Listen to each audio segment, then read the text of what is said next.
1, 2, 3. Эй, эй.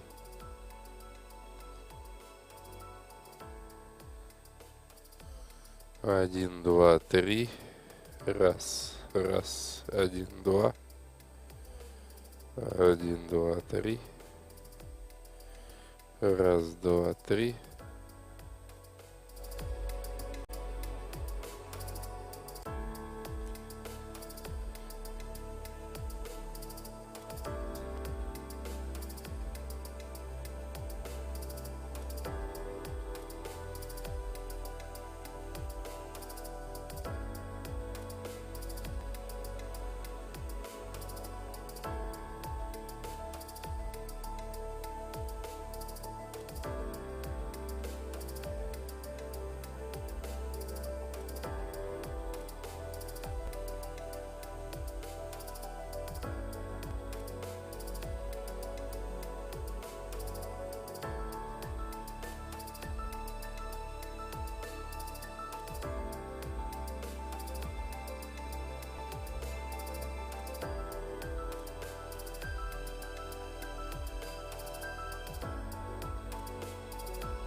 Әлем қарқынды дамуда. Технологиялық ілгерілеу үшін металдар мен электр энергиясының түрлі көздері қажет. ENG әлемді осындай ресурстармен қамтамасыз етеді. ENG кәсіпорындары әлемнің 15 елінде жұмыс істейді. Қуаты кәсіпорындардың дені Қазақстанда шоғырланған. Компанияның соңғы 5 жылда елдің жалпы ішкі өнімге қосқан үлесі 5 триллион теңге. Қазақстандағы жоғары маркалы бастапқы алюминий және глинозем өндіретін алғашқы және жалғыз кәсіпорын ENG құрамында. Электр энергиясының 17%-ын ENG-дің электр энергетикалық активтері өндіріп тұр. Шетелге өнім өткізудің негізгі нарықтары Европа елдері, Қытай, Ресей, Жапония. Осы жетістіктердің барлығы біздің қызметкерлеріміздің еңселі еңбегінің жемісі. Компанияның басты құндылығы адам. ENG жердің және адамзаттың әлеуетін ұқыпты пайдалана отырып, өзіне сенім артқандардың өркендеуін қамтамасыз етіп келеді. We know it's going to take many forms of energy to meet the world's needs while creating a cleaner future for all. At Chevron, we're lowering the carbon emissions intensity of our operations, investing in lower carbon technologies, and exploring renewable fuels of the future. We work hard to care for the homes we love, but it's only human to protect the one we share. Это что такое? Да не игра. Вот это. Возможно, вы думаете, что виза — это просто банковские карты. А что, если я скажу, что название, которое вы видите повсюду, это больше, чем просто надпись? Виза — это сеть. Она помогает людям переводить деньги отсюда вот сюда. И помогает этому парню работать онлайн, чтобы он мог продать джинсы, находясь да хоть бы на этой горе. Это волшебство, которое остается за кадром, но может объединить всех со всеми. Эта сеть позволяет взглянуть на мир свежим взглядом за утренней чашкой кофе и меняет точку зрения на то, что делает бизнес бизнесом. Виза — это сеть, которая может объединить всех. Там, где вам нужно быть. Там, куда вы мечтаете попасть. Там, где вы заслуживаете быть. Эта сеть — ключ к исполнению мечты. Ведь виза каждый день открывает двери по всему миру, чтобы коммерция объединяла нас всех. Виза — сеть, которая работает для каждого.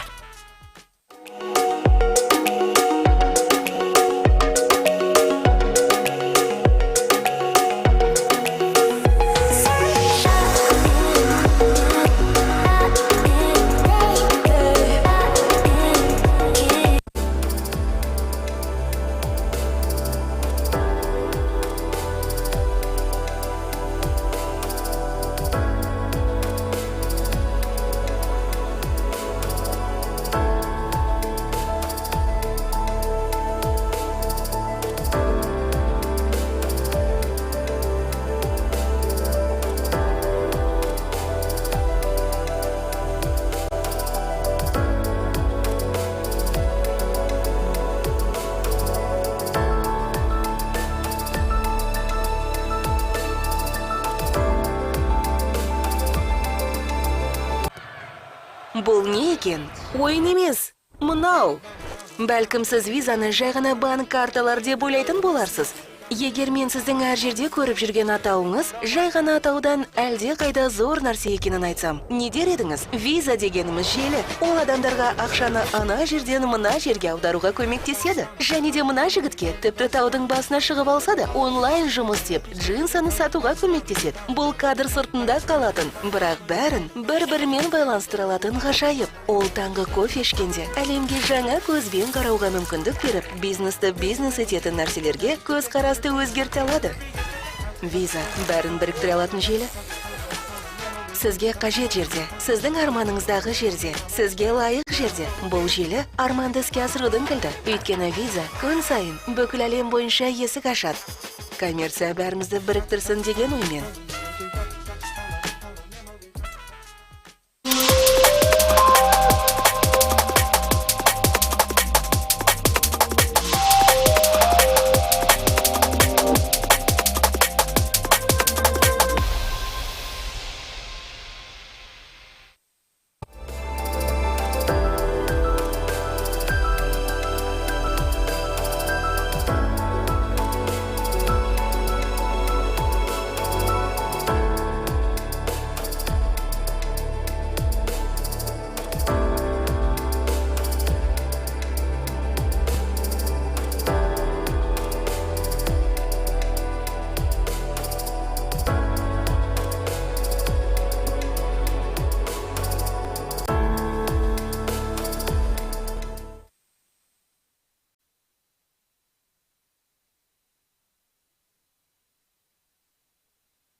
Greetings to our audience joining us online as well as offline at Astana Finance Days in Nur Sultan, as well as those who will be watching us and this live stream recording later on. I would like to turn it over first to Elmira Aubrey from the Center for Continuing Professional Development at AIFC, and thank you for hosting an excellent forum, as well as one of the major education technology events in Kazakhstan. Mira. Thank you. And welcome to the Tech Forum. Good evening, actually, for the USA participants, dear guests. Good morning. It's a great honor to welcome you here for the 4th annual Tech Forum. The theme of this year is META. It's mobility, edutainment, technology, and actions. Technologies are changing significantly a lot of industries, but the role of the human has not gone away. It's changed definitely. So that's why it's important to understand what would be our next steps in education technologies development. How will our markets proceed with all the challenges and initiatives which are happening all around the metaverse, technologies progress, and fourth industrial revolution. I'll be so thankful for you to share the great trends which are happening in USA and worldwide with our local community, because what we are doing actually, we are combining the international experience with the local wisdom. And for us, the sustainability, resilience, and professional exchange is very important. Thank you once again for participating this session. I wish us the great at Tech Forum Meta. And yeah, I'll pass the floor to Alia, our moderator. Thank you. Thank you so much, Elmira, for those welcome remarks. And we hope that the audience in Kazakhstan would benefit from this event. And we're very pleased to host the panel focusing on US education technology and have excellent panelists lined up for the audience today. It will be focused on US best practices on the technology solutions, as well as policies and frameworks on implementation of those solutions. And we'll hear from some of the emerging technology companies in the United States as well. Quick logistical items for our audience. You would be able to ask questions to our esteemed panelists at the end of the this main panel discussion, and Mireille Lucera, our partner for the event and the host of this panel, will read out your questions. If time is limited, we would be happy to reach out to our panelists on your behalf and make sure that your questions are answered. Once again, we hope that you will be able to gain some perspectives and new insights from our panelists today. And to start, I would like to turn over the floor to my colleague from the U.S. Department of Commerce. The U.S. Department of Commerce works with hundreds of U.S. education technology companies that are ready to start exporting their solutions around the world, and are looking for partners across all sectors. And so I'd like to give the floor first to my colleague Rachel Ellered from the Office of Industry and Analysis at the U.S. Department of Commerce to talk about the U.S. education technology sector overall with trends and statistics. And Rachel, thank you so much for replacing our colleague Ruth today, who unfortunately got COVID. Rachel, over to you, and the floor is yours. What are some of the current trends and clusters and drivers of the sector, and where are the ed tech companies in the United States? Thank you very much. Good morning. My name is Rachel Ellered, and I'm an international trade specialist with the Office of Supply Chain Professional Business Services, where I cover the EdTech, education, and R&D portfolios. I do apologize, I have a dog and he's running up the stairs right now in front of me. Today I will be talking about the EdTech, US EdTech industry, and most importantly, what is driving the EdTech industry here in the United States. In 2020, a report authored by UK-based RS Components determined that the United States edtech market is the world's largest edtech market. The continued disruption in the delivery of in-person education services between 2020 and 2021 proved to be lucrative for the edtech sector here in the United States. On January 28, 2022, Tony Wan reported in Medium.com that the US technology companies raised collectively $8.2 billion of investment capital in 2021. That is nearly 4 times the $2.2 billion that was raised in 2020. Rachel, I'm so sorry for interrupting. Would you mind sharing the slides share view? We can see I am sharing. The full screen, or let's see. No, we can see your screen and we can see your notes as well as. Oh, I'm so sorry. Thank you.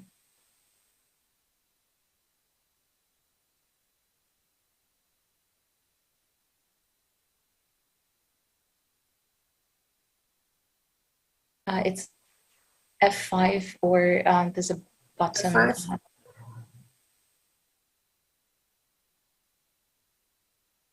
Bear with me for just a moment. I'm so sorry.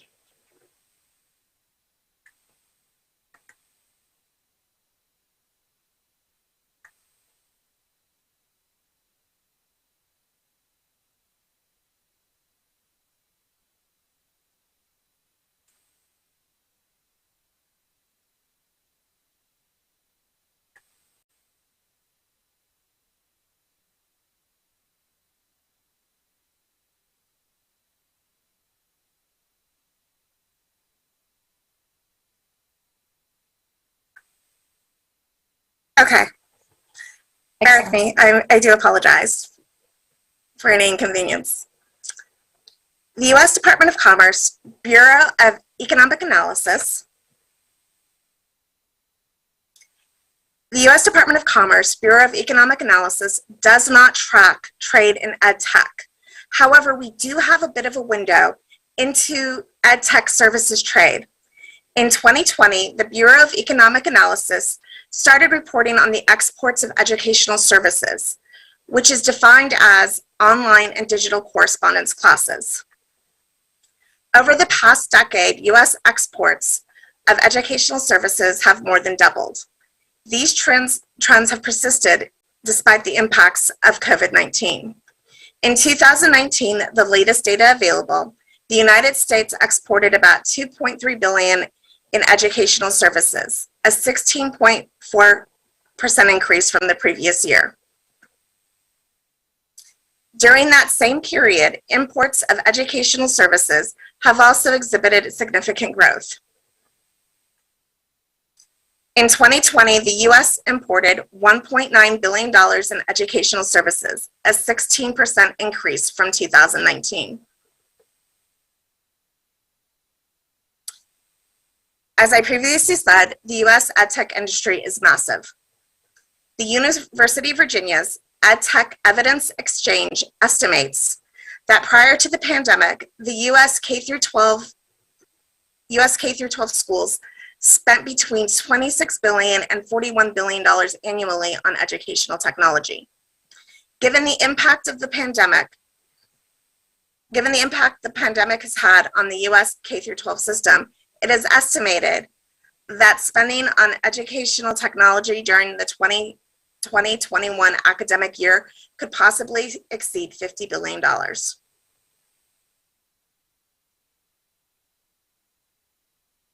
Silicon Valley,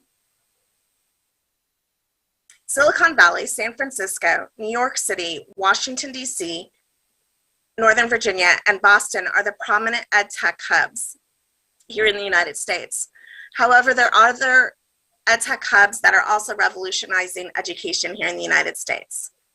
In North Carolina, the cities of Durham, Chapel Hill, and Raleigh, otherwise known as the Research Triangle, are home to several major players in the edtech sector, including Do to Learn, Learn Platform, Member Hub, and Smart Game Systems. And in Pennsylvania, the University of Pittsburgh School of Medicine has invested in creating its own laboratory for educational technology with the goal of assisting the local community in effective use of information technology and education. Thank you. And as was previously said, if you have any additional questions, I will be happy to answer those at the end of the panel presentation. Thank you. Rachel, thank you so much for giving us a quick overview of where the trends are and where the main clusters are. And again, thank you so much for stepping in on behalf of our colleague, Ruth.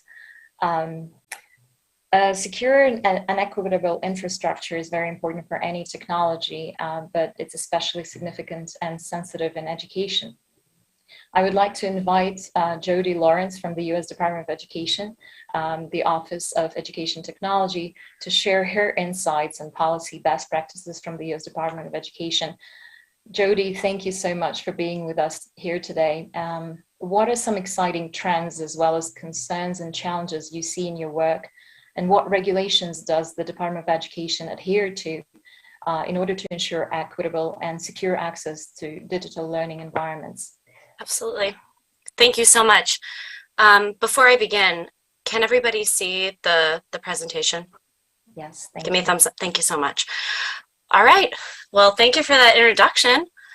I'm going to move my little, there we go. Okay. Well, as introduced, I am Jody Lawrence. I'm here today to talk about the work that my office does within the United States Department of Education and some of the priorities that we have within the office. So I just want to start by thanking everyone for your attendance and your interest in this topic.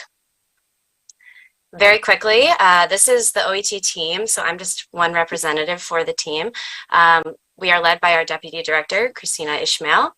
We have 3 career staff, Bernadette, Kevin, and Sarah in that order. And then I am one of 4 fellows in the office. Technology has become a core component for nearly every process in educational settings. And it opens the doors to numerous academic and whole child supports. There is a critical need to ensure that our digital infrastructure functions to promote student safety, privacy, security, accessibility, and support system level change. So our office is charged with following current and emerging trends related to all things ed tech and all things digital. We work with people in the agency to understand that the gold standard of evidence looks different with ed tech because it changes so frequently. And our office is always working to better understand what is happening within the field. This is our mission statement. I'm not going to read it, but I will say that we carry out our mission in a few different ways. So we focus on promoting equity of access to transformational learning. We support personalized professional learning for the state, the district, and the school leaders and the educators. And we ensure that all learners are connected to broadband internet. That is one of the main priorities that we have around digital inclusion. I'll get to that in a minute. So OET, the Office of Educational Technology, is situated within OPEPD, which is the U.S. Department of Education's Office of Planning, Evaluation, and Policy Development. It's a lot of acronyms. But we received a charge from Congress through the Goals 2000 Educate America Act to set the national vision for effective technology use through the regular development of a National Ed Tech Plan, or abbreviated the NETP. The latest iteration of this was in 2017. And it did set a national vision on policy, both addressing the digital divide and the digital use divide. And everything that I have is linked. So if there's anything that you would like, any links that you would like to look at or read more about at the end, I'm happy to provide those. All right, so how do we operationalize this mission, right? So we do this in 3 ways. Through practical guidance and policies, through strategic investments, and engagement and collective action. So we support practical policies that align and drive forward the mission of the office, and strategic investments, innovative ideas, catalyzing research, and pushing for schools to advance the knowledge of the community, and supporting educators as they adopt these practices into their own pedagogy. Quickly, I just wanted to review some of the laws that we interact with a lot. These are laws, few federal laws that govern issues related to ed tech, like I said, these are the main laws that our office interacts with. These laws have implications for how ed tech platforms can collect, share, and maintain student data and personal identifying information. And again, there are direct texts I can provide at any point in time. You can email me, whatever. So the three main laws that have important implications are the FERPA, which is all around students' right to privacy, the Children's Online Privacy Protection Act, which protects children, especially under the age of 13. And the IDEA Act, which covers and protects individuals with disabilities and makes sure that they have equal access and are thought about when we're developing and supporting innovative ed tech tools. So I'm going to introduce this priority of digital equity.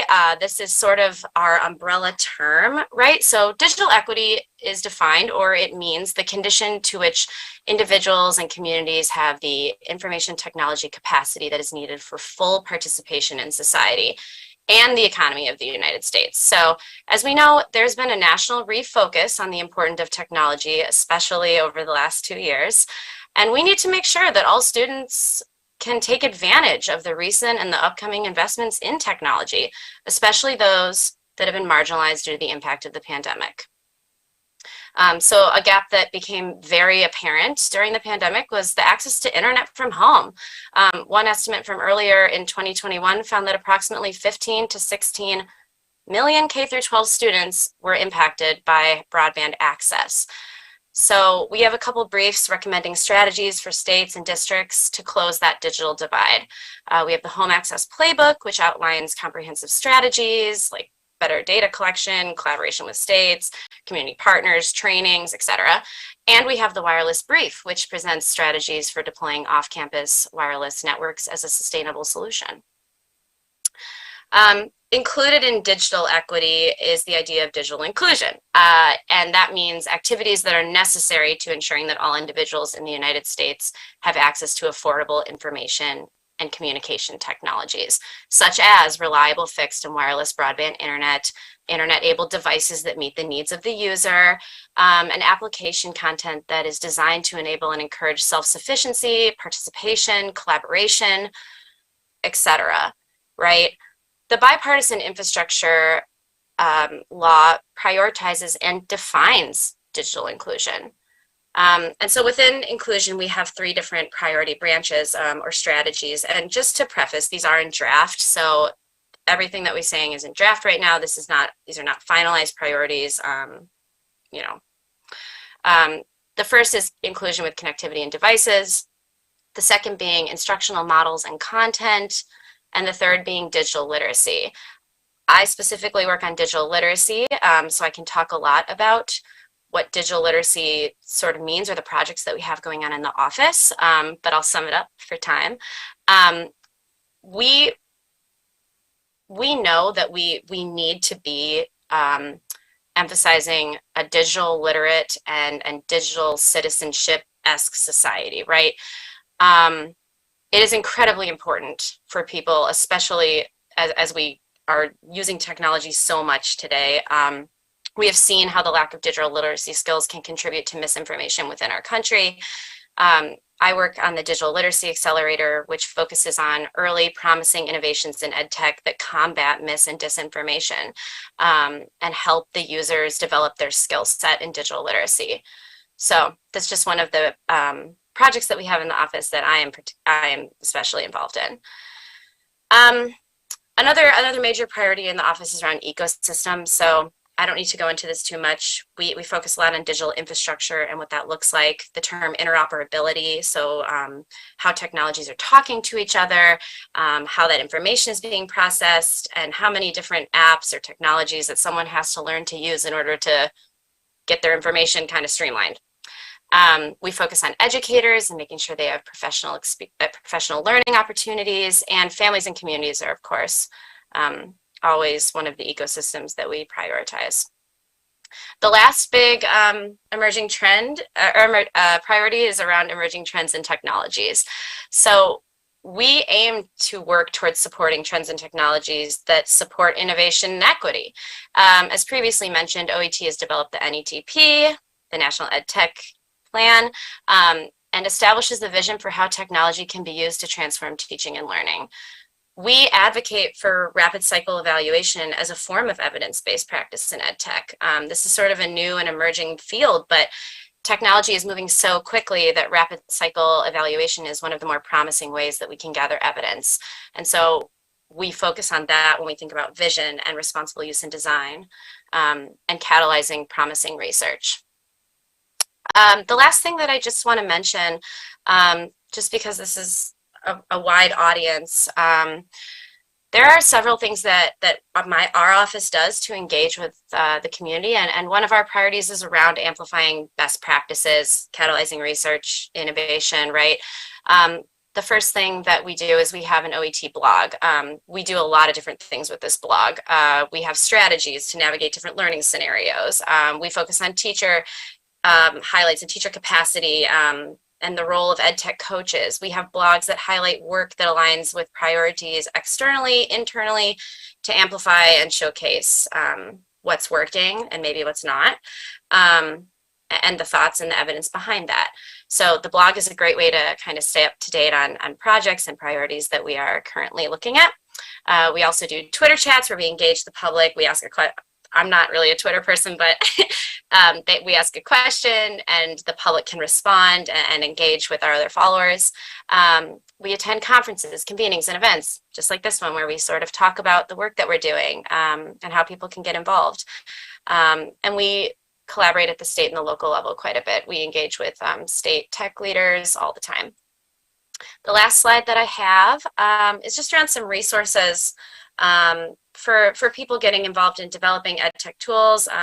Another thing I do in the office a lot is meet with people who are developers, who have innovations. They want to show us. We want to know the field. We want to know what's happening. So these are all resources on the website. But what I will say is, the last thing I'll say is, from an OET perspective, there needs to be more intentionality around the EdTech ecosystem. Of the 6,700 EdTech tools in the US market, a K through 12 district on average uses roughly 1,500 maybe EdTech tools. So for the most part, each one has their own system. They don't necessarily talk. This revolves back to my idea of interoperability, right? So we need to discuss the nuts and bolts of EdTech as an ecosystem that is interoperable, safe with student data privacy, secure against potential threats, and accessible to every learner. So these are all resources for anybody interested. That's the link at the bottom. And I just wanted to thank you for your attention. That's my email address. That's our Twitter handle. Like I said, we do those Twitter chats. Yeah, and all the information that you would need for anything is linked. So happy to share and happy to engage anytime. Thank you so much, Jody, for providing such an excellent and extensive overview of the operations of the Office of Education Technology at the U.S. Department of Education, and sharing these important policies and highlighting the projects that you're working on. Turning over to some of the technology solutions that you mentioned, Jody, emerging technologies are already here, and augmented and virtual reality are mesmerizing us in entertainment and edutainment. Today we have with us Dr. Rainer Walsinger, Chief Learning Officer at EON Reality Incorporated, that works on VR and AR solutions in education across various industry sectors. Rainer, thank you so much for being with us today. Could you explain how these solutions are used in the education sector in the United States, and how exactly is augmented and virtual reality benefiting learners in practice? Thank you so much for being with us. Thank you so much, and it's an honor to be here. My name is Dr. Rainer Walsinger. I've been working in digital technologies for over 20 years as a digital media professor. I'm the Chief Learning Officer at EON Reality, which you mentioned, and I'm going to be sharing some slides just to demonstrate what this looks like. So let me go ahead and set that up so you should all be seeing the slide right now. One of the main things in digital technologies, and I heard several of you mention this already, is knowledge is a human right. We all have the right to access knowledge. Internet is critical, and security as well, and education as well as workforce training is very critical. So platforms such as AWS are very important to us. Internet speed and mobile phones are critical to have access for kind of newer technology. So I work in over 100 countries currently with Eon Reality, and we've been there in that space for about 24 years. And this is the one thing that we see as the more access to the internet and mobile technologies, the more students are able to learn with these new tools that are in the marketplace. So some of the learning goals, my main job is to work on pedagogy with everybody, and what we have is a SaaS platform now that so everybody can access this on a mobile phone. In fact, there's a free version that everybody can go to. And the marketplace has changed so fast, as you mentioned. In the last 6 months, there's been over 5 million 3D models placed in the marketplace, most of them free. Content is being created at a very fast pace, which is great for teachers and students. So I'm going to go just over a quick demonstration of what that looks like and how it changes learning, especially online, but just learning about technology and interacting with models where you are. This is so important in equity because you can learn about technologies like being in a hospital while you're on an island, for example. And we work with a lot of countries that maybe they're learning something dangerous like oil and gas platforms, or maybe they're working in something that would be very expensive like a flight simulator. So I'll go over these in a demonstration that I'll just talk through. See if I could play this. Here we go. So one of the things we learned, I think the most important lesson in these last 20 years is this has to be easy for educators. Classroom. So what we have now is something called the Eon XR Metaverse Builder. And all you do is with a mobile device, you say the name of the model you want, and then it comes in. We partner with a company called Sketchfab, which has the 5 million models, most of them free. And so here we just said the word classroom. We picked one of the pictures and it comes in, and you're in augmented reality on your phone. This was done a couple days ago in Portugal, where we're holding a worldwide event. So then you could just build this world. So you say dinosaur, and then it can be there. So you can just build your world very quickly, and without pressing buttons or reading instructions, but to create this world of learning. And I think that's the biggest thing for our faculty and students is just the ability to do this easily. Installation set. So now this is the third asset being added. Again, you see a picture and you just put it there wherever you want, and it comes in. So this gives you the ability to do one thing. At first is build.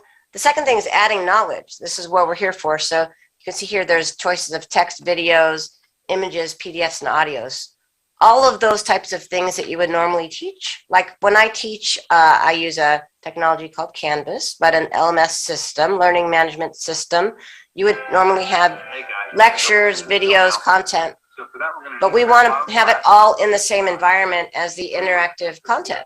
So now we just move it over here, and you can host all of that content within the 3D environment. So the student can experience the environment, interact with it, build all the content here. So it's very quick and easy. It takes virtually, you can see, seconds to do this.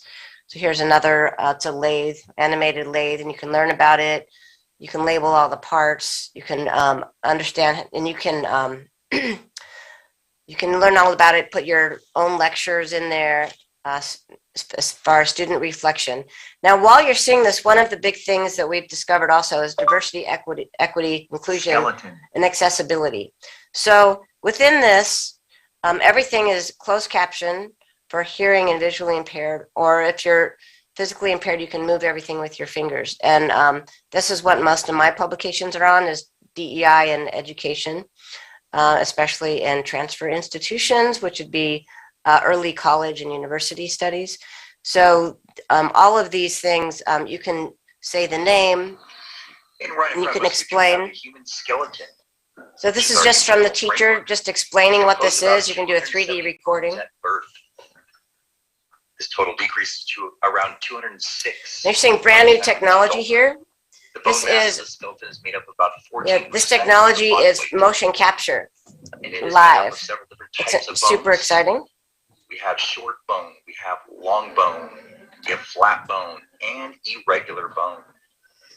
So in that modality, the brand new technology is there's another technology about motion capture from your phone camera or from your camera on your computer, and it live captures what you're doing and even your face movement. So that helps visually impaired people. It's also more interactive to students.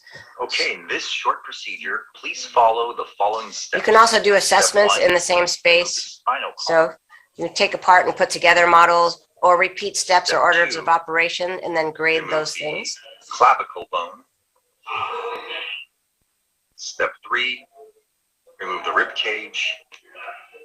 And now we're going to have a little bit. Place it back into its original part. And lastly, place the clavicle bone. So this way, an instructor can go through procedures or order of operations, and then you can see how you're doing there in the assessment. So again, not having to leave the environment, but compatible with the existing environments. In EdTech, I can say one of the things is to be compatible with each other so that we're working together, because we are building at a very fast speed. Stationary cutting tool, each up to 20 centimeters or 8 inches long. Its bite was about. Here we are at the pigment. I'm going to go ahead to the next slide. And one of the things I like about this is I spent a lot of time in aviation. Classroom. And let's see, it didn't flip to the next slide. Let's see. Here we go. Okay. So in this slide, I brought in contents. We have a lot of content from Boeing and Airbus. And again, in Sketchfab, they're free for everybody to use. And you kind of bring them into the environment, just kind of like a PDF. It's like a zip file. And now here I've added content and videos about all of the different equipment in a 777 cockpit. Here's another quick example of how the knowledge portals look. So you can easily access PDFs, videos, images, whatever about your object. Quick example about scale. So this is a circuit board and how you can take it apart, put it together, learn about individual parts. And then another quick example on an animated model and how beautiful they are. And again, you just twirl around with your finger on your phone and examine those models and experience that. So very different from a book. And lastly, I have an example on digital twins and manufacturing, especially in city planning. Digital twins have become a critical part of quality control. So you can scan any object with LiDAR on your phone or a tablet, and you can create a digital twin of anything from, this is the space shuttle digital twin. Some cities have mapped their entire cities, so that now you can put sensors on these areas and then analyze those and create information. So while you're sitting in your office and creating information, the model is scanned over the real thing. And here's a quick animation showing a study of an engine. You can see all the labels. And again, the knowledge portals there for the students. So a lot of technology here. You're seeing augmented reality and virtual reality, the metaverse builder, and finally environments. Because environments is where we're comfortable teaching, whether you're in a lab or a hospital, for example, and teaching in those. This is you can see outside of my phone there is a park. So I'm just actually learning in a park about electricity. And finally, just to end this up, I have some teacher examples learning about a brain. They label them, do all of the information on each part. They're all closed captioned, and so they can teach the students about all the parts, and then all the content comes up that they want them to experience. So again, not leaving the platform. So the technology AR, XR, VR is a tier. It's growing fast. We now have live motion capture. So this is now going to be, I think, the first time it's going to be that easy for instructors to just hop on, say what they want to add in an environment, and then students bring that in and experience. Again, super important concepts: internet, security, the way that devices are available to people, and the content should be, like, you can see all this content coming in that is mostly free from partners. So with that, I will stop sharing. Rana, thank you so much for this virtual trip into the metaverse and AR and VR world. This is exciting and thrilling, and the future is truly here. Really appreciate the early insight into what EON Reality does in tapping into the metaverse as well, which is one of the topics of this education technology forum. So thank you so much for that presentation and responding to the question. Another emerging technology solution is artificial intelligence, and it is already part of our daily lives sometimes, or most times invisibly. So joining our panel today is Paul Edelblatt, Vice President of Vantage Labs, a company that works in natural language processing and AI for a while now. Thank you for being with us today, Paul.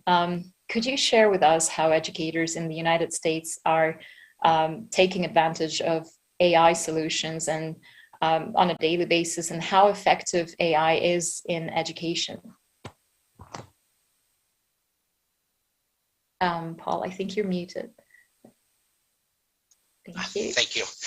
Thank you all for your time and attention today, and thanks for the opportunity to share a little bit with you.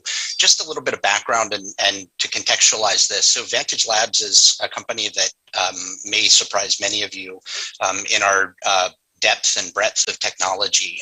Most of you in the audience have used our technology in the last 24 hours. Our software touches about 2.2 billion customers a day because we deliver the grammar and spell check in Microsoft Office. And if you're not a Microsoft user and you have an Apple product, look under the general about legal section and you'll see 14 of our natural language understanding technologies that power Siri in the iOS. So we come at this from the perspective that language, we come at our AI approach is really about language and the application of technology around language in education. And we do that primarily, we started off 20 years ago scoring essays for instructors and for high stakes tests. We're now scoring in excess of 100 million essays. And as all automation programs should be, we do it slightly better than humans. We do it significantly faster than humans. And then over the 20 years we've been doing this, we add in a couple additional features to this process. The pandemic certainly put an exclamation point on the need for written communication. As we were all stuck in our homes, we were forced to communicate much more often by email than being able to go to meetings and speak with counterparts and colleagues around the world. And so what we've done with the AI and the automated scoring and automated feedback component is we're really opening up this opportunity for adaptive learning.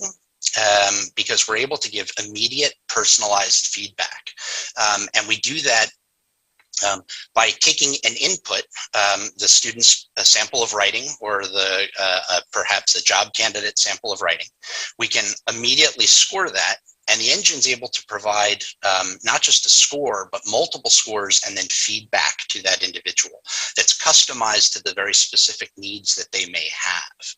And when you think about the engine, it's not scoring just merely on grammar, mechanics, things like that are very rule-based, but it's literally trained based on the inputs of the local community. So in the Kazakhstan context, we would train the engine to score essays the way that your local instructors would, so that we're then really reproducing what you've done, but we're doing it at scale, and we're doing it significantly faster. We bring a bit of quality to that as well, because humans are notoriously bad at rote tasks, and the machine is able to do those tasks, again, better, faster, and generally at a lower cost.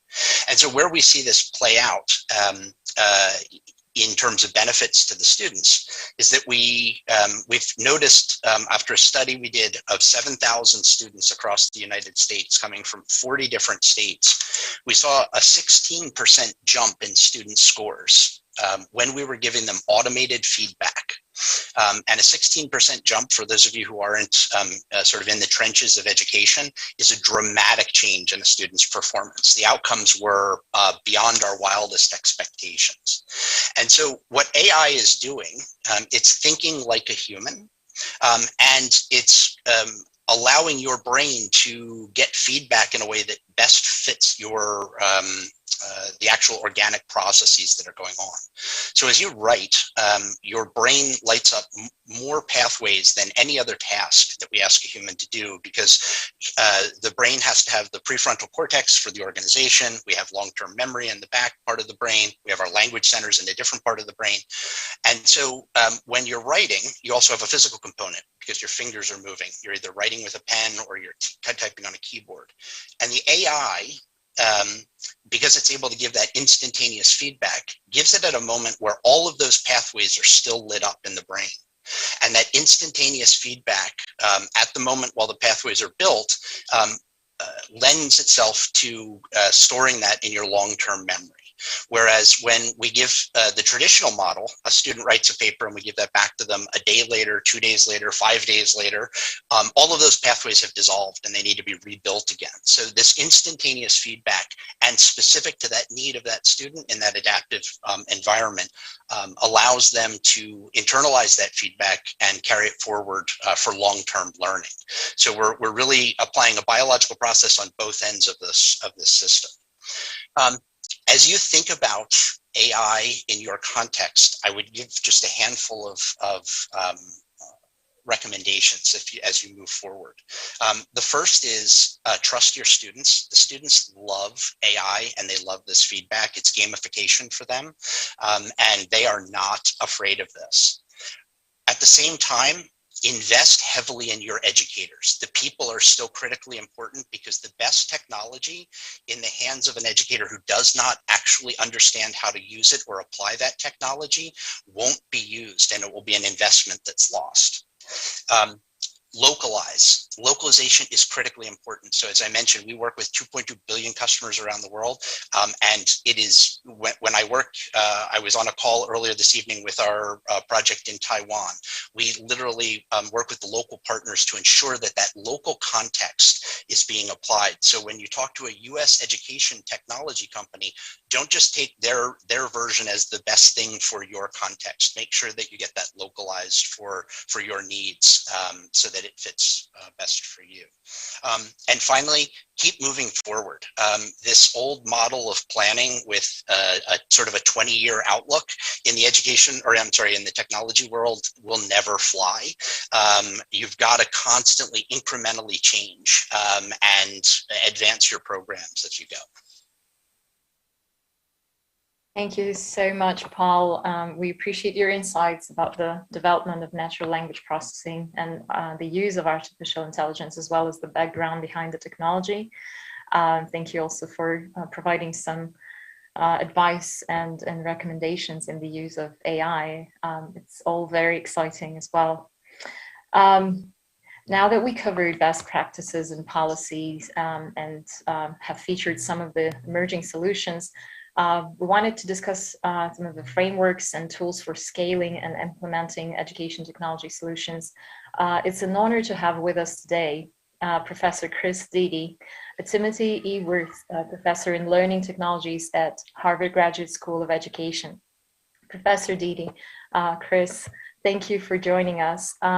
You are one of the proponents of embracing the use of emerging technologies in education. And as a practitioner who's on the cutting edge of implementing the new and latest learning technologies throughout your career, I wanted to, first of all, to invite you to provide some general remarks on what you heard today from our esteemed panelists, maybe some reflections as we move towards closing our panel today.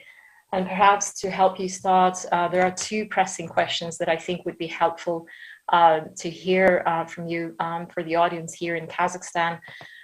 Paul has mentioned that it's very important to invest in people and in teacher training.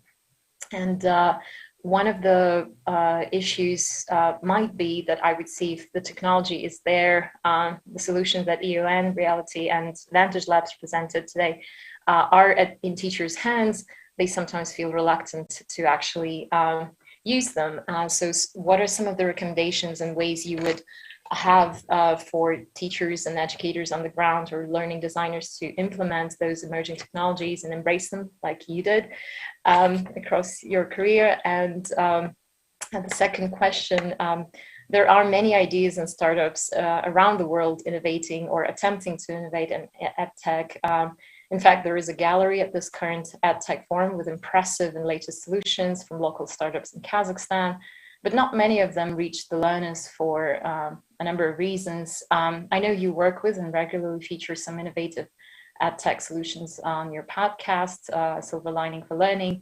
My second question is, what are some of the frameworks that stakeholders in Kazakhstan can use to scale education technology solutions that you could guide us through?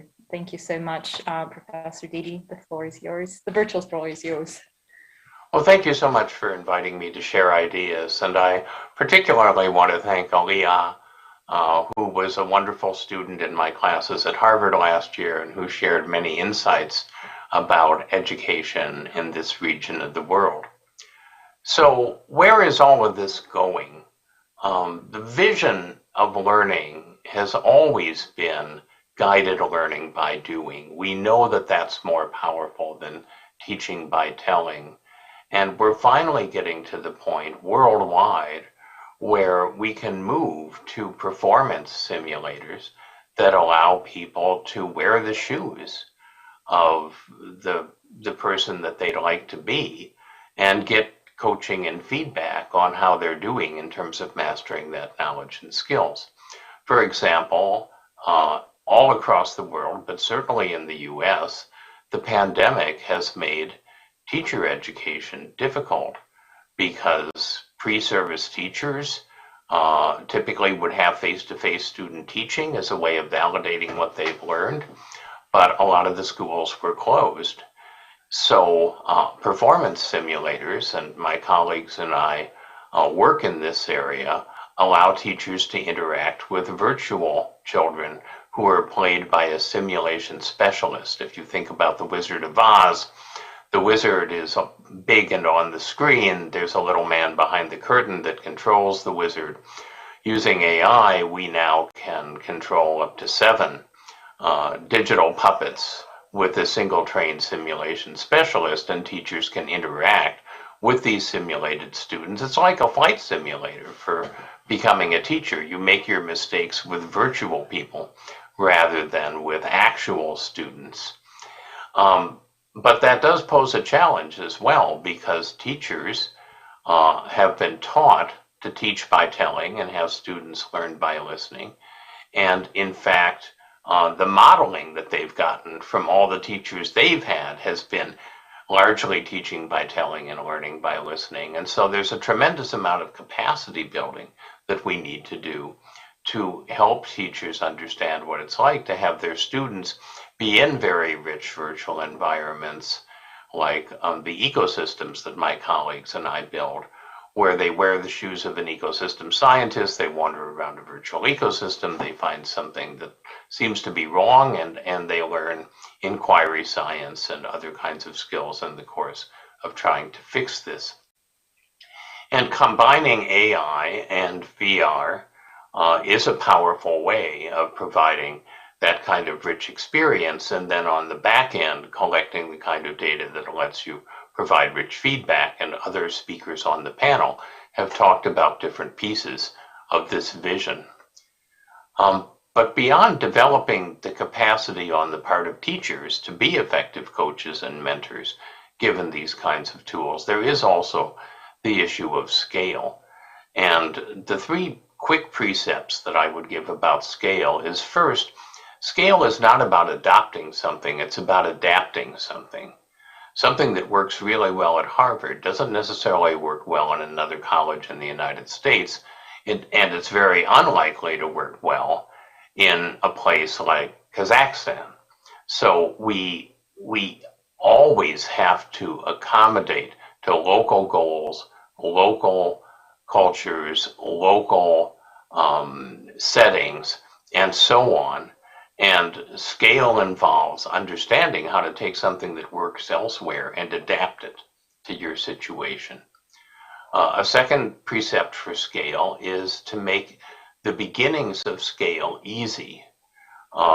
You want to be able to do something quickly and feel that it's working for you, so that then you're motivated to keep going and learn something more complicated because it's going to deliver even more value. And designing something for scale where you get some easy wins early on in the process is very important to motivating people to keep going. And then the third thing I'll say, and I know we're running out of time, is that ownership is a very important part of scale. We design these virtual ecosystems. We put them out into practice and teachers use them with students and they adapt them and they find ways to make them easier to use for them. And then they come back to us and they say, here's what we've done and it's so much better than what you started with. And of course it is better for them than what we started with. So they've taken ownership of it and now they're much more likely to keep doing it, because it's not something that some guy at Harvard came up with. It's something that they came up with and understood how to do. I'll just close by saying, Aaliyah mentioned the Silver Lining for Learning series. I hope you'll take a look. We just finished episode 111. We look at very interesting kinds of innovations all across the world. We started this when the pandemic shut everything down in March 2020. And we said to ourselves, well, we'll do this for 5 or 10 weeks and then the pandemic will be over. Of course, we weren't a very good forecaster of that. But the fact that we are at 111 and going strong indicates the silver lining of the pandemic, which is that it's a terrible human tragedy, but it's the best opportunity for educational transformation that I've seen in my lifetime. And so we don't want to waste a good crisis, and panels like this, initiatives like Aliyah and her colleagues are leading, the kinds of sustainable infrastructures that the companies here are building, the kinds of wise policy that the US government is developing. These are all key pieces of the puzzle to give us a bright future. Thank you. Thank you so much, Professor Dede. It's such an honor for me personally that you're joining our panel today, and appreciate your closing remarks as well as some of the advice that I hope were helpful. And I want to thank all of our panelists for an excellent session today and providing such a broad spectrum of the latest trends and best practices in the US education technology sector from the policy, business, as well as academic perspectives. I'm confident that the audience in Kazakhstan has gained many valuable insights from you, and I appreciate you joining this session at such a late hour. It's now almost midnight on the eastern coast of the United States. I really appreciate you being here today. And also, on behalf of the commercial section of the U.S. diplomatic mission in Kazakhstan, I would like to thank the organizers, Elmira Aubrey, Mireille Lucera at the Bureau for Continuing Professional Development at AIFC, as well as Yurnuris Magomedov, the chairman of the management board of AIFC Authority, for an invitation to cover this topic and organizing this panel discussion. Wishing the organizers a successful Education Tech Forum ahead, and thank you to our audience as well as our panelists. Once again, goodbye.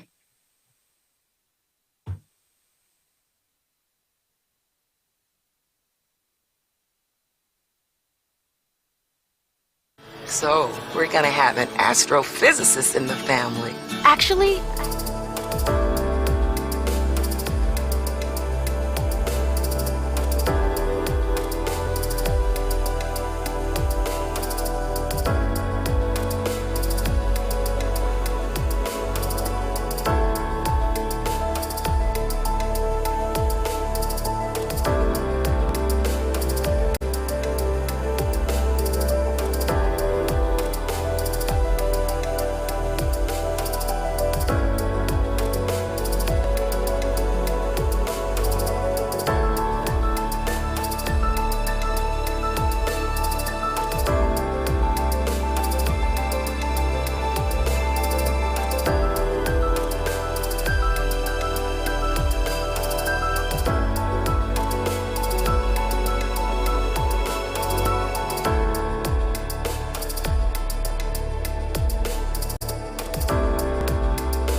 Dear guests, слышно, да? Does work? Hello. Таня, что-то микрофон не работает. Не работает. Не работает.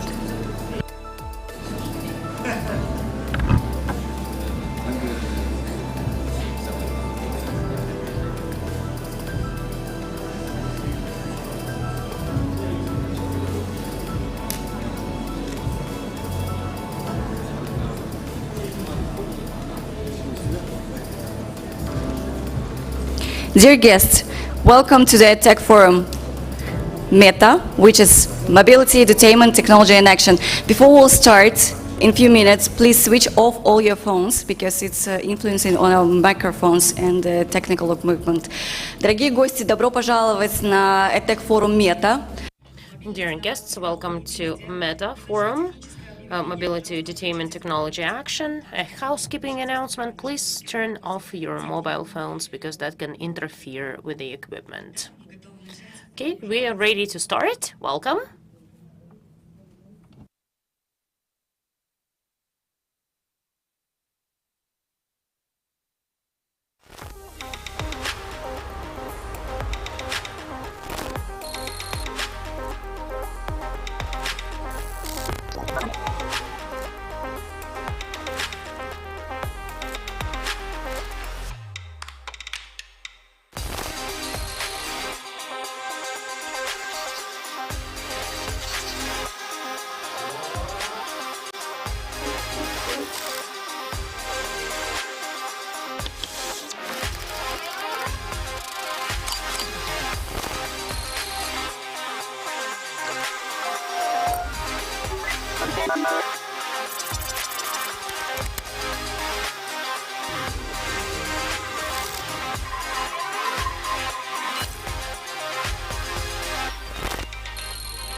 And there is one big worry we have.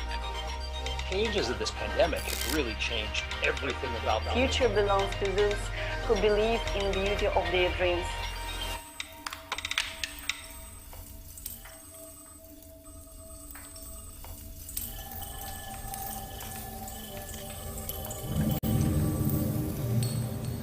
Let me introduce our moderator of the session, Eklavia Bafe, Head of Asia of Coursera. Также разрешите представить... Allow me to introduce our moderator, Mr. Eklavia Bafe, Head of Coursera Asia. We've also got our speakers with us today, Mr. Sayasat Nurbek, Minister of Higher Education and Science.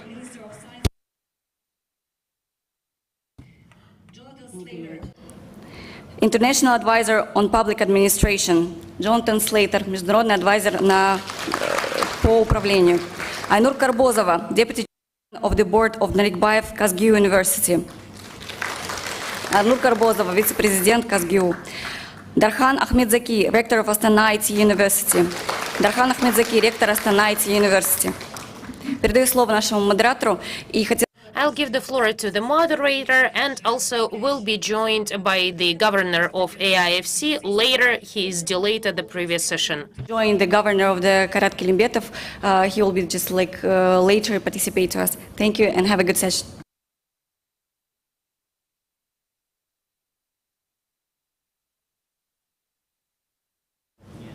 Okay, am I audible now? All right, thank you. Good morning, everyone. My name is Eklavya. I'm the Regional Director for Coursera for Asia, and I'm based in Singapore. As you might be aware, Coursera is an online learning platform which helps universities to modernize the curriculum and also helps students in their employability. And that's why I'm very, very passionate about the topic of education. If you look at the sustainability goals that United Nations has laid out, they have come up with 17 sustainability goals. And one of the goals is quality education. And not only it is an important goal in itself, but it is also more important because quality education has the power of impacting the other goals. The other goals such as clean energy, gender equality, economic growth, innovation. And that's why I'm very, very fortunate to have a very, very elite panel with us to discuss this topic about investment in education is equal to investment in future. And since we are talking about education in general, I'll come to the Minister first. First of all, congratulations on your appointment as the Minister of Science and Higher Education. There are many, many leaders, academic leaders here who are keen to hear your thoughts on what are some of the things that you would want to do as part of your role in higher education. But I would start with something that we are seeing across the world, and specifically since we work with the companies and education institutes, we're seeing that there is a growing gap between what is being taught in the campuses and what is being needed by the industry. Because, you know, in the university, the learning happens according to the academic disciplines, while in the industry, the roles are divided according to specific skills. So there has been always a divide. But because of digitalization, because of so much of digital work happening, that gap is increasing day by day. So would love to get your thoughts on how universities can work to bridge that gap or at least lower the gap. Well, thank you. Good morning, dear friends, dear participants of the conference. There is no Kazakh translation. I think I'll start my speech with my remarks in Kazakh, and then I'll switch between Russian and English. First of all, our president has taken an important decision to divide the ministries. So one ministry is covering preschool. So it used to be that one ministry covered preschool, secondary education, vocational training, higher education, and basically from the birth of the child till the child is ready to go into the adult life, there was only one ministry responsible for that. And the preschool and the secondary education, they have their own procedures, their own regulation, whereas the higher education is more autonomous, is more creative, subject to self-regulation. It's closer to the real life. That's why having all of that within one ministry, all these spheres with different goals, it was very difficult to have it inside a single ministry. That's why just a few weeks ago the decision was made to divide the ministry. So we ask you to be patient because people are expecting some grand vision from us already. But first we need to start building the ministry. We need to cover all the administrative issues first. So be patient with us. Going back to the question from our distinguished moderator, we can see there is indeed a great gap. It's not even a gap, it's an abyss already. We can see the gap between the people who do have access to education and don't have access. And Mr. Pavi has already emphasized, indeed, Coursera has done some assessments, and we see that the pandemic has increased this gap. So pre-pandemic assessment and post-pandemic assessment shows a bigger gap in competences, in literacy and access to education. We can also see that in our country. There are 3 or 4 big issues, I think, that the higher educational institutions are facing right now. First, we see an increased competition. Whereas until recently, the higher education was mostly following national standards, be it Kazakhstan educational standard, Russian or German educational standards, and there were some attempts to harmonize it through the Bologna process, for instance, credit recognitions, mutual recognition of diplomas, European Credit Transfer Scheme and so on. Now, I think we are seeing an interesting trend in the world where we are seeing supranational standards. We already see that there are big platforms on the market like Coursera, and there is this big race of providing educational services, and big tech has joined this race. For instance, Google, Microsoft has bought LinkedIn, Lynda.com, one of the pioneering companies in online IT education, and they are creating their own supranational global standard. They've got the LinkedIn Learning Certificate. Google, as one of huge transnational giants and one of the largest employers, is already creating, and it's already deployed, a supranational certification system and training system, a Google Learning Certificate, and so on and so forth. So right now, whereas in the past we had education which was qualified, certified, it was mostly provided through universities or vocational schools, now we see that other non-classical educations have joined that race. Gaming companies, or Lego, for instance. Lego education now earns more money than other departments, and that's become a cash cow. Everyone who works in robotics, educational platforms are being created. So companies have understood that gamification has become an interesting trend, and they can catch attention of the child for longer using that gamification. And I think that that's now become an objective in itself. Not just transfer some knowledge, but capture attention for long enough to make this educational process happen. And big companies like Lego, Blizzard, Sony Entertainment have seen that they are now getting a competitive advantage in education, and they have joined the race. And a big problem for higher educational institutions right now is that there no longer is a monopoly to provide formal, certified education. They're not alone in it anymore. The second big issue that the higher education is facing, and they will have to resolve that, is the limits of infrastructure. Actually, if we look into it, only about 350 or 400 million people have access to higher education right now. Formal education, I mean, those who are on campus and participate in some formal programs. So it's only a small share of people. And that's actually why one of the reasons why this big tech has joined the race for talent, because they understood very quickly that they can get a pool of people, of talents, from a limited number of people who have access to higher education, and they are hiring them.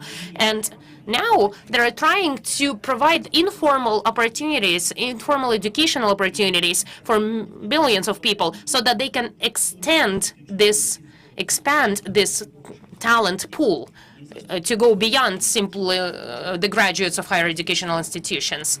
And I think that the universities during the pandemic have witnessed that. In general, the pandemic has been a catalyzer. Those issues have now become systemic, and everybody pays attention to it. Universities right now can only enroll a certain number of people, and the number of people who want to get an education, who want to build their capacity, is growing. There is another interesting factor.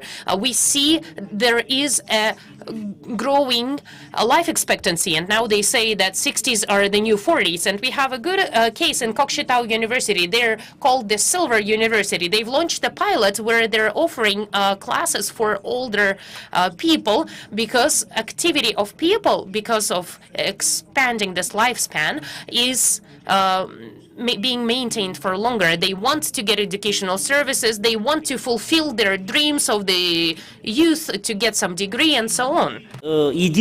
And the only way for the universities to improve those infrastructural limitations is go online to digitalize, because building new infrastructure is too expensive and too long, and resources are not available.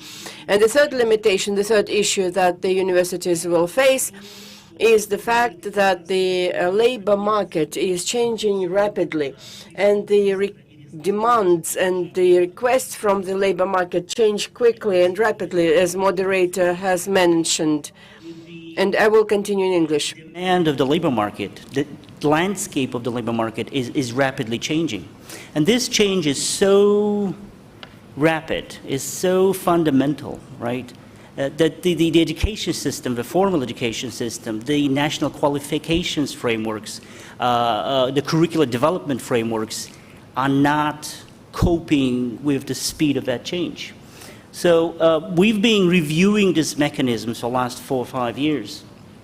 And what we've seen, the skills-based economy concept, I mean, the wave hit Kazakhstan about 10 years ago. The landscape has changed. Demands are very quick. It's like they're coming out every 2-3 years. The demands are changing. The whole national qualification framework mechanism is dragging behind. It takes about 4 to 5 years to design a new curricula. So the skills emerge, demand is defined for education system and for labor, the national qualification system to absorb that change, to comprehend that change and transform that change into a curricula, formal curricula, 4 to 5 years. In 4 to 5 years, when we start teaching students according to that emerging skill, it's not an emerging skill anymore. It could change dramatically. A new skill, a new demand might emerge. So this whole mechanism is not working. So we have to find flexible, quick solution to bring together, to bridge the labor market demands and higher education absorption rate, so to speak. So these 3 challenges will be on our agenda as well. We will have to work on them. And of course, I think the easiest, the quickest solution would be digital, because you can't bypass the infrastructure limitation. It'll take a lot of resources. You can't you can bypass legal framework limitations, but when you need platforms, you need quick solutions, you need dynamic, shareable platforms where all the universities could, give and take, basically. That's how science works nowadays. You take it to fundamental science, it's huge. It's all about huge data sets, huge data lakes, where every researcher, takes and gives back and enriches the environment. So I think we'll be focusing on these 3 limitations to meet these challenges. Thank you. Wonderful, and thank you so much. And I must compliment how effortlessly you changed between the languages. And it was wonderful to hear your thoughts. I'll come back to you later. I have one more question for you, but I'll come back to you later. I'll come to Mr. Slater. We've seen that, and you've been a top civil servant and a policymaker. That's why I'm asking this question to you. We've seen that in the last few years, the skill-based economy has increased. And also the minister talked about how important it is becoming for the universities to become digital. So just wanted to hear your thoughts on how universities can become digital and how education in general impacts the economies and the other spheres of life. Thanks very much for the question, and thanks for inviting me here today. I'm only going to speak in English. I can't compete with the minister. Very impressive. I was also, by the way, delighted to hear that the 60s and the new 40s. I think I'm the only person on this platform who can represent that sort of silver generation, and I can confirm indeed that the 60s are the new 40s.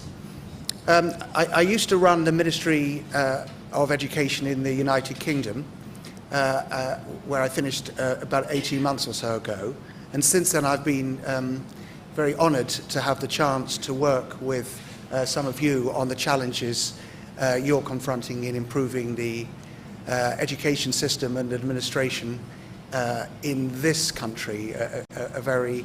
It's a great honour to be learning from you and working with you. So what are these skills that people need? Based on my own experience, and I'm a bit biased here. I'm a mathematician.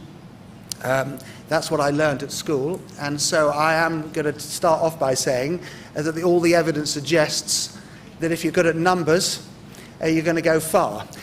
We've done a lot of analysis in England that looks at the mathematical abilities of young people and compares how much money they earn in the world of employment on the basis of how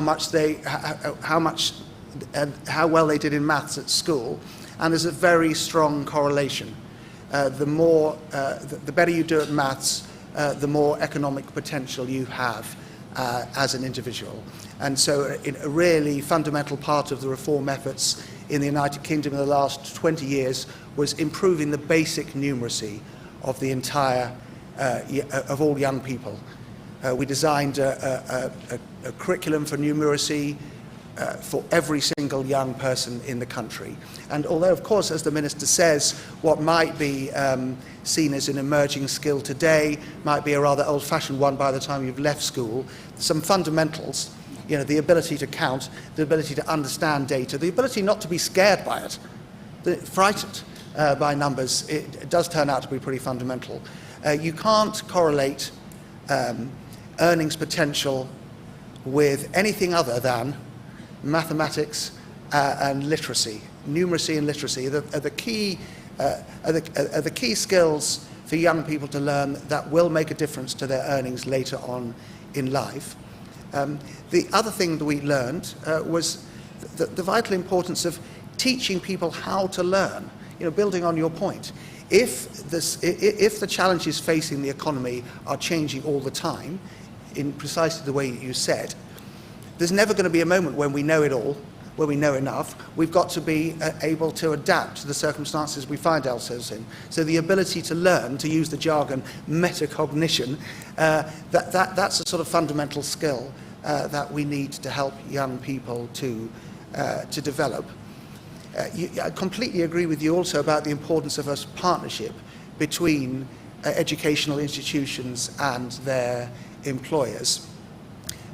When we ask employers what it is that they want young people to know, well, they do always say literacy and numeracy. They want the basics, and they want to have some basic digital skills. I'll come back to that in a moment.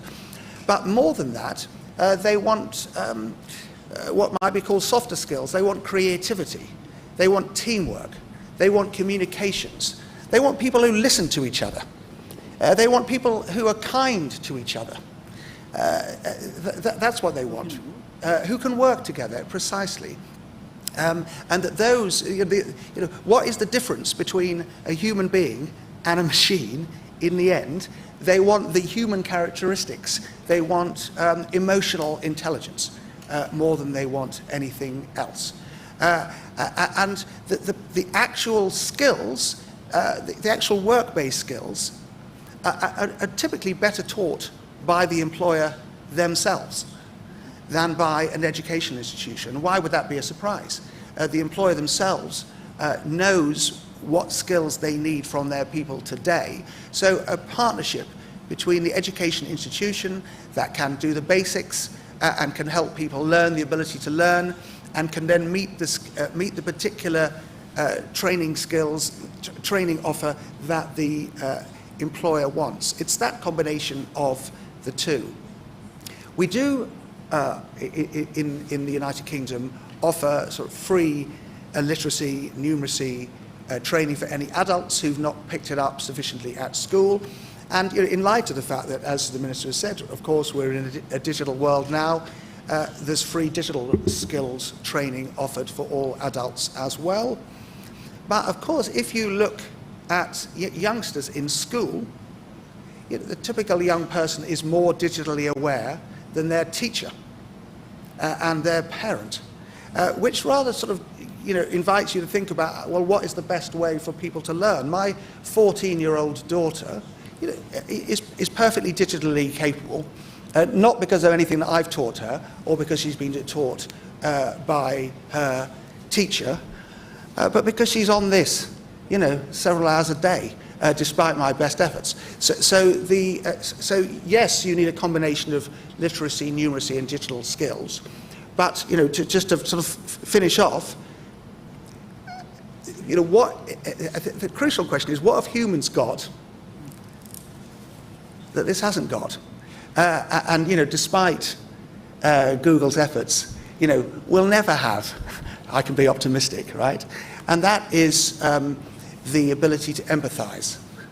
That is the ability to listen. That is the ability to care. And so fundamentally, I would say, above all else, the challenge for education is to grow young and older people who care about each other, are kind to each other, more than anything else. Thank you very much.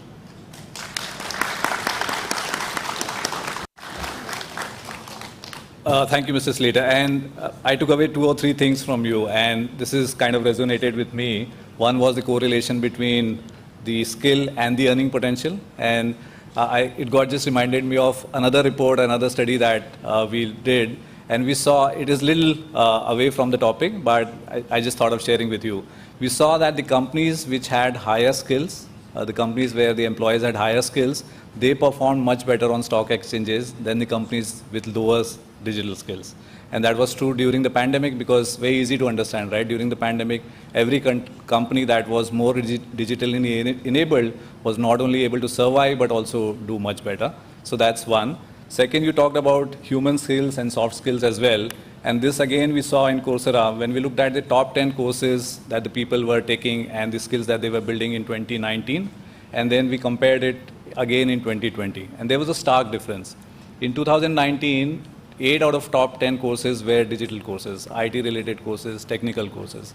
And when the pandemic happened, people started to realize their need to mental stability, mental health, collaboration, human needs. And 8 out of 10 skills people were developing were related to mental well-being. And that's what, even if you read a World Economic Forum report that says that by 2025, the skills that the students would need will be a combination of digital skills and human skills. As you rightly said, anything that can be repeated, anything that you can teach to a computer will get replaced. But some innate human skills such as learnability, empathy, problem solving, leadership, collaboration, that will be needed in all our students. So thank you for sharing that. And I'll come to you, Dr. Ainur. Minister as well as Mr. Slater talked about global exposure for students as well as the collaboration between the industry and the university. So I just wanted to hear your thoughts on how important it is for us to give global experience to the students, and does online learning or digital platforms have any role to play in that? Thank you, Клавия. Қайырлы күн, құрметті біздің панельдік сессияға қатысушылар. Good morning, distinguished participants of our panel session. The BCPD is hosting this session specifically within Astana Finance Days. Today we are going to discuss the investments in education. Thank you very much for your engagement. Do you receive the translation?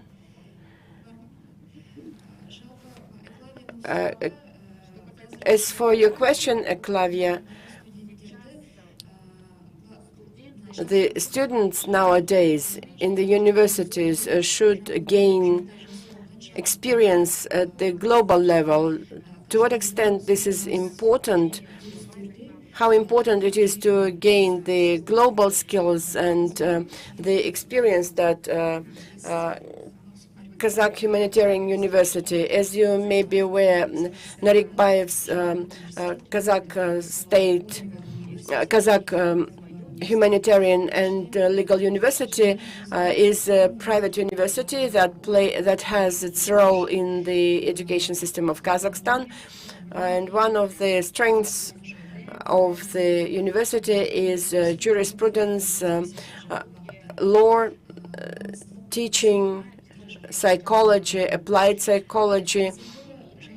We now dwell into these areas of education, and during the current globalization period, we provide the experience of learning not only in our country, but we also try to make the knowledge as global as possible. And now, since the ministry is named differently and within the new Ministry of Higher Education and Science, we have the program of academic mobility, and the universities under this mobility program can send students to other partner universities for 1 semester. And we have a great program that has been in operation for several years. Our university takes this opportunity. In particular, I would like to respond that our university has more than 90 partners. This is Germany, Poland, Czech Republic, and some Asian countries, for example, Japan, South Korea, and many other countries who host our students under academic mobility program. And their students can come to us and get their knowledge here. I believe that this is a good trend of globalization. If we look at current challenges and how we adapt to those global challenges, this normally happens through such measures and such programs, and we are grateful to the ministry for this, and we take this advantage. Now, the next is the dual diplomas. We are having another program, Top Up, in our university, where we use these mechanisms for our students to for the students when they study in baccalaureate for 4 years, and then for the master degree they study for 2 years. We would like to get them subject to international experience and we motivate our students, and as a result of this international exchange and practice, our students in the future will be more competitive at the labor market. They very quickly get employment, and they are well prepared for all the challenges. And they also develop various quickly soft skills and professional skills. Unfortunately, in Kazakhstan, in higher education, and we need to recognize that, many universities rather provide the theoretical knowledge, and students could gain great theoretical knowledge, but some of the state-of-the-art skills and practical skills are omitted. And when we choose our international partner, we pay special attention to the capacity of the foreign partner to provide soft skills. And we normally send our students to the institutions so that our graduates could work in the best international companies and could have theoretical knowledge, but at the same time he could get sufficient skills for teamwork for successful and healthy work, such as communication and other soft skills. And we believe that we are quite successful in that as a higher educational institution, and we use all possible mechanisms available by the state. Thank you.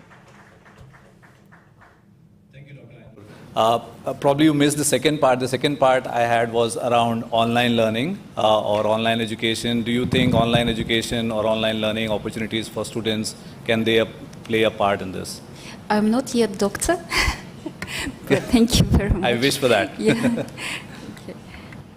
Yeah, online learning is also is on the agenda, and 2 years of pandemic challenges did make all of the higher education institutions to meet those challenges, and we were lucky enough that we had the experience of online learning early before pandemic period came early 2020.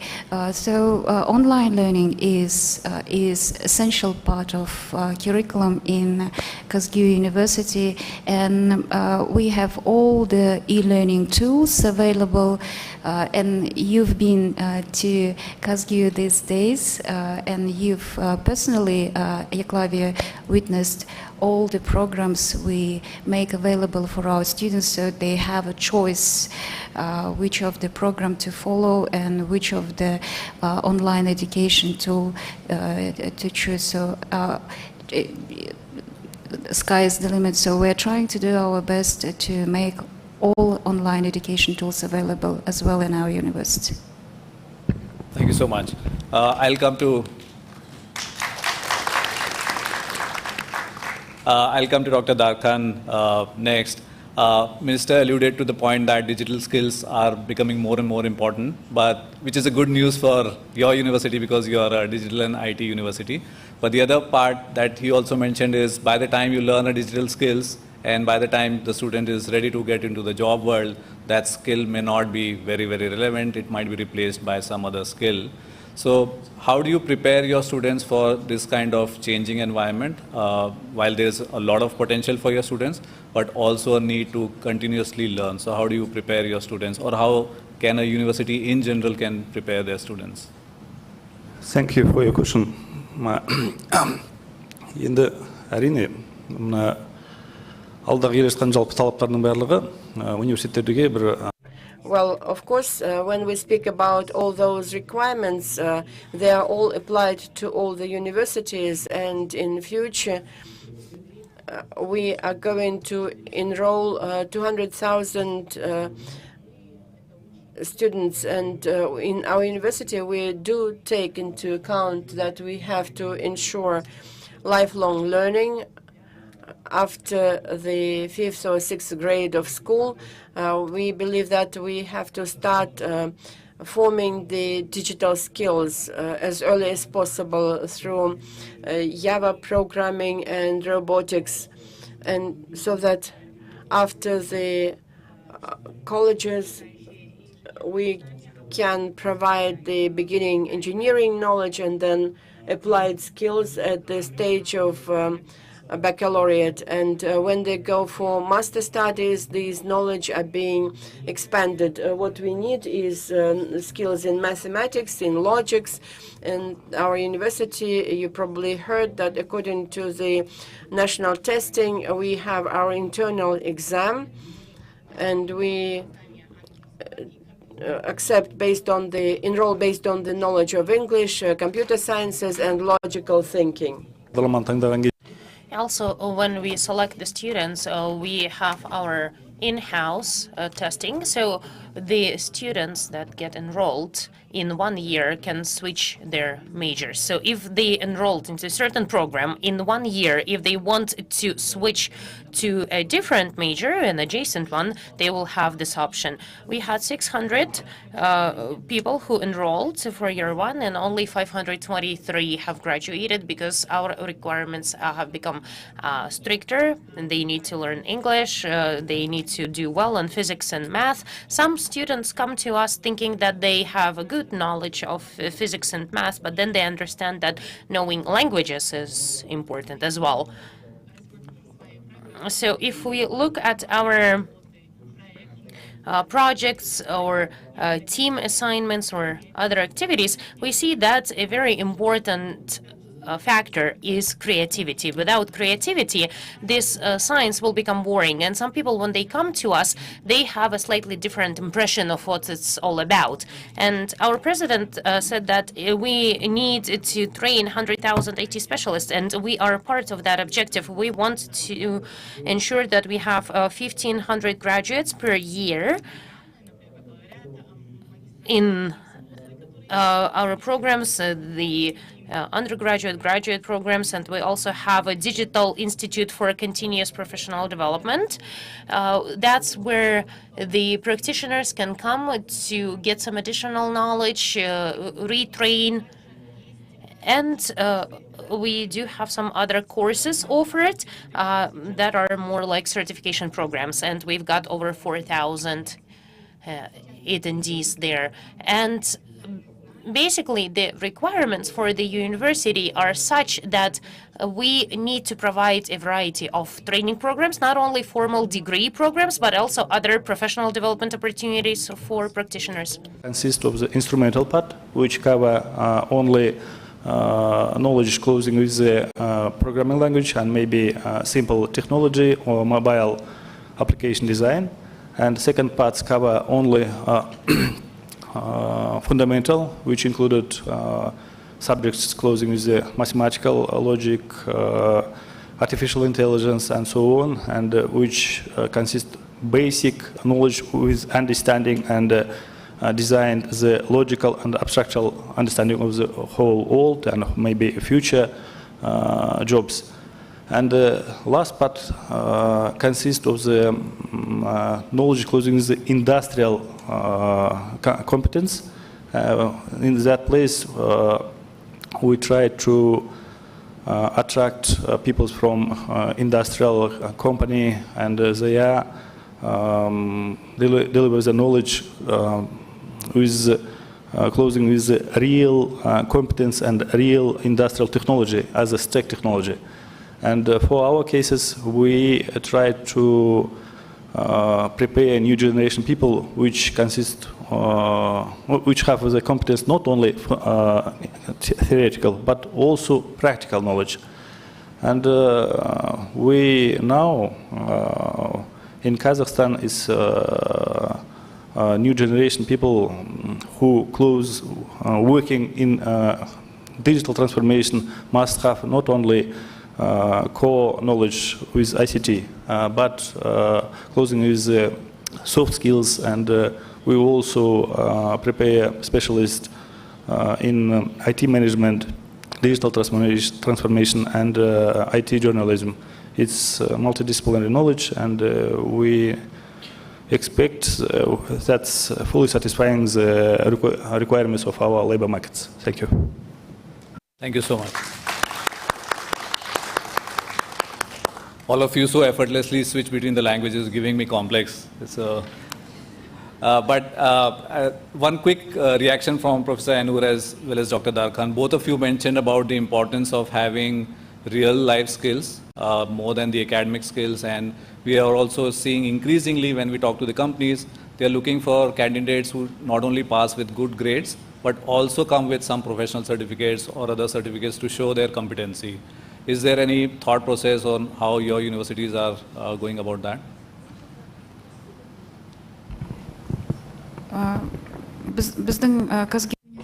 In the Kazgu University, we are thinking and we are saying that the life skills are important. We do have our own experience. We do have our own unique experience.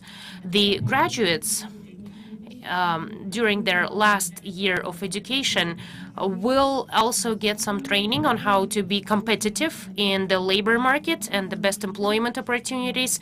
To do that, we use various mechanisms. One of such mechanisms is trying to adapt them to learn life skills and to get ready for the labor market. So during this final year of training, they get these specific courses. But we try to start that work from the freshman year.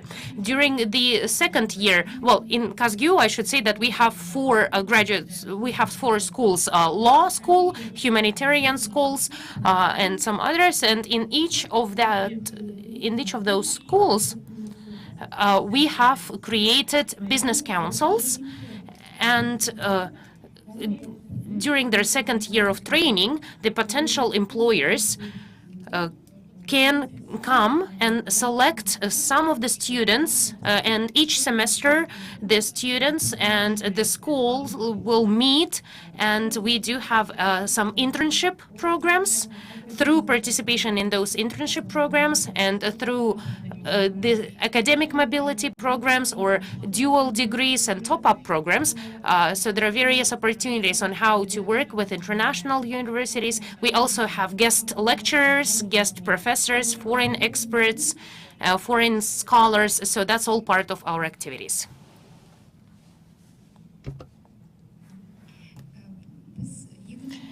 And also starting with year 2, going back to Clavia's question, we are trying to get potential employers as members of the council. Every year, we try to use the capabilities of those business councils to organize internships.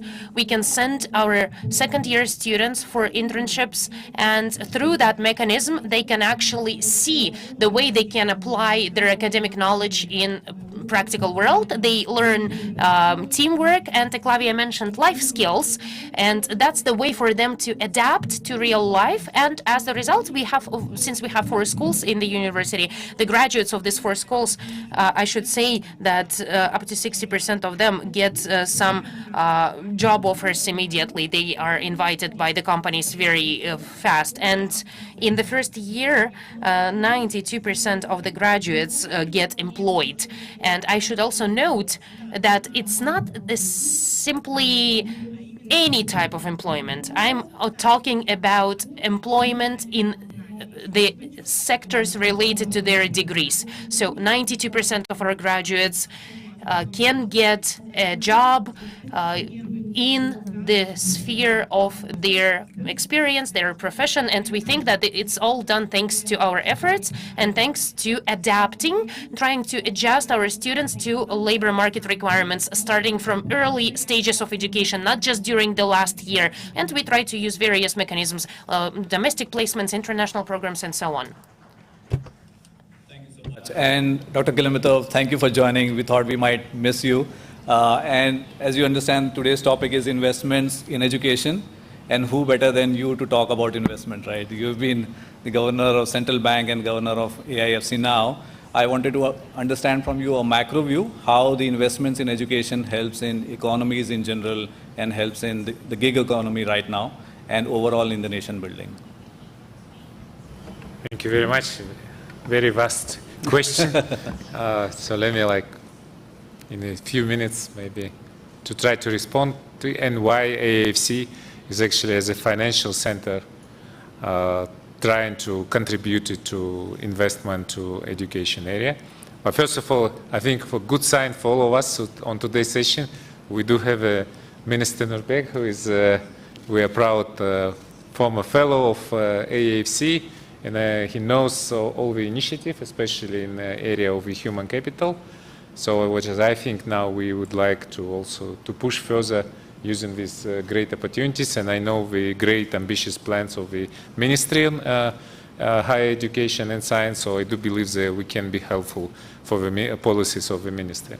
So let me maybe start from very beginning. So usually when we're talking about capital, so the people are talking more financial capital, maybe natural resources, natural capital, but you probably know that there is a famous theory about 5 capital, which is very important endowments for any country. So it's like not only financial, what, for example, we do have a national fund where we have a reserves for future generations of Kazakhstan, revenues which we get from the oil and gas sector, but also we know natural reserves of Kazakhstan, which all these vast mining opportunities and agriculture, but also a very important human capital, social capital. And I think in these terms, so previously I think human capital was not like a calculated certain type of kind of investable approach to why we should invest to this.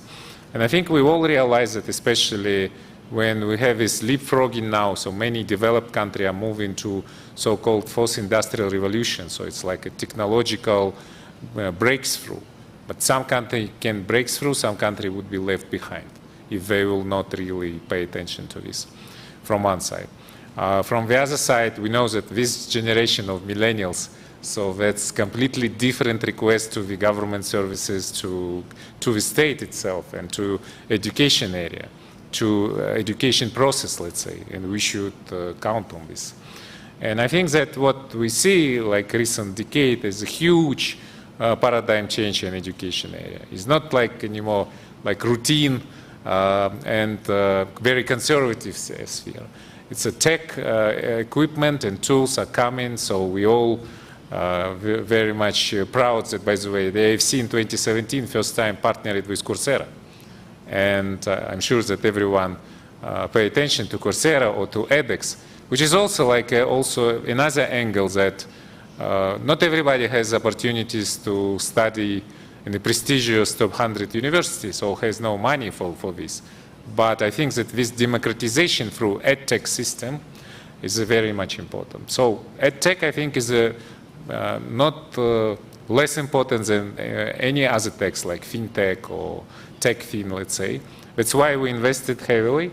So I'm very much proud that we do have a great team, which is believes to the investment to education area, chaired by Yernuris Magambetov, who is, by the way, CEO of AFC Authority. And the team, we created a special bureau on continuous professional development.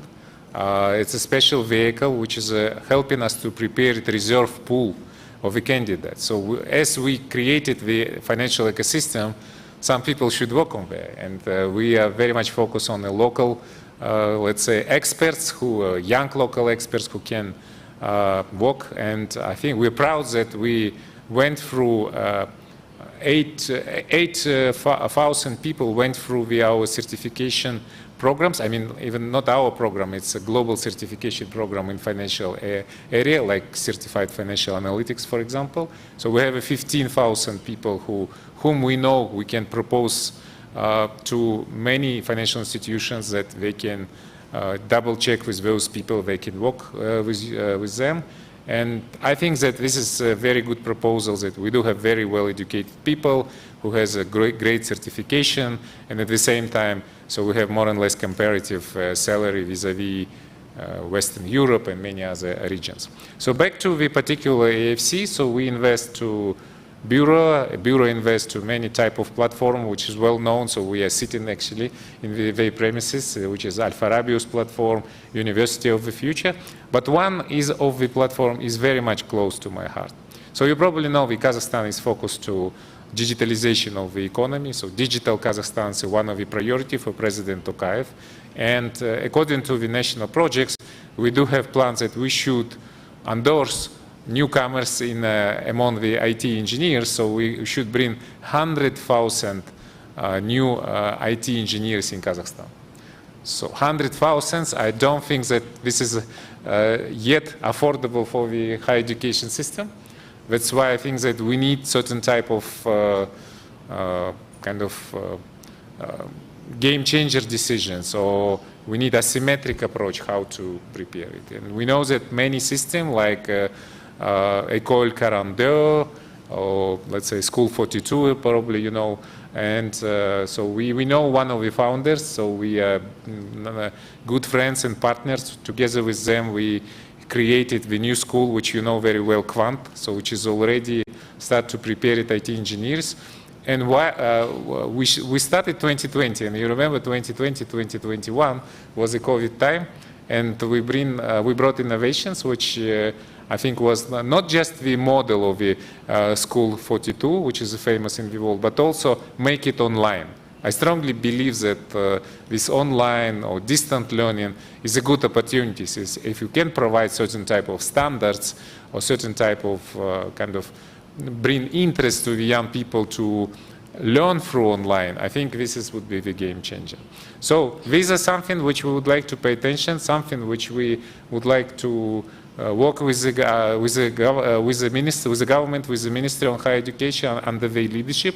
So also we have a few ideas to bring, as President Tokayev requested, branch offices of the good universities from outside. And we do have a great premises here. So by the way, let me also sell you the ecosystem of the expo site. So we do have here not only Astana International Financial Center, Tech Hub, Bureau, also have nearby Astana Hub. We have Astana IT University, we have nearby NU University. So it's a kind of a cluster for the new economy in Kazakhstan.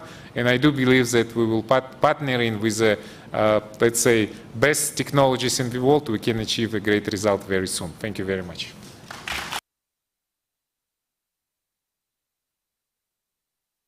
Thank you very much for a very, very comprehensive response to a very, very broad question. But thank you so much for enlightening us.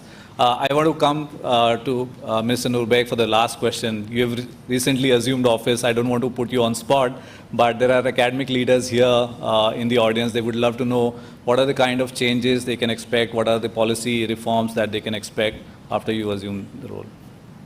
Thank you. Thank you. Well, we've worked with Governor Kilimbeto for many years, and we've spent considerable amount of time in exchanging ideas on how to bring the education forward.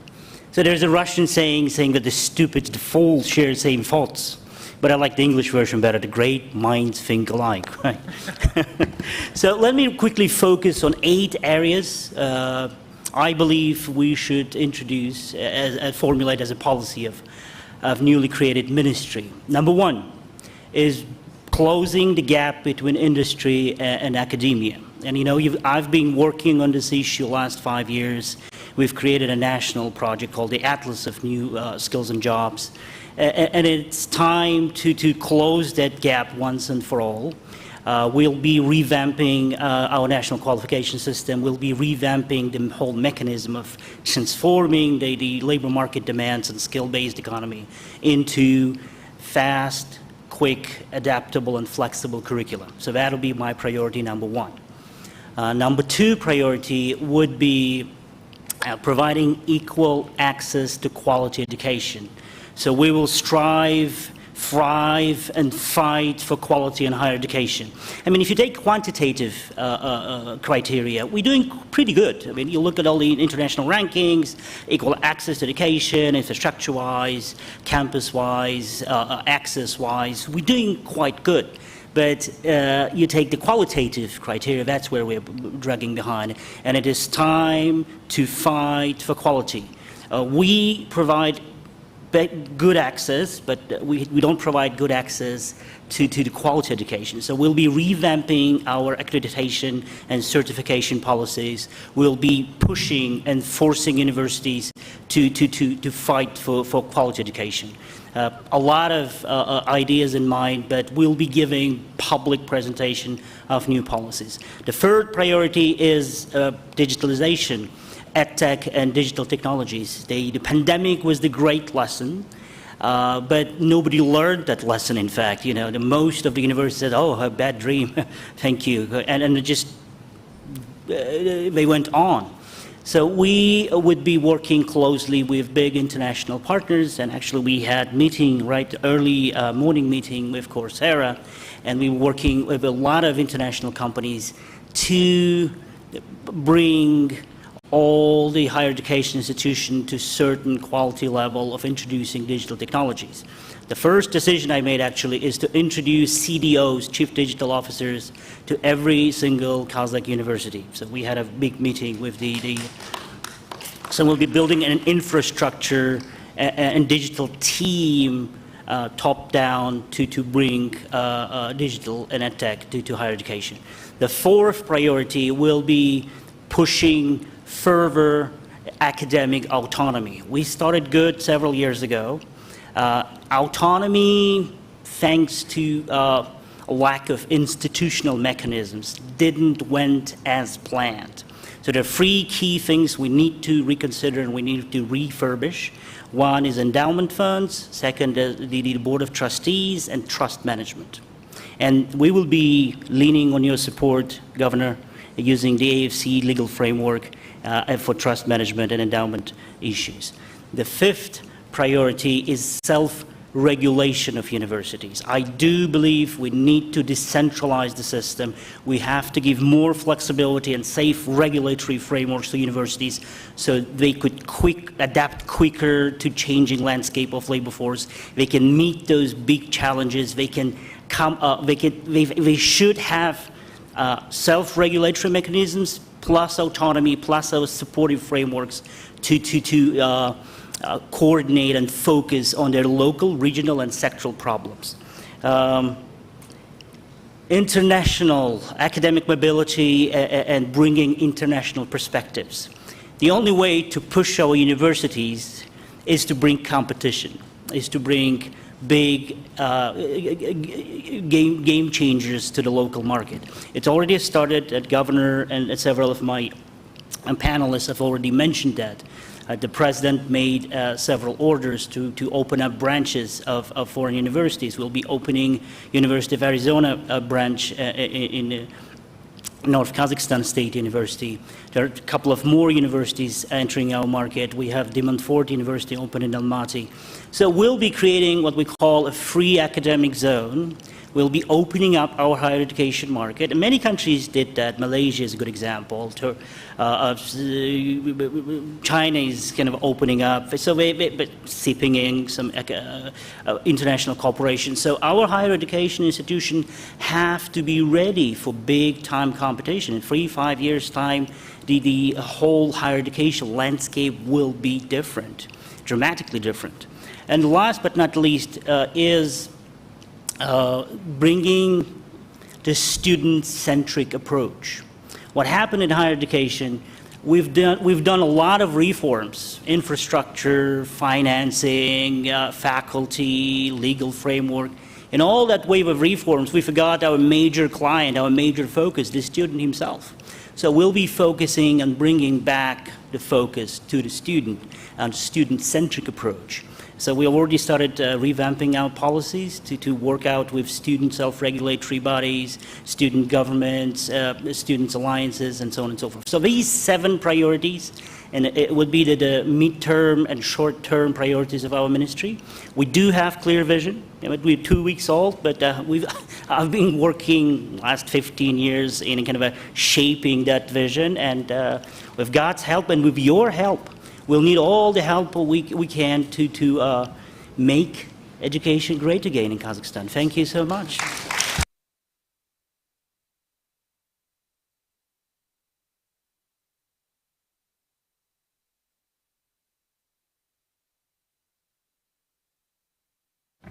So glad that I asked you this question, because I thought it is just 2 weeks, but I'm glad that I asked you. It's already so clear with your reforms.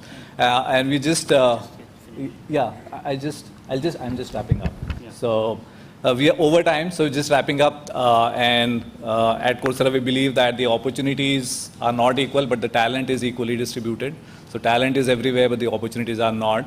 And I'm glad that as policymakers, as online platforms such as ours, we are bringing the learning ability for people to learn from wherever they want to learn. And very helpful to have such kind of discussions and keep discussing and refining the policies. And over to you for some announcement. Мен 1 минут сұрадым біздің модераторларымыздан, мынандай кішігірім жария. I asked for a minute from the moderator. I would like to make an announcement. It's a kind of advertisement, I don't know, a commercial or whatever. I would like to make a statement. I know that 70% of people in the audience I know personally. With some people I communicated, some people I collaborated with, some of us participated together in the conferences, so I know personally about 70% of the audience. I have a big request to you. The ministry has just started working, and now we have an opportunity to carry out deep reforms to transform the whole system of education and science, something that we could not change for 20 or 30 years, something that we dreamed about. And now we have a chance to do it, to reform. We have the support by the president with new Kazakhstan approach. And given that the new constitutional changes were made and our political model is now being changed, my big request is to all of you. The doors of our ministry are open for all of you. I'm open to all of your ideas, suggestions. If you have any ideas, projects, initiatives, please bring them to us. Anything related to education and science and research, if you want to participate in implementing those ideas, our doors are always open for you. You are all invited to be our team. Thank you very much. I'm inviting you to our team. I'm the person of middle generation. I'm 41 years old. We have the elder generation as well. They have their ideas and their expertise. We also have the young generation. We know you those of you who studied under Bolashak program in the foreign universities. And my mission as a representative of middle generation is to merge and integrate various generations, these two generations, and bring you our education system to revival. We need assistance and energy of each and every of you. I cannot implement the reform alone by just being a minister. Our small staff cannot implement the reform. Only working together, joining our efforts, we can make new Kazakhstan a reality. Thank you very much. Than this one. Thank you for this, for very welcoming as well as inspiring last-minute speech. With that, we'll conclude this session. I want to thank AIFC and BCPT for organizing this session, for the esteemed panelists to be part of this discussion today, and to all of you for being an amazing audience today. Thank you so much.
Уважаемые участники, distinguished participants, we will start in 1 minute. If there are anyone who needs to be invited, you can do it now.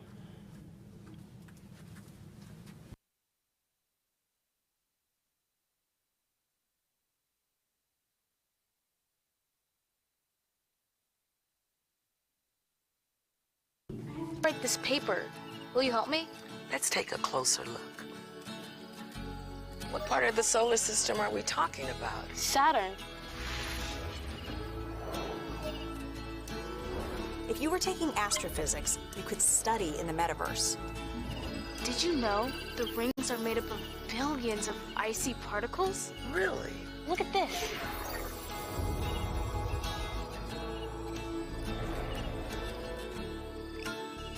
You're ready to do that paper now, right? Yeah.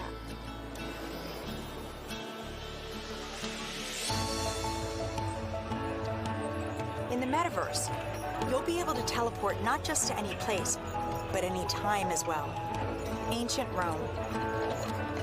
Imagine standing on the streets, hearing the sounds, visiting the markets, to get a sense of the rhythm of life over 2,000 years ago. Imagine learning how the Forum was built by actually seeing the Forum get built right in front of you.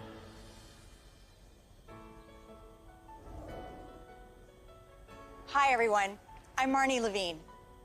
In the metaverse, learning won't feel anything like the way we've learned before. With a headset or glasses, you'll be able to pull up schematics for your studying, or maybe even the service manual for a vehicle you're learning to repair. Let's say you're a med student or a doctor. With apps like OSO VR, you can learn new techniques in surgery firsthand, practicing until you get it right. Or, if you're studying Earth science, you could swim through the Great Barrier Reef, get up close to Earth's mightiest insects with your instructor, David Attenborough, whose VR documentary is playing now in Oculus TV. This is a world of intrigue, a world of wonder, a secret world hidden to the human eye. Explore the extraordinary world of Micro Monsters 3D with me, David Attenborough. Здравствуйте. Good day, distinguished participants. Session of the Meta Tech Forum. It's an inspiring video, isn't it?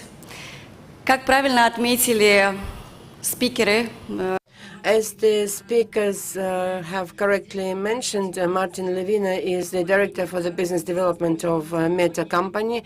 Indeed, using the new technologies, the formats and the opportunities for education become unlimited. Does it mean that humanity has already made a leapfrog in delivery, processing, and transfer of knowledge and information? This is what we are going to discuss today. My name is Elmira Aubry. Welcome to Forum Meta Mobility Edutainment Technology Action. And before I introduce the panelists, I would like to make a small teaser that active participants who will ask interesting questions at the end of the session will receive a present. I will keep it secret yet. The present will come soon, and I will tell you what it is and tell you how it can be received. I would like to thank the sponsors and organizers, ERG, Chevron, Visa, China Construction Bank, and GMC. Thank you for supporting our important initiatives in education. Let me now introduce the star composition of our speakers. Our special guest from Silicon Valley, Kwame Yagnami, CEO of Vasas Telecom Valley, Aziz Irzhanov, the manager of CFRO, Roman Kilizhanuli, director of the LLP Media Group, Sanjar Roshalkambekov, director of eTech, and Zhanar Kabenko, director of Artificial Intelligence Department of Nazarbayev University, and also my colleague, head of Tech Hub AIFC, and the director of the Affiliated Center for IR of the World Economic Forum. As a moderator, I will switch between speakers and languages. So, colleagues, if you haven't picked up your the headset for interpretation, let us start. To add the first definition of our session, which is artificial intelligence. AI, what is the definition? It's a technology and systems which can sense, comprehend, act, and learn as a human. Setting around machine learning, we see a whole range of capabilities and application that makes AI so powerful in a modern reality. And let me pass the first word to our precious researcher, PhD candidate, which is actually discovering and researching the AR, VR, and other immersive technologies in Nazarbayev University, Janat. Dear Janet, the futuristic concept of the human and machine collaboration exists since early 60s. What's happening now? Could you please guide us through these new technologies from the scientific perspective? Hi, thank you for the amazing question. I'm very happy to be here today and speak on behalf of our team at ISAI at Nazarbayev University. You're right. Should I switch on the slide? Maybe. Okay.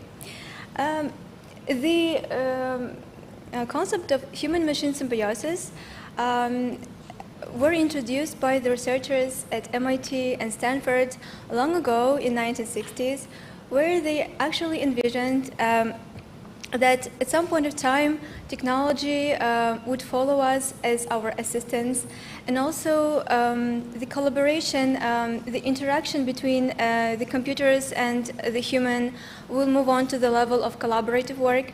And further, it was envisioned that at some point of time, the technology and machine will be an extension of our own intelligence, of our memory, perception, and the concept of augmentationism also appeared at that time in 1990s. And maybe it is also somehow related with the concept of augmented reality that we do have in our times, which is pretty amazing technology, which gives us an access to the augmented environment with the elements of virtuality, where we can use technology in order to look at the environment, and in addition to the reality, we can see some virtual objects like a video, or it can be a picture, or it is a sound, maybe a song, why not? And very interestingly, the very first headset, which was developed in 1960s, head-mounted display, was very bulky, was uncomfortable, and maybe even not safe. But thanks to the development of the technology that we do have these days, thanks to the computation, thanks to the advances in optics and material science, we do have this technology right now which are comfortable, and we can wear them in our daily basis. We also have artificial intelligence with an amazing algorithms for data processing, which really outperform our own human capabilities, which is really amazing. And as a researcher at the Institute of Smart Systems and Artificial Intelligence, and as a PhD student, my task was to use artificial intelligence and augmented reality to come up with some technology that could augment human memory. When and we actually did it, so let's move on to the next slide. Okay. Oh, the previous one. We developed this system and we named it as an exomem, like exoskeleton, like extension and support not for the body, but this time for the memory. Sounds cool. When I received this task to develop it, for me it was clear what is augmented reality and what is artificial intelligence. But the big question for me was like, okay, but what is human memory? How I'm going to augment it? How I'm going to make an assistant to help it? This led me to necessity to study the human memory. And actually, I did my research on this, and we move to the next slide. In our memory, we have three parts. The first part is sensory memory. It's actually how we receive information. We can see, we can taste, touch, smell, hear. Once we get the information, it's going to be processed. So it's going to be moved in the working memory. And here we actually do the learning, here we do understanding, here we do reasoning. Once we learn, information is going to be stored in the long-term memory. And this is actually a place thanks to which we have our skills. We can talk, we can walk, ride a bike. But before having the skills, an important part, we should learn it. And do you remember that when you try to learn something, at some point of time you say like, hey, I'm tired, just stop it, can you give me a rest? Why this happens? This happens because the capacity of our working memory is limited. In fact, we can pay attention up to 7 objects and memorize up to 4 objects without being tired, without feeling this cognitive load.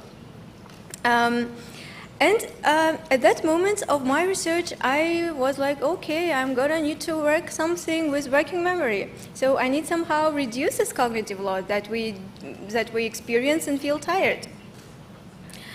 And actually, I started to do research on this. Okay, next slide. Oh, here we go. Yeah, I did it. There are 3 types of cognitive load. The first one is due to the difficulty of the material that we are going to learn. So we actually cannot control this. This is an internal and due to the material itself. The second cognitive load is actually how we deliver the information to our brain. It's like an instructional design. We can use a text, or we can use a video, why not, or a song. For some reason, I like this song. Okay, maybe I do like singing.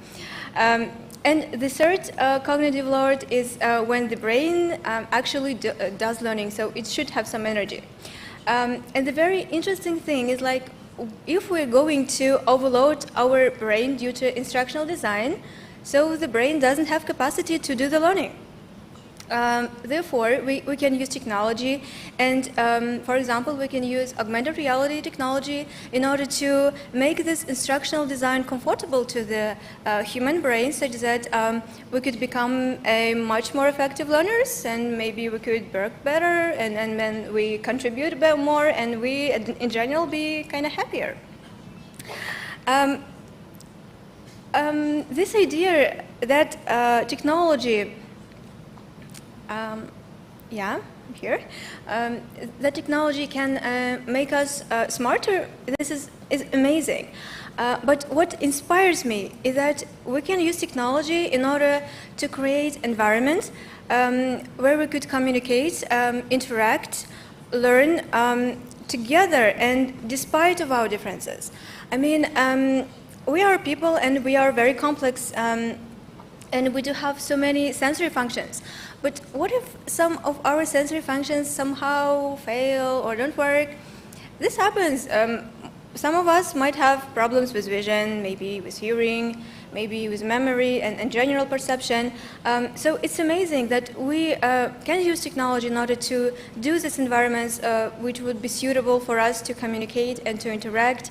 And recently I have learned about the research that the Microsoft team does, and I was very happy to read about this paper.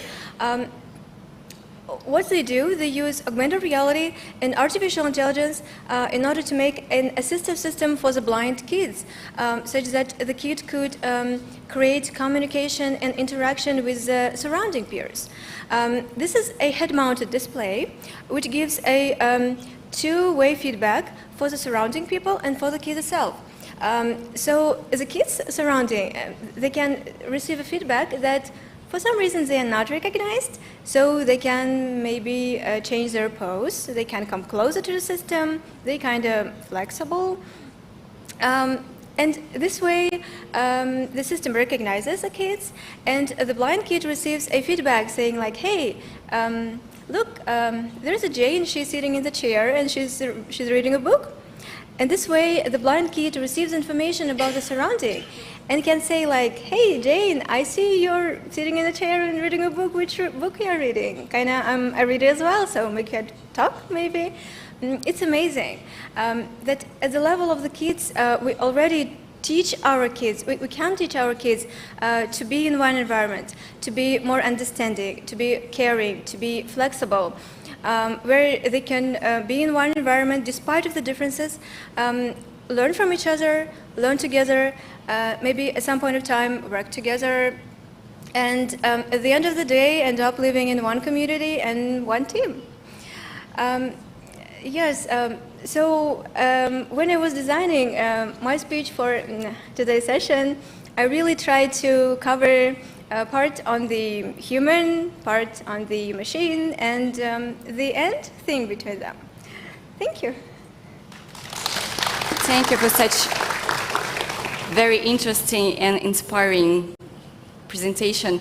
Actually, I'm very keen to know more about this artificial intelligence and the cognitive skills development, because this is our future, I guess.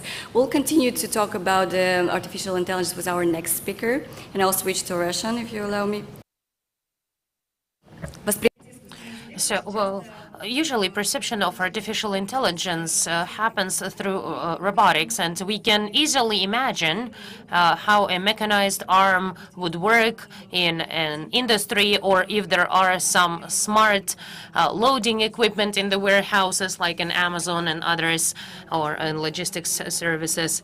And Jeanette has also mentioned that there is the exoskeleton concept, which is an element in robotics. And now I'd like to focus our attention on the fact that many people are now saying that the robots will replace us and will do our jobs. But in reality, we see that there is more and more collaboration between the human and the machine. There are new smart ways of doing things, and that even creates jobs.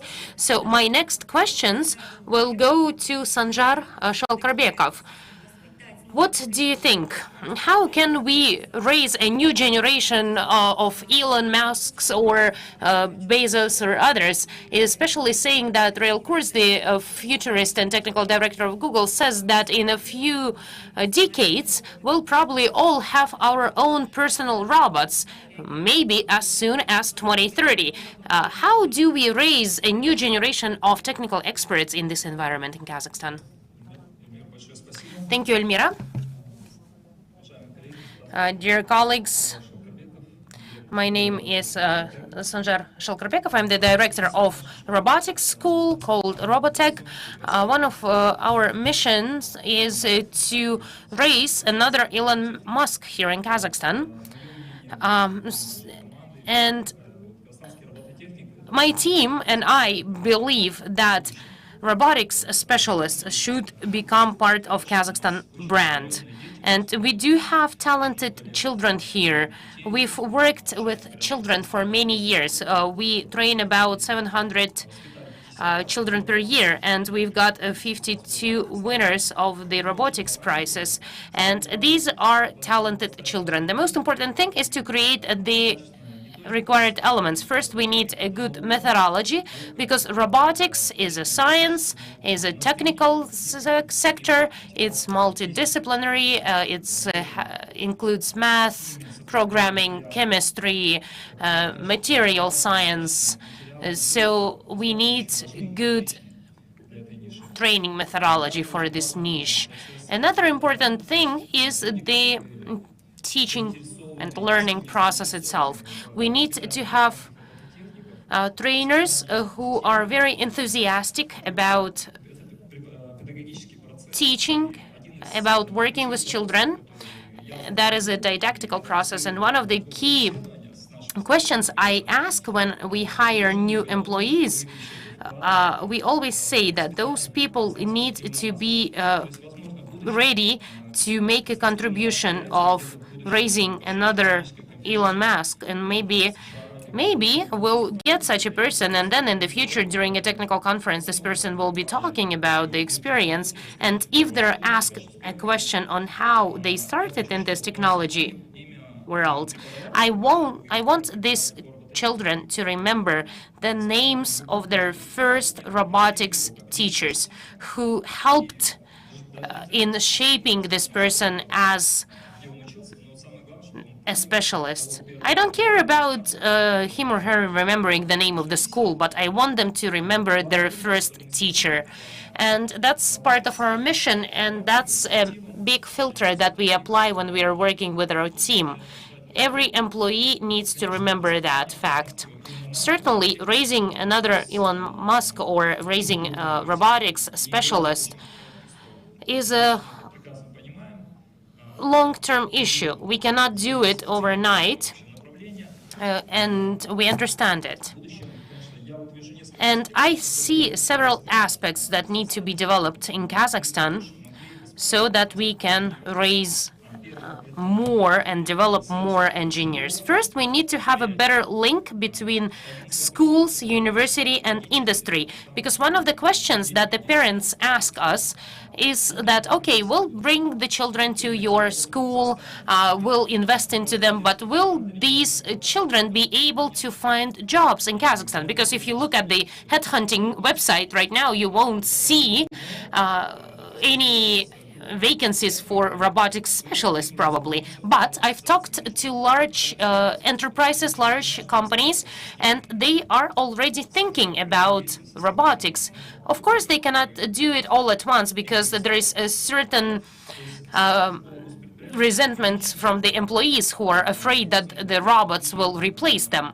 But I think that this link between the schools, universities, and industry is very important. It's important to give scholarships, for instance, to winners of robotics competitions.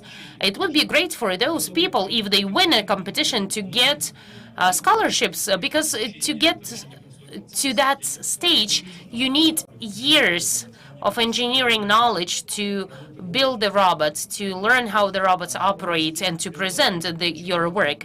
Another aspect,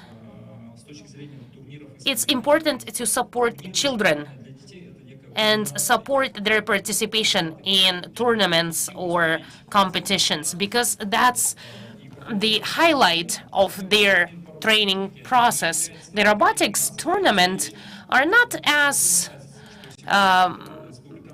big and well known. For instance, probably none of you know that today World Robot Olympiad in Kazakhstan has started. It will be done in 2 days, today and tomorrow, in Nazarbayev Intellectual School, and that's considered a prestigious tournament, and Kazakhstan sends a team.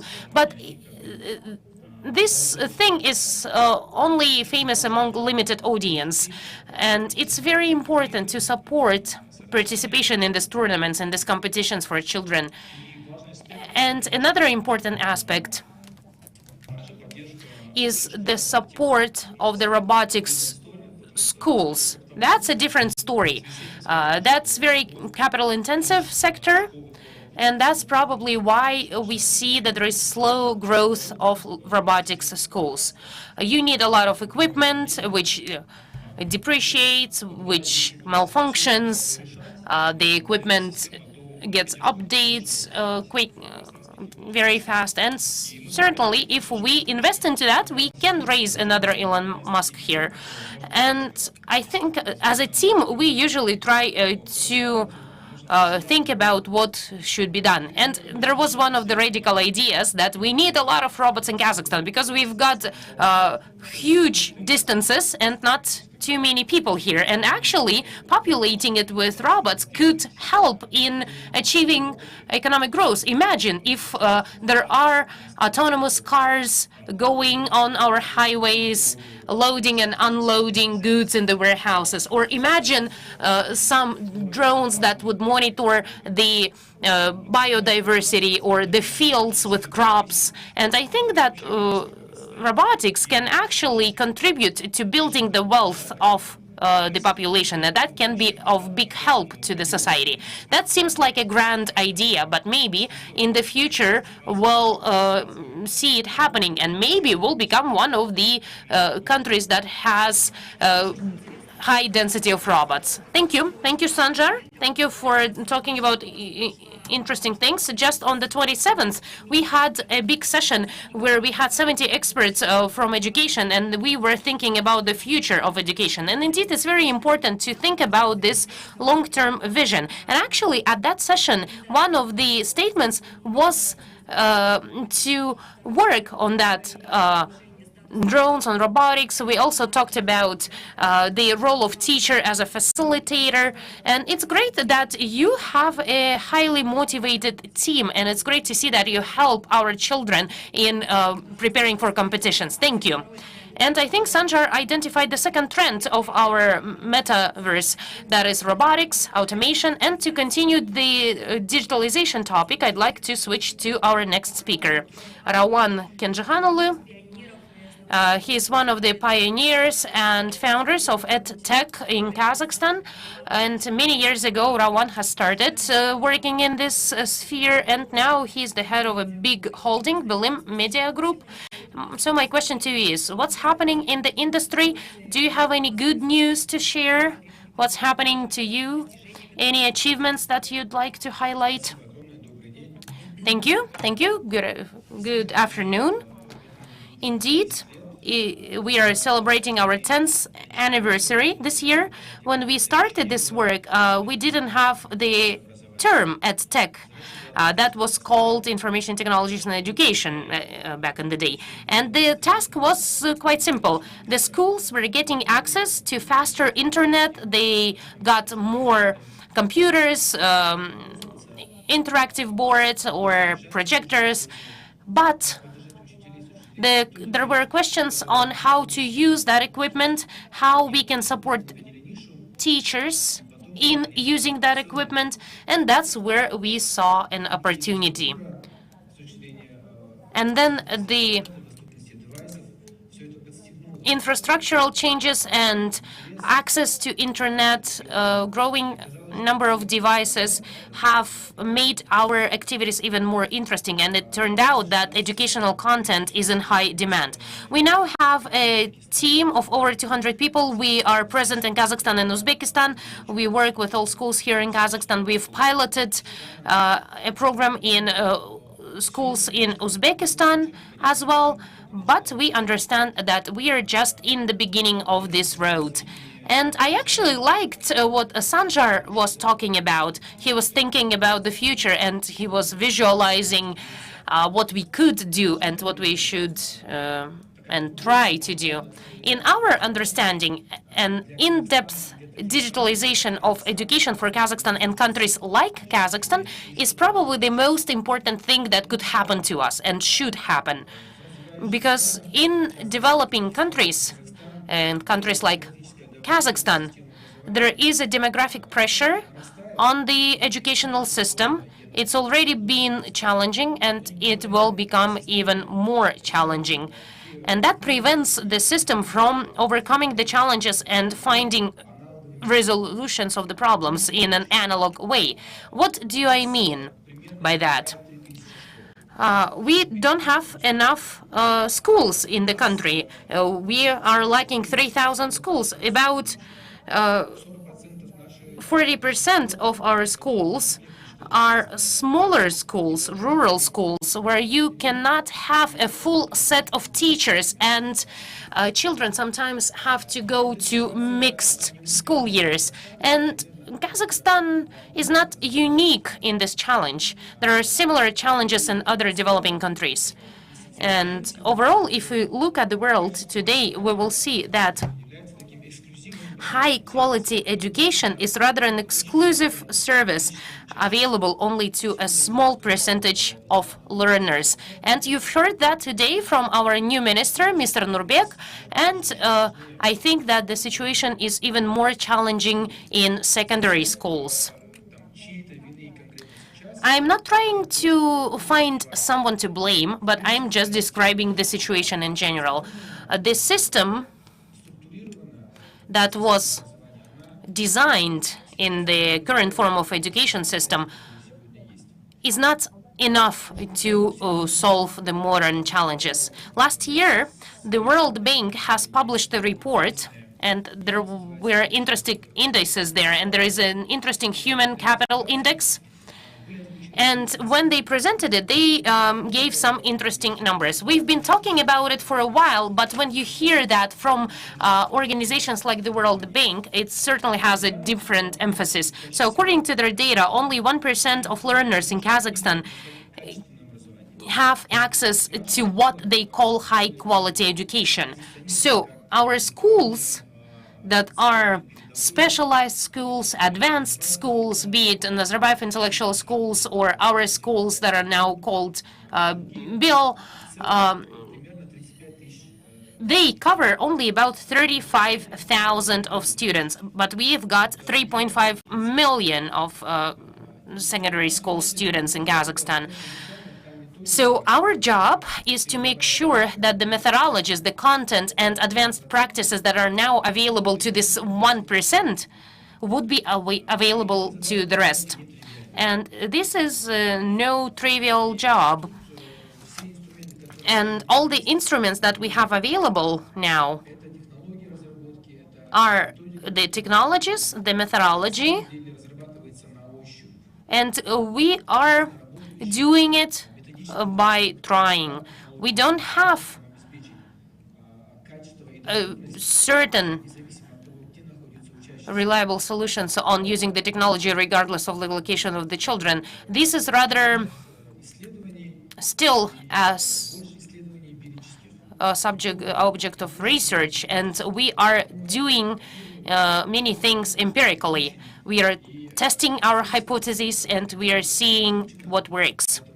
And the topic of this forum, I think it's very important. One of the components is edutainment, or mobility as well. Those are very interesting hypotheses that our industry is trying to test, and it's now become a separate industry, EdTech, and we are trying to find tools that would work. The pandemic, in this sense, has been, on the one hand, a shock, but on the other hand, it was a blessing in disguise because our colleagues and ourselves were able to test many different ideas, to test many different hypotheses. And many of them have worked, and we've seen great results. Some things did not work as well as expected, but on the other hand, the pandemic happened and the whole system had to switch to online mode almost overnight. And all of us had to master those skills, those who were the proponents and opponents of the technology. And the response to that demanding switch was very different. But overall, we can see that after 2 years, the educational system in general was experiencing fatigue from this format because they had to switch very quickly, because no one was really ready to make that switch happen. Even we didn't have that readiness, although we were probably the most prepared. And no one expected this to be such a drastic and quick shift. The things that we worked on before the pandemic were rather the systems that would support a teacher in real classroom. But then the switch happened, and we had to replace the school system in terms of the content and functions of the platform. And going back to your question on what's happening now, I think that right now we have a more rational approach to assess what we've got, which of the hypotheses worked and can really help us in achieving our objectives. We are also very happy to see that the government, the regulators, maybe thanks to the pandemic, have started this shift to digitalizing education. And the first step that we are expecting, and we want everyone to pay attention to that, the very first thing we need to do is to regulate the EdTech and remote learning. We don't have specific provisions in the regulations on what it is. We don't have any professional requirements for participants. The regulators cannot conduct expert evaluations. Like, everyone knows how to validate the textbooks, but people don't know how to do the same for educational content online. Another thing that we are concerned about is that on the one hand, the government is paying more attention, but on the other hand, the government is trying to deal with those things that they understand better. For instance, they now understand that we need to somehow collect the data. We need to automate some school services like building waiting lists or hiring teachers or doing accreditation. These things are, of course, important. I'm not trying to offend my colleagues who work on that, but overall, those are not the core issues in EdTech. Content is the most important thing. Methodology is the most important thing. We need to think about the ways we can effectively digitalize the content to make it interesting, to make it easier to remember things, understand things, and master the material. There are some interesting facts on what we did during the pandemic. For instance, in the pandemic, we had to move the calendar plans and curriculum to online modes. So can you imagine 11 years of schooling, 37 different subjects? Have you ever thought about how many skills a child needs to learn, or how many paragraphs are there in these books? And it turned out that it's about 12.5 thousand. So if we go years 1 to 11 of secondary school, the child will cover 12,000 topics, and their understanding of these topics will build this whole idea of life, environment, and so on. And the digitalized response to the question on the efficiency of education is, in general, the answer to the question which of the 12,000 topics the child will really use after the school. You see, and when we got all those topics and we calculated them in the form of digitalized lessons where there is a part related to the explanation, training and mastering and evaluation, and all these parts were visualized, simulated and packaged into the lessons or with exercises. We practically now get the tool that helps us building a kind of a matrix where we do not worry where the child studies, but we can understand where the child is located within this matrix. He is at this point in maths and this point in physics, in any other subject. And technically and theoretically, we can now build the personal track for every child and to do some kind of a test for the child. Now we at this point, we entered at this point, and we need to be over there at the top. This is the simplistic approach, and this is already possible. So we have done a lot of work. We did lots of things in terms of technology and the content.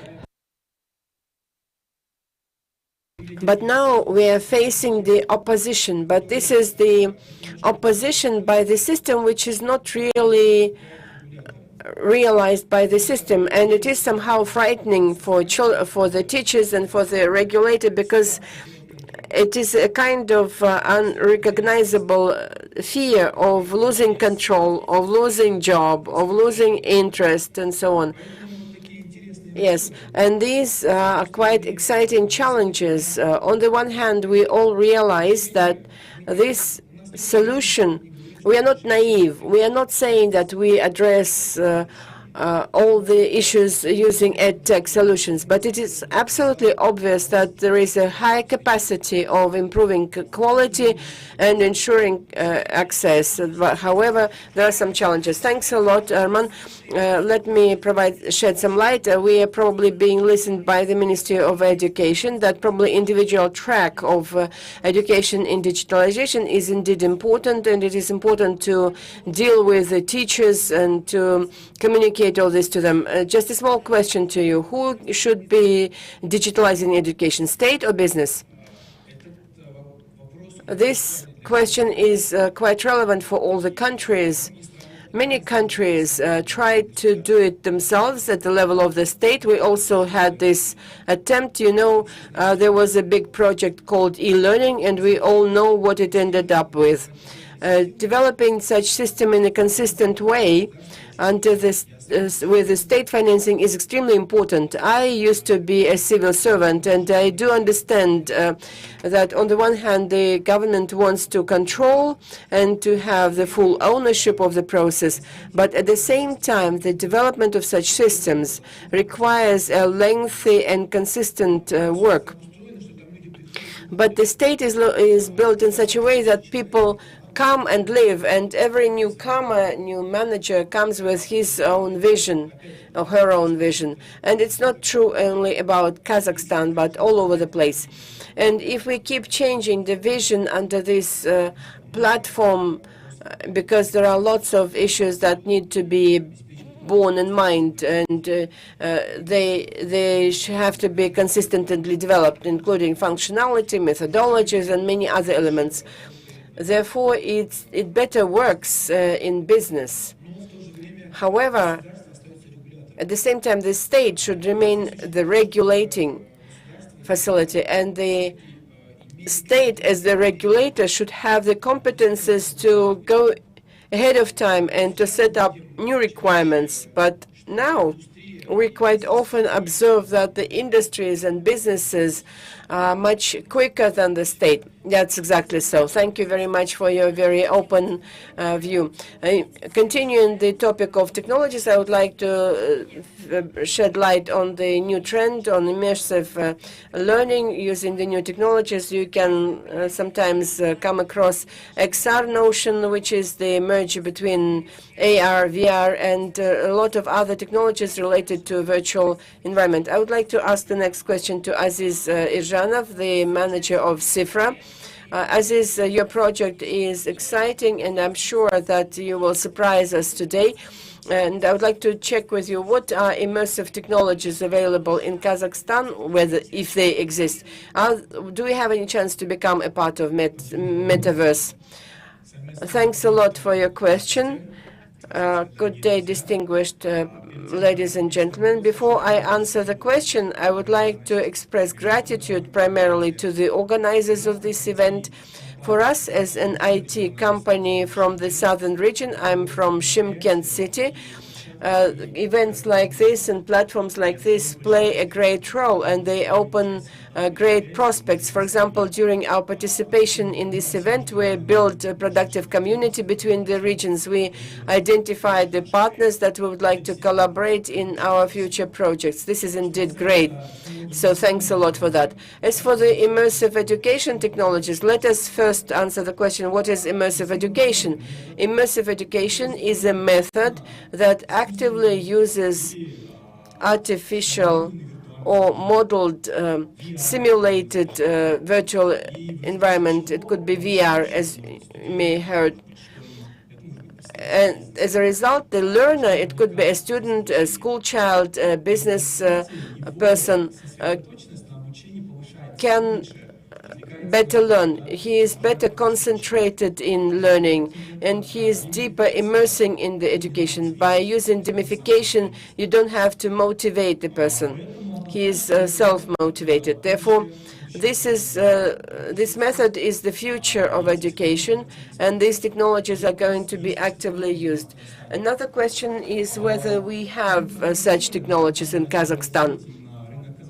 Our company started analyzing the market in Kazakhstan, and we see that there are some few IT solutions. They are mostly foreign companies based in Kazakhstan, or due to some reasons they are present in Kazakhstan at the moment.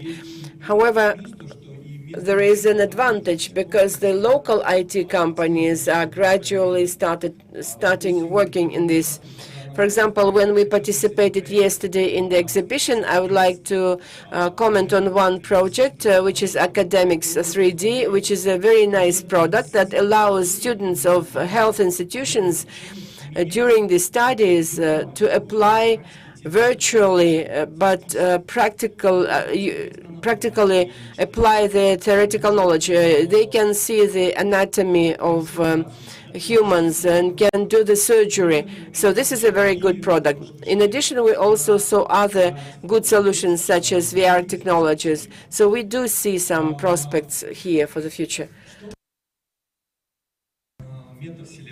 As for metaverse, I would like to demonstrate here our contribution of our company and products that we produce in Shymkent. Please look at the video.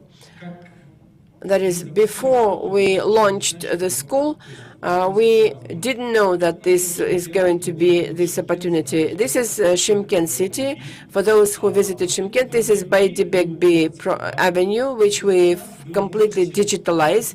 And you can walk, play, and run across Baydibekbi.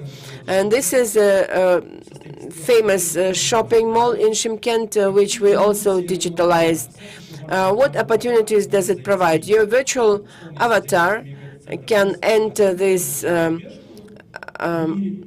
shopping mall, you can try some garment and click on book, and this good is going to be delivered to you. So this is the virtual view of our colleague Arman Mulatayev, and on the left-hand side his virtual personality, and we can try on the garments. And what kind of opportunities does it offer? Some people probably have ordered the garments from internet, and the biggest issue is the sizing. By digitalizing, we ideally get the match of your garments, and walking around the city, you can book or order this garment, and it will be delivered. We had a dream with my friends. From my childhood, I wanted to become an actor, but it didn't work. And I could be digitalized, and you can be digitalized in our future film. Did you see Robots, Death and Love at Netflix? Imagine that you become a part of this movie, a key character, and these opportunities are available now. And it's obvious that this digitalized city of Shymkent, where we are going to introduce universities and virtual education. We are also working on 3D modeling using animation. We would like to have our animated cartoons produced in Kazakhstan were none worse, and even probably better than those of Pixar or probably Walt Disney. And for this specific event, we prepared a short cartoon by our students who study in CIFRO, coached by our manager, Anatoly, and this cartoon was prepared during 2 weeks. Please have a watch. This is exclusive for EdTech Forum. The guys are tough.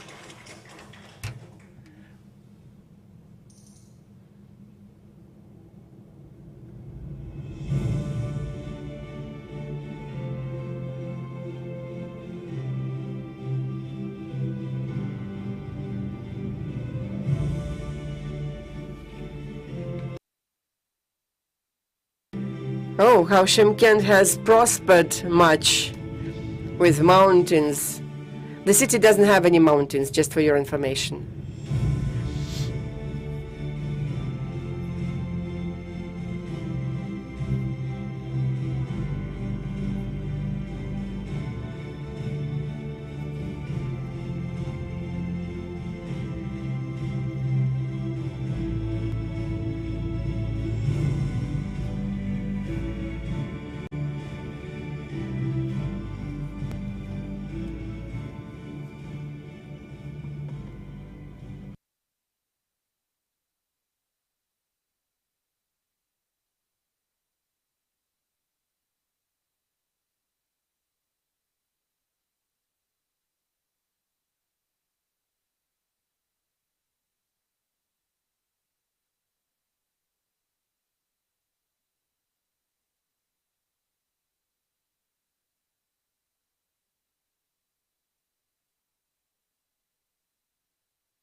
Thank you.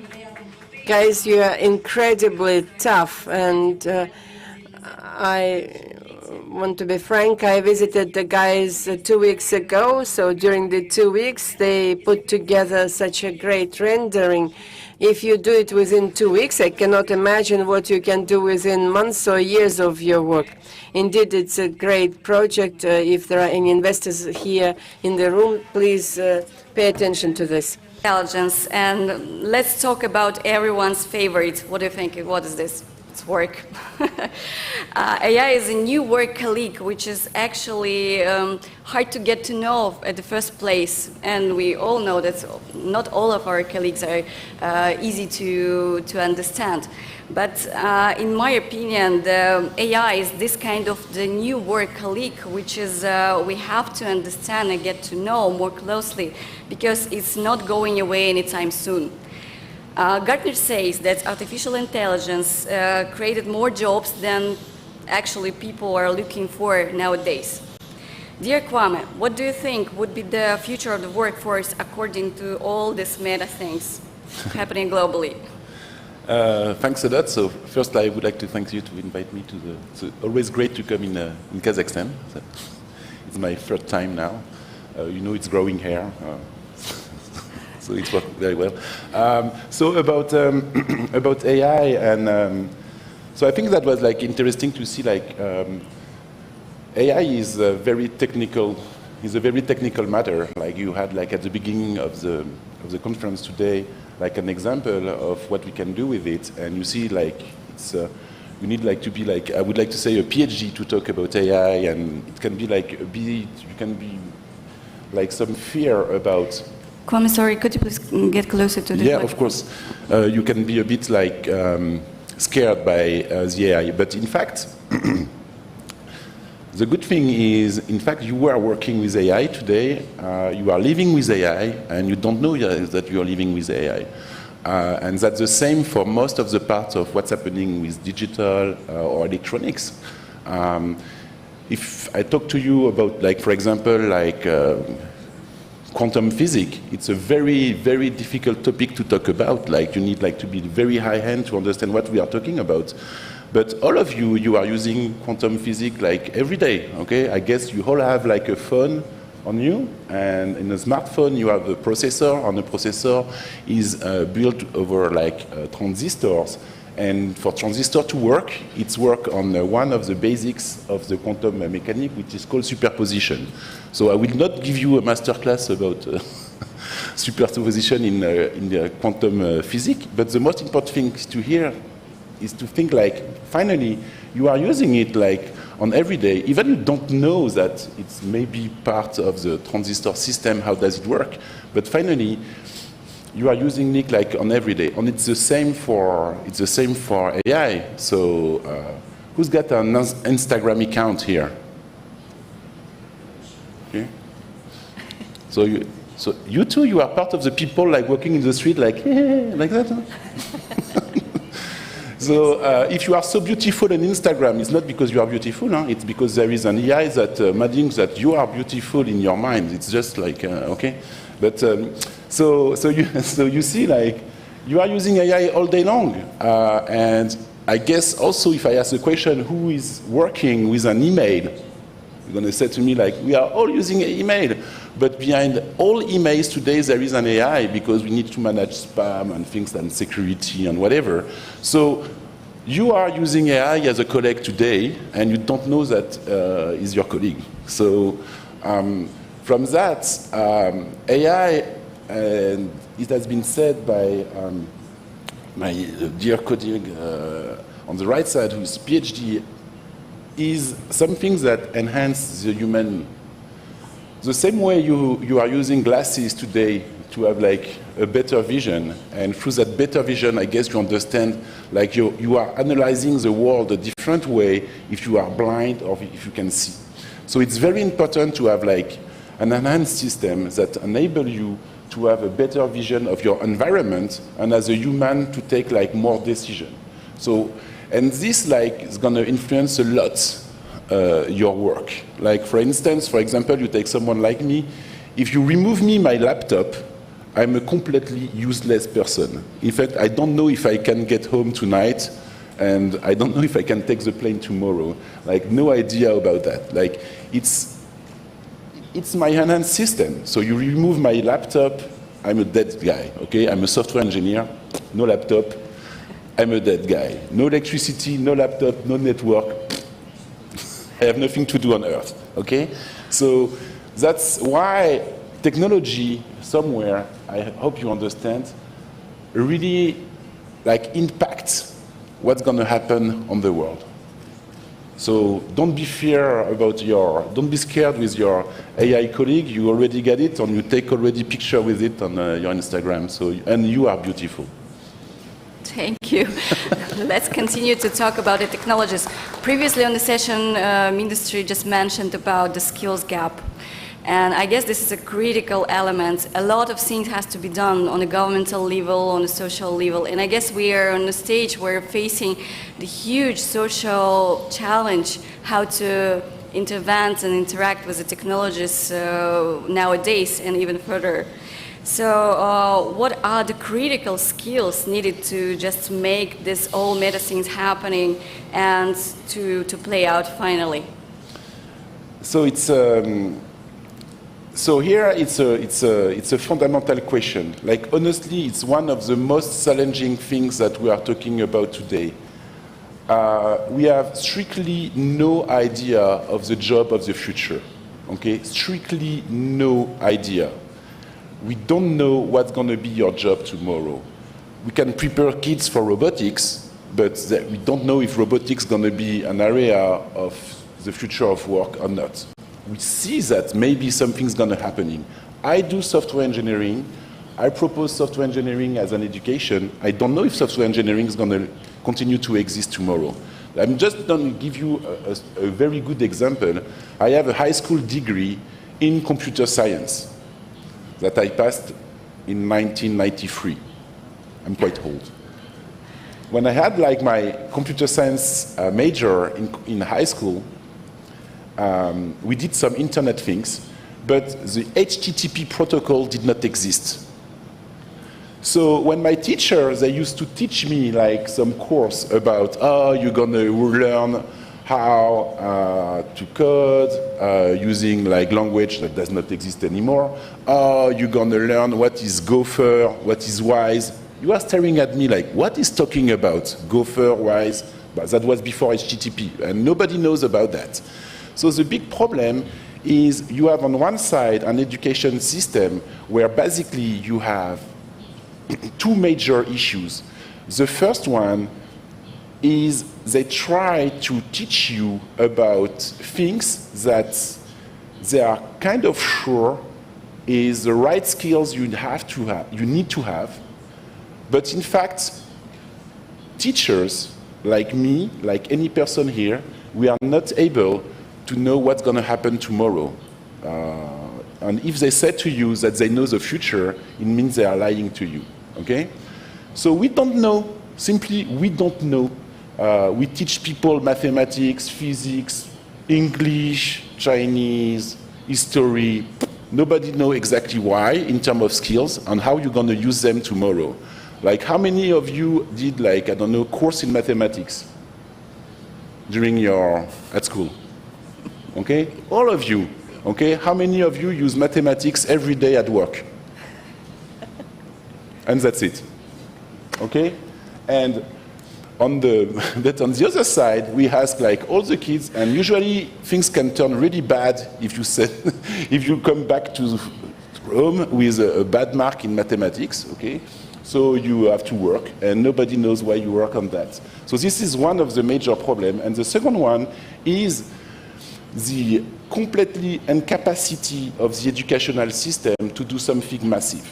Okay, if each time you have to teach to 5,000 students at university, you have to build a university as nice and as big as the Nazarbayev University.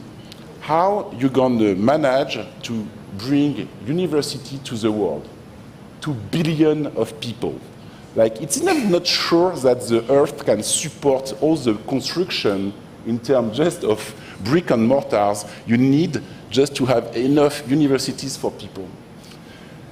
Beside like all the problems that has been proposed by the CEO of BINIM, it was completely true. Like there is plenty of problem. I don't talk about the content methodology. Just like in terms of brick and mortars, how many chairs, how many tables we need to build. So how many trees we need to chop to be able to build them. So this has led to some. I'm going to show you here. Like this is like, for example, all the skills that has been. There is 10 skills, 10 major skills that has been proposed by the World Economic Forum in 2020, saying like we must address those in 2025. So if you take a look, active learning, complex problem solving, resilience, technology, there is no mathematics, no English, no geography. There is strictly nothing that you learn in high school today, okay? And they said to you, it's the most important part that you need to learn in 2025. This brings like some consequences. If you take a look on the results in that study, for example, you have 50% of the people will need to reskill in terms of education during the next couple of years, and they're going to need to reskill about 40% of what they have learned. So the gap is absolutely huge between the reality today and what we will need to do tomorrow. So if you take like Western countries where I come from, it's especially difficult because the system is completely locked by the legislator, like everything is so complicated, everything is super politic. You have like in the US, for example, it's, you have like 50 states to manage, the federal state, like, and you have the universities, the college system, the private system, and all of that bring like a huge complexity, and you have millions of people that are living around that complexity system, okay? Where somewhere like countries like Kazakhstan, I don't say that there is no politics in Kazakhstan, but in fact I think like somewhere is maybe less complicated if you take your country who have finally the will to grow, to directly try to jump on the new skills system, like what is required. And so I think like somewhere there is like a really, how to say, like there is a lot of hope for a country like Kazakhstan, because if you go directly to the point, instead of building another 30 universities that basically give you a course in geography and history where you don't need that for the job of the future. I'm talking about the massification of education. You still need an elite of PhD specialized to build like very specialized things. I'm talking about the massification of education. I'm not talking about the 5,000 PhDs. I'm talking about like the millions of people who need a job tomorrow. If you go directly to the point of, instead of trying to create like 3 million PhD through a university system, but you try to do whatever is required to go directly, strictly to the point where you are sure that in a couple of months you can teach to someone a job of the future, the skill of the future. Even when they write here, like, when they write like cloud computing, engineering skill, we are not sure that cloud computing is going to still exist in 10 years from now. I'm talking about the first list of 10 skills you can see on the World Economic Forum at the beginning of that slide. When you teach those things, you are sure that your population is going to get ready for the tomorrow jobs. Thank you, Kwam. Yeah, we don't know what's going to happen, but it will be very, very tremendous, probably, and very interesting to pass through this transition period. Thank you for mentioning World Economic Forum, actually, so it will make me easier to pass the next word to our last but not the least speaker, the head of the tech and actually the lead of the World Economic Forum Affiliate Center of C4IR. And I will switch to Russian. So, digital twins, surrogates, Internet of Things, smart systems. What else can we expect on the verge of the fourth industrial revolutions? What are the megatrends? And that's my question to Pavel Koktyshev, and he'll be a good person to tell us about what is happening on the verge of the fourth industrial revolution. And a second question right away. So we were talking with Kwame about this gap in competences and knowledge. So maybe we are missing something else by focusing on these technological breakthroughs. Thank you. Thank you, Elmira. Good afternoon, dear colleagues. It's my great pleasure to see that this session has been interesting to our audience. Actually, there probably should be even more visionaries who can focus on that in our society, in our country. And let me start with your second question, because there have been a lot of discussions about where the technology is going, but now I'm asking myself a question of what do we do with it? How do we scale it up? What can we do? If we want to raise another Elon Musk, what can we do? And what should we do to make our chances better? As a structure, as this brain trust, we are working in AIFC since last year. That was a joint initiative of the government of Kazakhstan and the World Economic Forum. We have the Ministry of Digital Innovations and Development who works on the part of the government, and we've got Mr. Musin, a visionary who is responsible for many different dimensions: aerospace, innovations, digitalization. Now we just have to build on that. But jokes aside, I think that in every or any country, the government policy can either accelerate the processes or slow them down. And there are 14 centers like ours all over the world. In the CIS, there are 2 centers like that, in Azerbaijan and here. And we are working on making sure that the advanced up-to-date practices are implemented as soon as possible. And in this sense, there is a lot of work ahead, as Rawan has mentioned already. It's one thing to talk about scientific progress, but it's a completely different matter when we start talking about perception of the society and readiness to implement those technologies. That's another aspect that makes things even more difficult. And I'll probably talk more about the gap in the policy. We now understand that we cannot just stagnate, we cannot go back, and we need to accelerate. That's something that we are striving for. But then some simple things happen.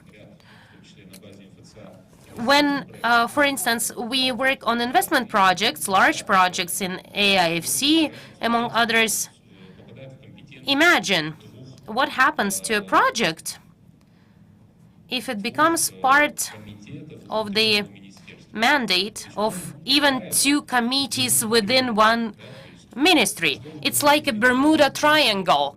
But imagine these are not 2 different departments of a single ministry, but imagine if those are 2 different ministries or several stakeholders from different organizations. And you need to understand that the innovations in the technology are complex matters, and they require a lot of different competences. So without switching approaches to policy, without building capacity of government officials,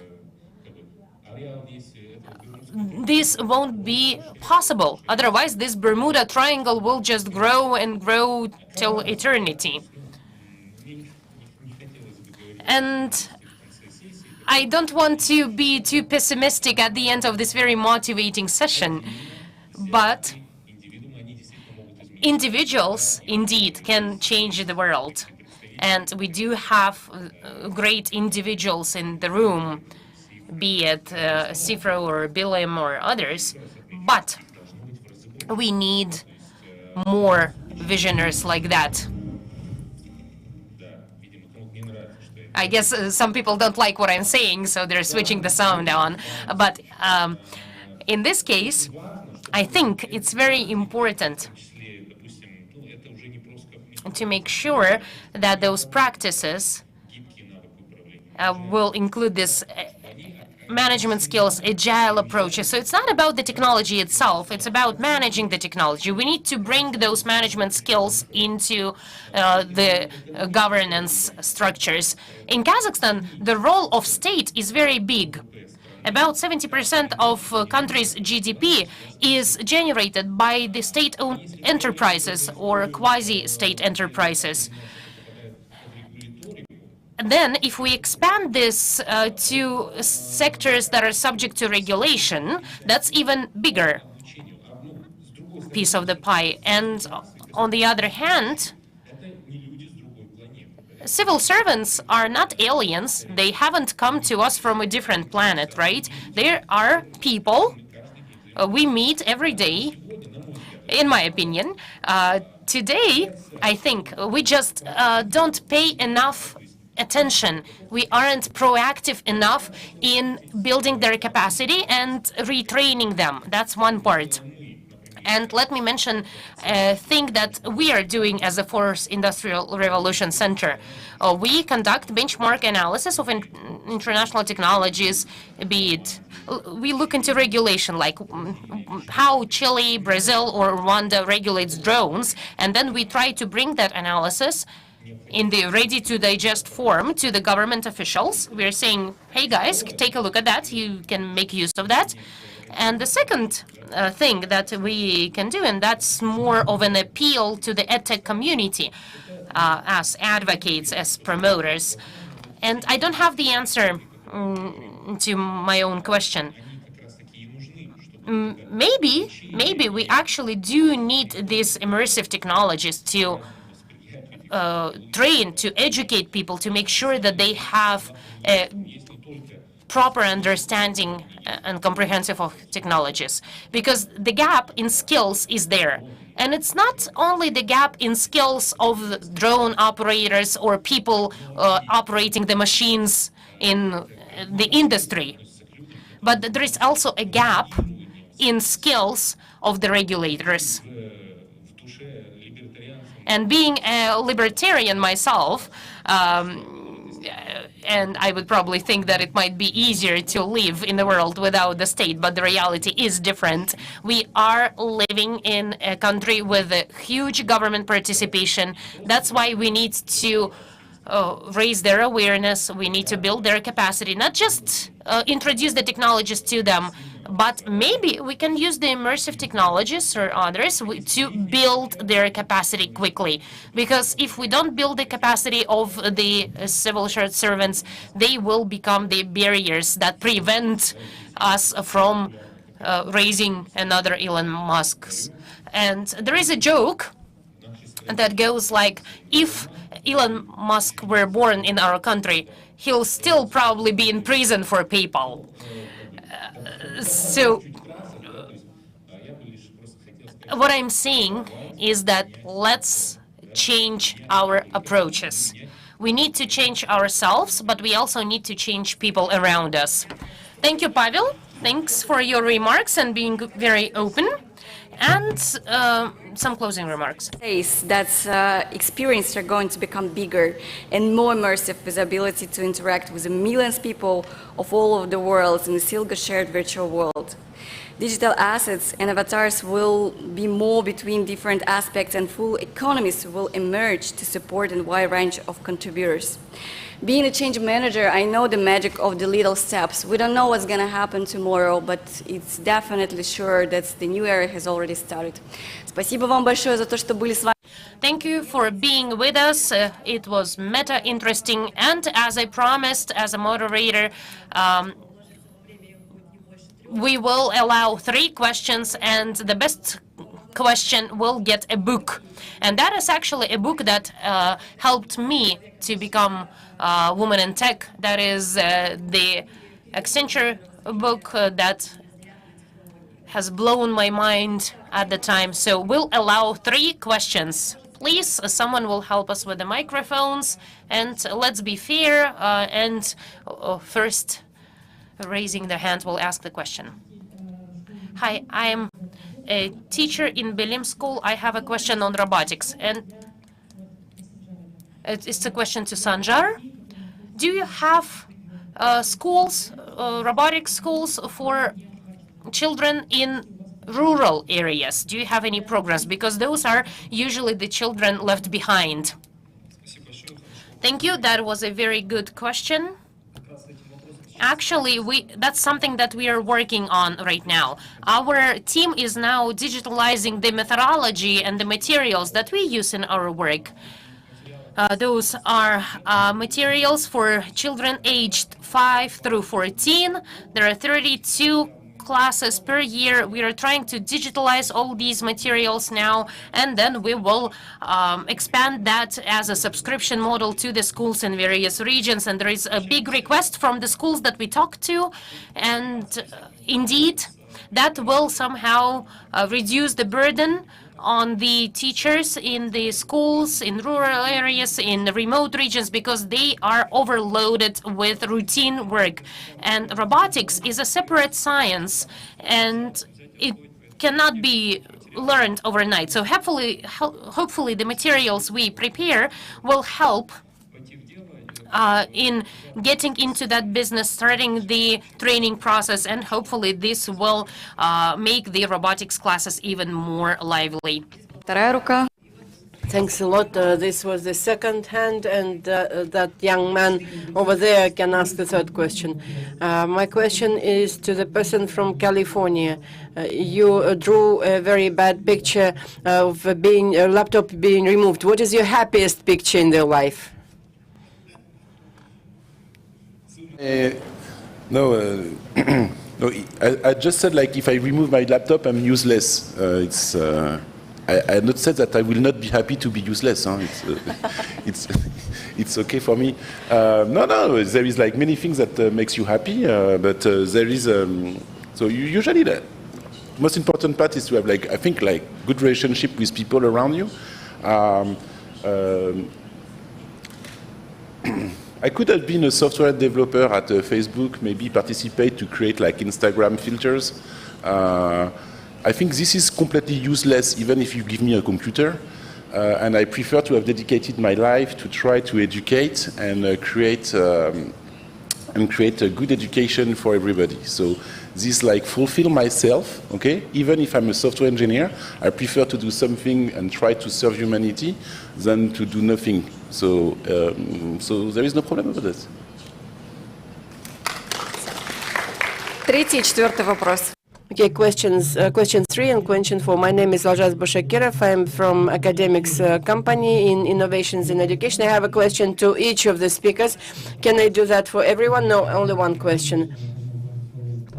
Mr. Quem, thank you very much for visiting Kazakhstan. I hope that a visit of Kazakhstan will make you happier. My question is, everybody knows that a lot of guys from India work in the top, like a top management in the worldwide in the IT companies. How do you think what we have to do like a nation to make the same result? Thank you. It's a very tough question so it's really a question about like the freedom of work and you have to take, when you're on the ground field, you have to take decision, okay, and your decision can be a bit decolorated from what like the, let's say like the government level of your company, of your country, of whatever, can see about what's happening on the ground level. The thing is, in the US, inside a company, they have a way to judge you and your efficiency that is completely different than what you can find, for example, instead in the old Europe, and I guess here. I never worked in Kazakhstan.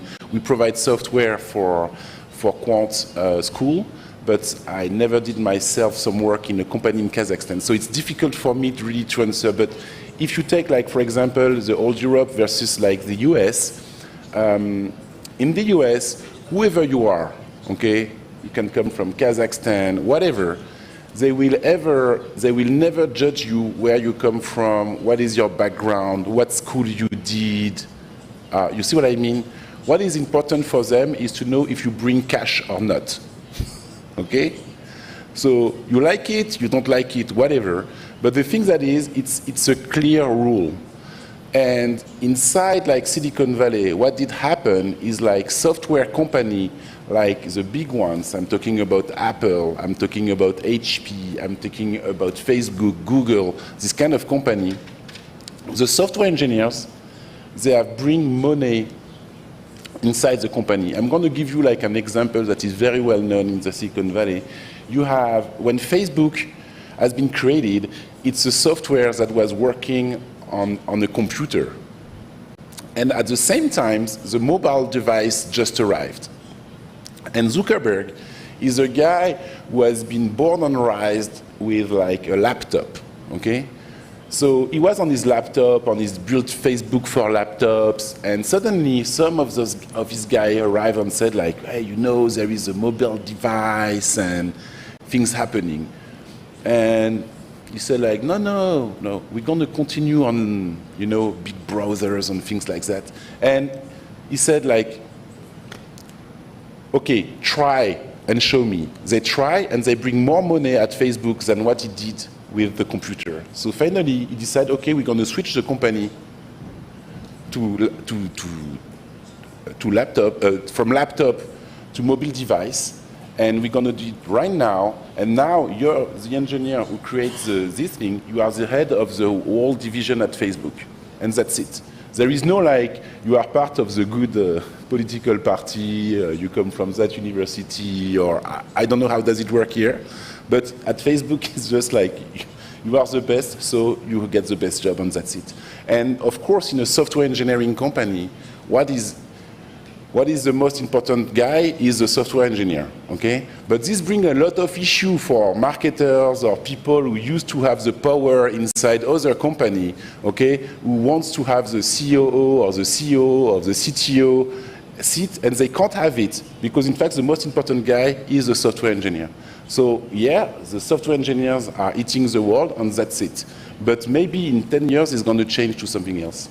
Thank you. And the last question, but very quick, if you still have it. Молодой человек, вы поднимали руку. Вы будете задавать вопрос?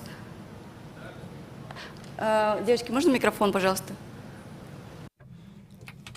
Gentlemen, are you going to ask the question? Yes, I would need a microphone, please.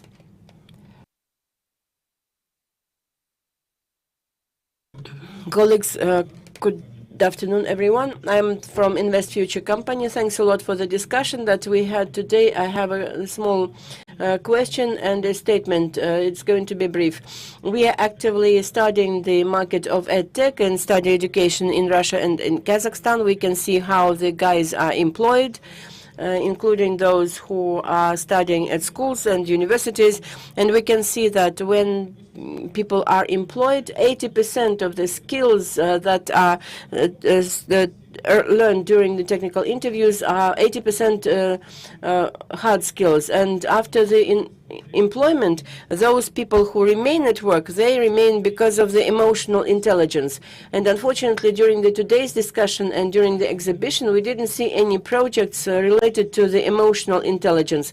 And my request to you is to further develop emotional intelligence because this could be useful for the businesses. A question to Rawan, if you allow. Given that 40% of graduates from universities, quite often in CIS, they do not work based on their background. You can imagine they study for 4 to 5 years of the active age that you just wasted for education. And my question for the sector, what Kazakhstan does to make sure that the career guidance is more flexible and works to the interests of the students? My question is about career guidance. Thank you. Thanks a lot. This is an important question, and your request about the emotional intelligence, we also think about it. But this is probably the most complex thing as to how to put it together, especially using the platforms and via the content that we are developing. But we are in active search. If you have any ideas, we would be happy to look at them. As for the career guidance, during the previous session, Sesat Nurbek, the Minister of Higher Education, was in the panel. And before coming to the ministry, he was engaged in an important project related to the career guidance, and the tool that was developed by his team at that stage, which is called Ed Navigator, is indeed quite interesting. And we, in fact, recommend it a lot to the people, and we use it inside the platform. And it indeed provides good results in terms of the parents and children, so that they could understand, at least at the superficial level, the areas that could be of interest for them, and then use it as the basis to look at the subject, skills, and knowledge that could be useful for that kind of employment. Answering your specific question, the fact that this tool was developed in Kazakhstan and the initiative was supported in Kazakhstan is already good. In particular, it was implemented with the support of the government, and I think that this project inspired lots of teams, including teams in edtech industry who are actively working on that. Thanks a lot. I hope that you received answers to your questions. For our experiment to be pure, let us ask Zhanat Mukataeva to specify the best question, who will receive this book, who takes a big part in my heart from Tall Books with her comments. Personal comments. Who will get this present? I like the question on what we can do to make robotics available for the kids studying in the rural areas. I think it's a great question. My congratulations to you. The present is to you.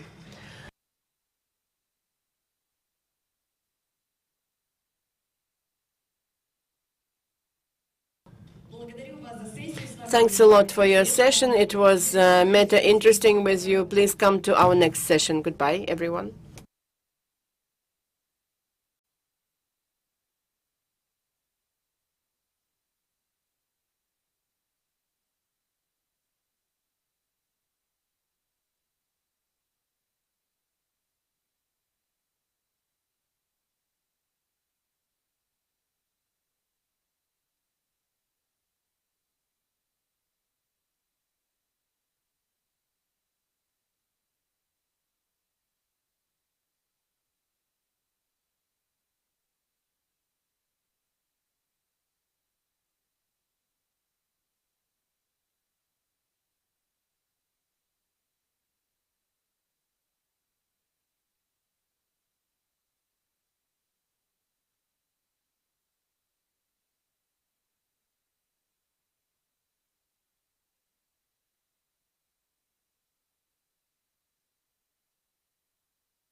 Коллеги, добрый день.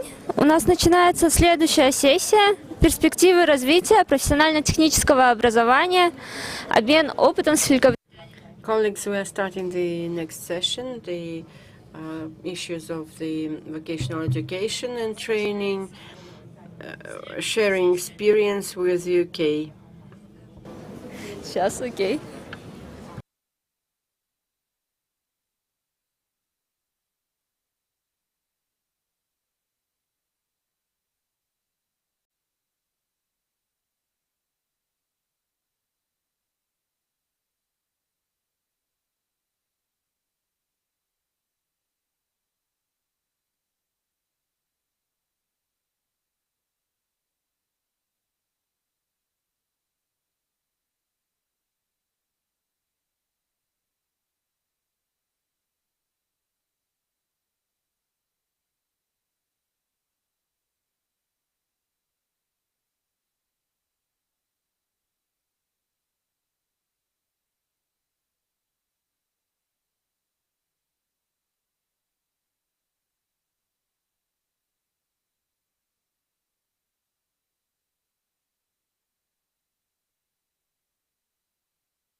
Changes of this pandemic have really changed everything about The future belongs to those who believe in the beauty of their dreams.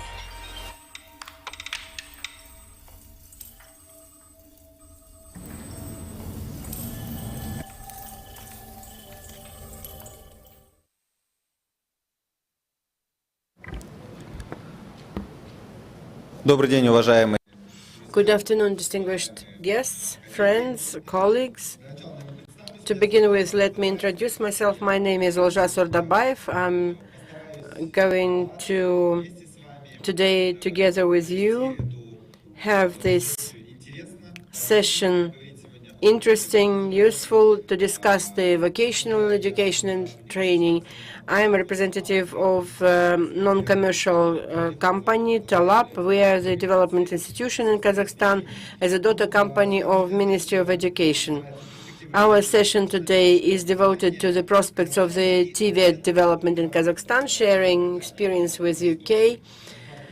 And I think that I will bring some background to this, why this session is important, why we identify it separately, why the experience of Britain is so interesting for us. I think that we all realize that the economics of our country is in need for the working qualifications, the graduates from colleges, and the whole economy is built on the shoulders of the blue collars. And this is proven by the figures. More than 90% of the employers are saying that the key demand is in working qualifications, in graduates from colleges. So it's difficult to overestimate this level of education. So there are lots of issues and challenges here. A lot of steps were made lately. Since 2019, Jas Maman program was started. 180 colleges were re-equipped and refurbished, procured good equipment with huge financing allocated. And when we visited the regions, we could see that in some cases it is used 100%, in some cases less than 100%, but at least this has been launched and this is already started. And they do have this notion of academic freedom when the college can try to match the needs and demands of the employer, and the key clients here are the employers, and you can see it from our panelists. So you can see representatives of the employers here and Atomican. Why are we interested to learn more about the British experience? For me personally, I was extremely excited by the survey for our colleagues from EdTech. I recommend for reading the Human Capital Review that was made by 2006 by Lord Litch in UK, who evaluated the level of training of blue collars in TVET system in UK. And the report was pretty tough because it has become the basis for the national programs later. And I was impressed by one phrase which is also relevant for us as well. If in 2006 our UK counterparts were saying like that, we definitely have to push ourselves and accelerate the improvements in TVET. And from strategic visions, we have to pass to the realization. And the phrase is for us to stand still, we have to rush very quickly. And the evaluation of UK in the context of Europe was like this. That is, for us to stay where we are, we have to run very quickly. And based on that and under this slogan, we would like to have this session today. I'm very glad and proud to give the floor to Jonathan Ledger, who heads the TVET education in the Ministry of Trade in UK. Could you please tell us what is happening in UK, what is the current status, and with a big outflow, major outflow, what we are doing now? Thank you. Thank you so much indeed. A very good morning to you all. Dear guests and esteemed colleagues, wowzers is all I can say. What a fantastic summit you're having. I hope, like me, you've been totally amazed by the steadfast commitment demonstrated in this summit. And I'm really pleased that we're having a skills conversation. I think it's a really important part of all of the education that you need to be discussing. Finding new ways to create a skilled and flexible workforce has been a constant companion to the UK ever since the first industrial revolution of the 1700s, with the introduction of mechanised production in what is now more commonly termed Industry 1.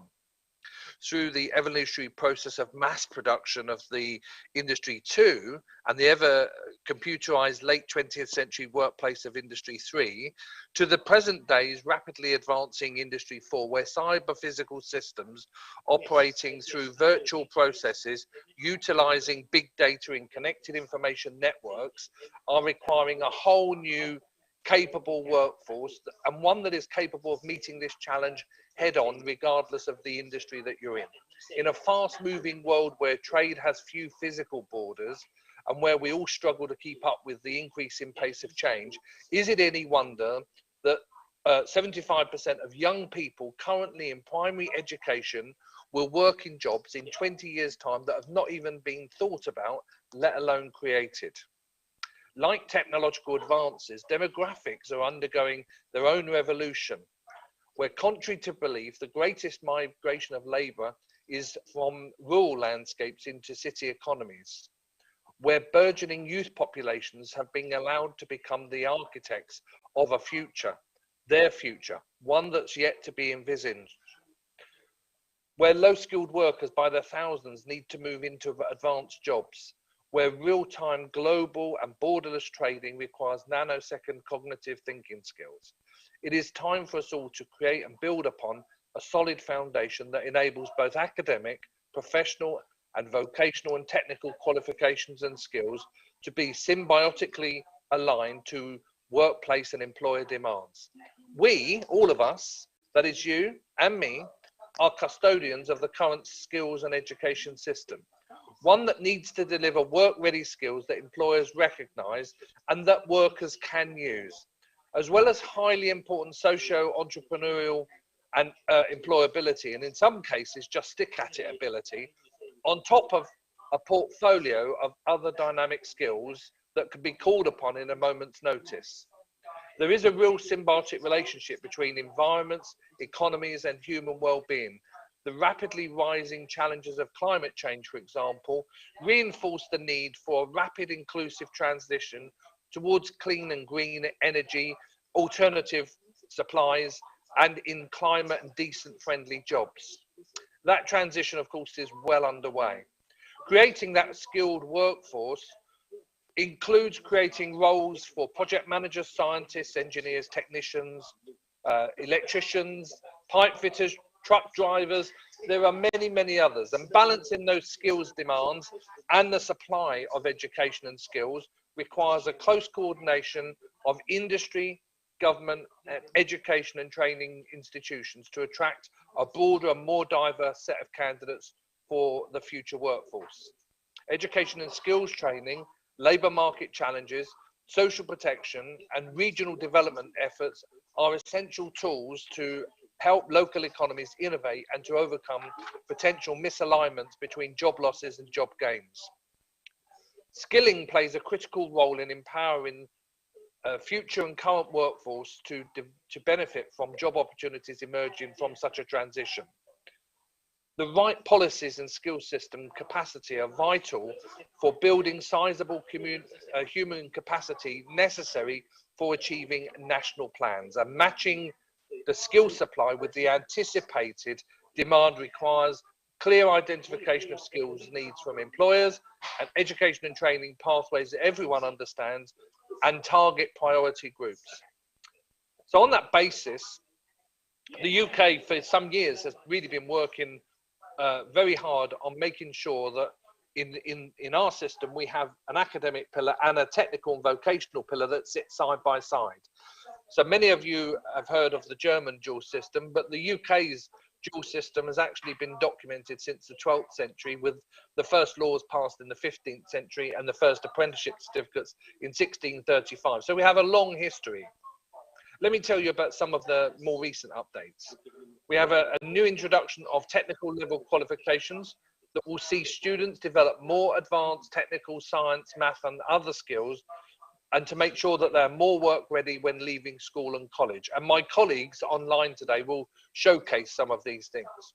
Employers are firmly embedded in a proactive way at the heart of the UK's professional and technical skills system.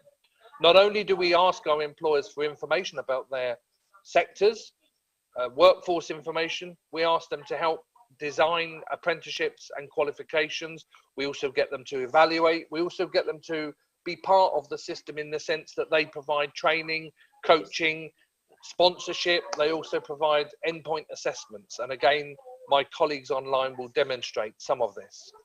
Employers decide on and shape the education and apprenticeship programs that their industries need. And if they don't need it, we don't do it. It's a very simple equation.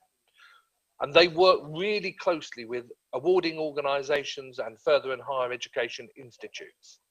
Newly introduced degree apprenticeships are available at master's level of qualification. That's the first time in the world that there's been apprenticeships at master's levels. And these add a credible earn and learn route that has parity of esteem with its academic counterpart. And I can tell you that the number of people undertaking degree apprenticeships is rising really quickly as young people realise the value of having a job, earning money and gaining their qualification rather than spending 5 or 6 years on the academic route only to leave with no experience and £50,000 worth of academic debt because of paying for their degree. A new apprenticeship levy system ensures that 2% of the largest employers are financially contributing to the apprenticeship system. This delivers sustainable impact for employers of all sizes and raises an additional £3 billion a year annually for skills development. The Institute for Apprenticeships and Technical Education champion high quality standards and delivery for apprenticeships in a way never seen before. Currently, there are over 750 different apprenticeship pathways and over 12,000 vocational qualifications at all levels available to anyone between the ages of 16 and the time that they die. Yes, that's right. We believe in is lifelong learning. So this is available to everybody. And all of this is available alongside business as usual. The government of the United Kingdom, along with its wide range of credible higher and further education institutes, training providers, awarding organisations, is committed to a long-term and very close relationship with Kazakhstan. And I look forward to hearing from my colleagues this morning to bring some of this alive. Thank you so much indeed.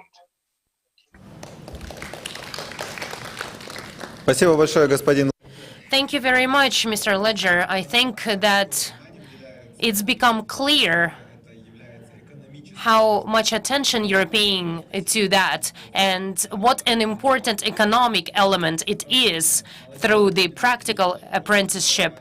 And that is a good path to guide young people towards vocational training, because it's indeed the blood that runs in the arteries of industries, of the economy. So this pathway is very important. And well, since the UK has built such a great vocational training system, it's certainly based on standards, on certain requirements that need to be fulfilled by the institutions, and these requirements are usually specified in the accreditation standards and accreditation requirements. So it's no accident that we have Mr. Tim Dawkins with us. And he represents NOCN, that is an accreditation body, and we'd like to talk about standards and about approaches to quality assurance in this process. Mr. Dawkins, the floor is yours. Thank you very much, Mr. Chairman. Thank you for giving me the opportunity to talk at this event, and thank you, Jonathan, for such a great introduction and setting the scene really about vocational and technical education in the UK at the moment. I do have a few slides which I will share with you in a moment, but first I'll just fully introduce myself. My name's Tim Dawkins. I'm Head of International Business Development for NOCN. I've operated in the vocational awarding, examination, skills sector for about 18 years now. And I hope I can share not only information about my organization, but also information about how we're operating around the world where so many countries are looking at exactly the same problems from slightly different angles with slightly different requirements, but the same themes come up again and again. And Jonathan has touched on many of them. I come very much from a vocational background. I work for a vocational focused organization, so you may have to forgive some of my perspective on these things. But around the world, we're seeing dissatisfaction with the output of universities. The graduates are not meeting the requirements of industry. They're not able to fall into employment. There is a gap there across many, many countries. It's a gap that we in the UK are tackling as well. So we certainly can't say we've solved all the problems in the UK, but we do have many approaches that can be applied in different countries. So the skills gap and the lack of work readiness from graduates is one area. Another area is the interest in the apprenticeship model. Jonathan talked about the dual model that both we and Germany have. It's been told to me by people that the recently implemented UK apprenticeship system is much a simpler and more successful model to lift and drop into other countries, because we had to start from scratch about 8 years ago when a government review identified that we need to stop what we were doing and put the employer at the start of every project, make the employer the critical point about what should be in an apprenticeship standard, how they should be assessed, and how they should be delivered. So apprenticeships are a big area of interest in many countries that we talk to, and we are carrying out pilot schemes in several countries around the world to implement UK-style apprenticeships. I will just share a few of my slides, mainly to keep me on track rather than anything else. But please bear with me while I attempt to talk and share my screen at the same time. And hopefully you are seeing my slides now. Oh, and I've started at the last one, beautifully planned. So areas of international work, I shall stick on this slide. We work at many different levels. We're working at the moment in 22 different countries outside the UK.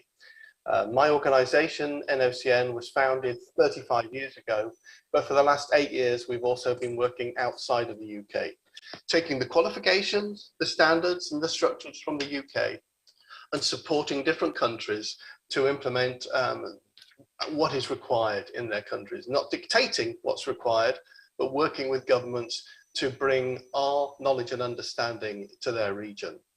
So in several countries, we're working on the government level consultation on the improvement and the implementation of TVET reform programs. I'm personally involved in 2 such projects in the Middle East, as well as one in Malaysia and in Indonesia. So we're getting involved at the highest level in talking about the reform at a national level that's required to put the employer's requirements first and implementing skills reforms. We introduced new qualifications from the UK as well. And Jonathan again touched on the fact that the need for different modern qualifications is changing all the time. We've had the initiatives around Industry 4.0 and they will continue. But now we see new initiatives around sustainability and the need for us to really just change nearly everything that we're doing. As we operate a lot in the construction sector, this has a big impact on our training programs because so much of the materials and the processes and the manufacturing related to construction has changed and continues to change. So our portfolio of qualifications is shifting to meet those new requirements, and we're taking those into the different countries and markets that we work in. We work closely with colleges and training institutes as well at a lower level, at a more operational level, to support them in being able to deliver qualifications to the right standards, that trainers are properly supported and qualified, that they have good resources to deliver the programs, and that they fully understand the requirements of assessment within the organization to make sure that their qualifications are recognized and fair and valued by the students that take them, trusted by their parents, and also valued by employers. As I mentioned before, we are specialists in construction, productivity qualifications, and English language. as well as being an organization with qualifications across a full range of subjects. I've mentioned employers, and particularly in the construction sector, we're starting with the employers more often. It's less about starting with national occupational standards to deliver qualifications.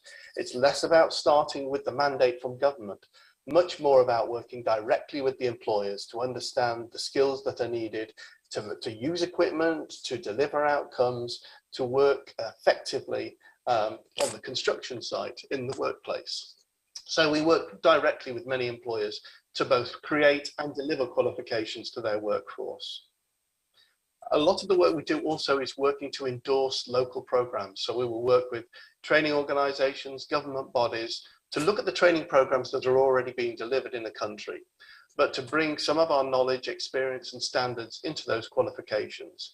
And often it's really all about the assessment as well, making sure that those qualifications are robustly assessed. And it's not just about attendance, it's about ensuring that that knowledge has been gained and taken on by the learners, whether it's at level 1 entry-level qualifications or whether it's at degree-level apprenticeships. What we really need to know is that young people, adults throughout their working life, are gaining and proving that they have those new skills, behaviors, attitudes, knowledge that will move their career forward and help them be a more productive person within their organization, within their country.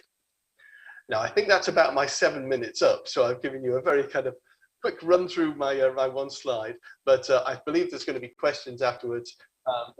I hope that's given you a feel for the work that we're doing around the world based on what we do in the UK. Thank you very much.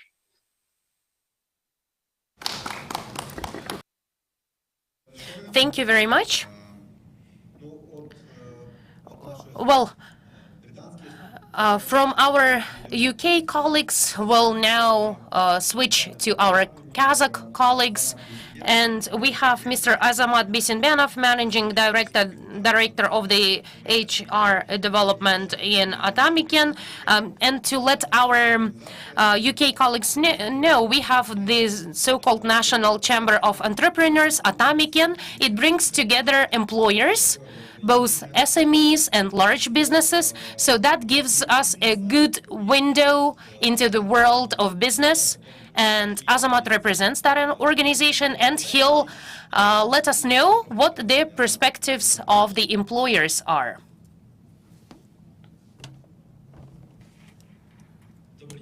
Good afternoon, dear colleagues.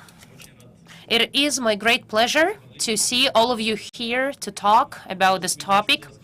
Oljas has already explained what my organization is doing. Indeed, we bring together the business community of Kazakhstan, and that's over 1.4 million different businesses. And the key aspect for the business is certainly the training of their personnel. And that is why in our organization we have a dedicated department dealing with education and training. And I've listened to our UK colleagues just now, and I think that I now understand that we are moving in the right direction in our joint work with the ministry. And since our chamber is also dealing with the national qualification scheme, we are also trying to reflect the requirements of the employers in educational standards. Vocational schools, colleges then try to develop their curricula based on that framework. And the next step for us would be certification. Atamiken is also working on that, our National Chamber of Entrepreneurs. And I should briefly note that in the chamber, we now have 37 certification centers. Unfortunately, though, they don't cover all of the professions yet, but we try to promote this work. And when the law on professional qualifications will be adopted, this will create a great incentive to continue moving in that direction. And now, especially since colleges and universities are switching to their own curriculum. Now the colleges have the right to develop their curricula based on the requirements of the employers. That is a great development, and it's great that the colleges and vocational schools are now getting this opportunity. And I also have some slides, so let me go through them to illustrate the issues. All right. This is the analysis that our chamber has done on employment of the graduate of vocational colleges. And I think that this is an issue that is true not only for Kazakhstan, but maybe for other countries, Europe, the US, and other countries. There is an issue that we don't have enough blue-collar workers. And that's true for Kazakhstan as well. We don't have enough workers. Although the country is a young country and the mean age is very young, however, still the employers tell me on almost a daily basis that they have trouble finding blue-collar workers. And if you look at the presentation, we analyzed the graduates from 2020. We've tracked their employment for 1 year, and in yellow you will see the percentage of young people who actually got a job related to their profession, to their training. There are not many of those. So basically we have a good share of employment, but they are sometimes employed in other professions that they were trained for.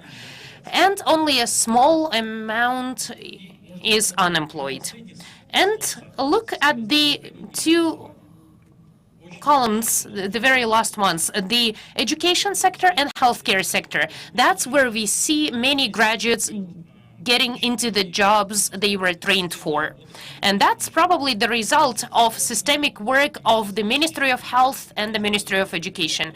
They have created specific incentives, benefits that are trying to improve the salary levels, and that's where we see the biggest share of employment. And unfortunately, other sectors are still lagging behind, and the graduates are not willing to go and learn there. And that's very painful because the government and the families spend a lot of money for their children to get an education, but sometimes people don't work into the specialties they were trained for. So it would be very interesting to learn from our UK colleagues on how they're trying to promote the blue-collar professions. Maybe if we have time, it would be great to hear how do you make those specialties popular. Then we've made an analysis on what kind of certificates our employers value. So since there is a certain degree of freedom in building the curriculum, we then made a survey among large employers, and they said that, yes, we like international certificates, and they were telling us that even if a person does not have a degree but possesses this internationally recognized certificate, we'll hire them. So it would be great if educational institutions somehow integrate their curricula with these certification programs. We do have our own domestic certification centers, 37 of them, but imagine how great it would be to get a diploma to certify the degree plus a professional certificate. That would probably be an incentive to learn, to get a job. So it would be great for educational institutions to start paying more attention to this. Next slide. Like our colleagues have mentioned, they mentioned the dual system, and our country is indeed young, and we started implementing similar work in 2014 only. I know that Germany has been doing that for 600 years. And even in this short time, we were able to get some quick wins. 9.2% of all students is already a significant share, and we hope that in our joint work with the government bodies will increase that number. Maybe we'll reach 100% at some point. And the ministry is helping us, I should mention. And the next slide, in terms of businesses being engaged in other formats in addition to dual training, I think that it's important for large industries to participate. That's also a practice that we have when the large industries try to participate in trust management or in any other form of supervision. 11 colleges are now working in this model, and our chamber works in selecting the right vocational schools and the right companies so that we can marry them, so that they can get great results. And I now come to my suggestions and proposals. In order to make sure that our trained graduates actually reach the employers, I think it's very important to work on career development, career path choice. We probably need those specialists in secondary schools so that the graduates can consciously choose their professions. Also, we should use the example of the healthcare and educational sector so that each sector could present a better benefits package to make it more prestigious to work in that sector. And another thing is we need to promote those ideas through traditional media, social media. We need to promote the professions. We need to explain what the profession is about, what the salary levels are, so that people know that they can actually earn a living. For the dual studies, we need to develop partnership and certification. Thanks a lot for your attention. That's all from my side. Indeed, Azamat raised quite significant issues regarding the image and prestige of working qualifications and the way how the new generation flow are guided to the sectors of economy where there is a demand.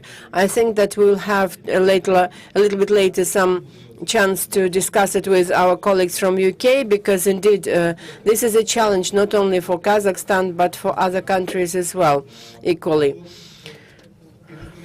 Now I would like to give the floor to our colleague, counterpart Eddie Connor, the regional manager of Pearson in Europe. I would like to make a small introduction, saying that pretty recently I spoke to our counterparts from Georgia, former Minister of Education of Georgia and Vice Minister of Education of Georgia.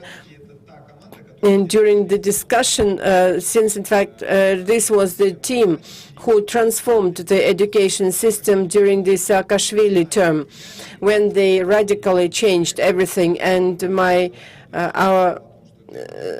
former Minister of Education, when I asked him, how did you decide to make a significant change, he, among the 3 key steps that he stated, this is not a kind of advertisement, but he stated that we purchased the educational programs by Pearson Education. So therefore, the experience of Pearson is going to be interesting to hear how the curricula and the approaches of Pearson could be translated into not only in UK, but also implemented in the education system of other countries.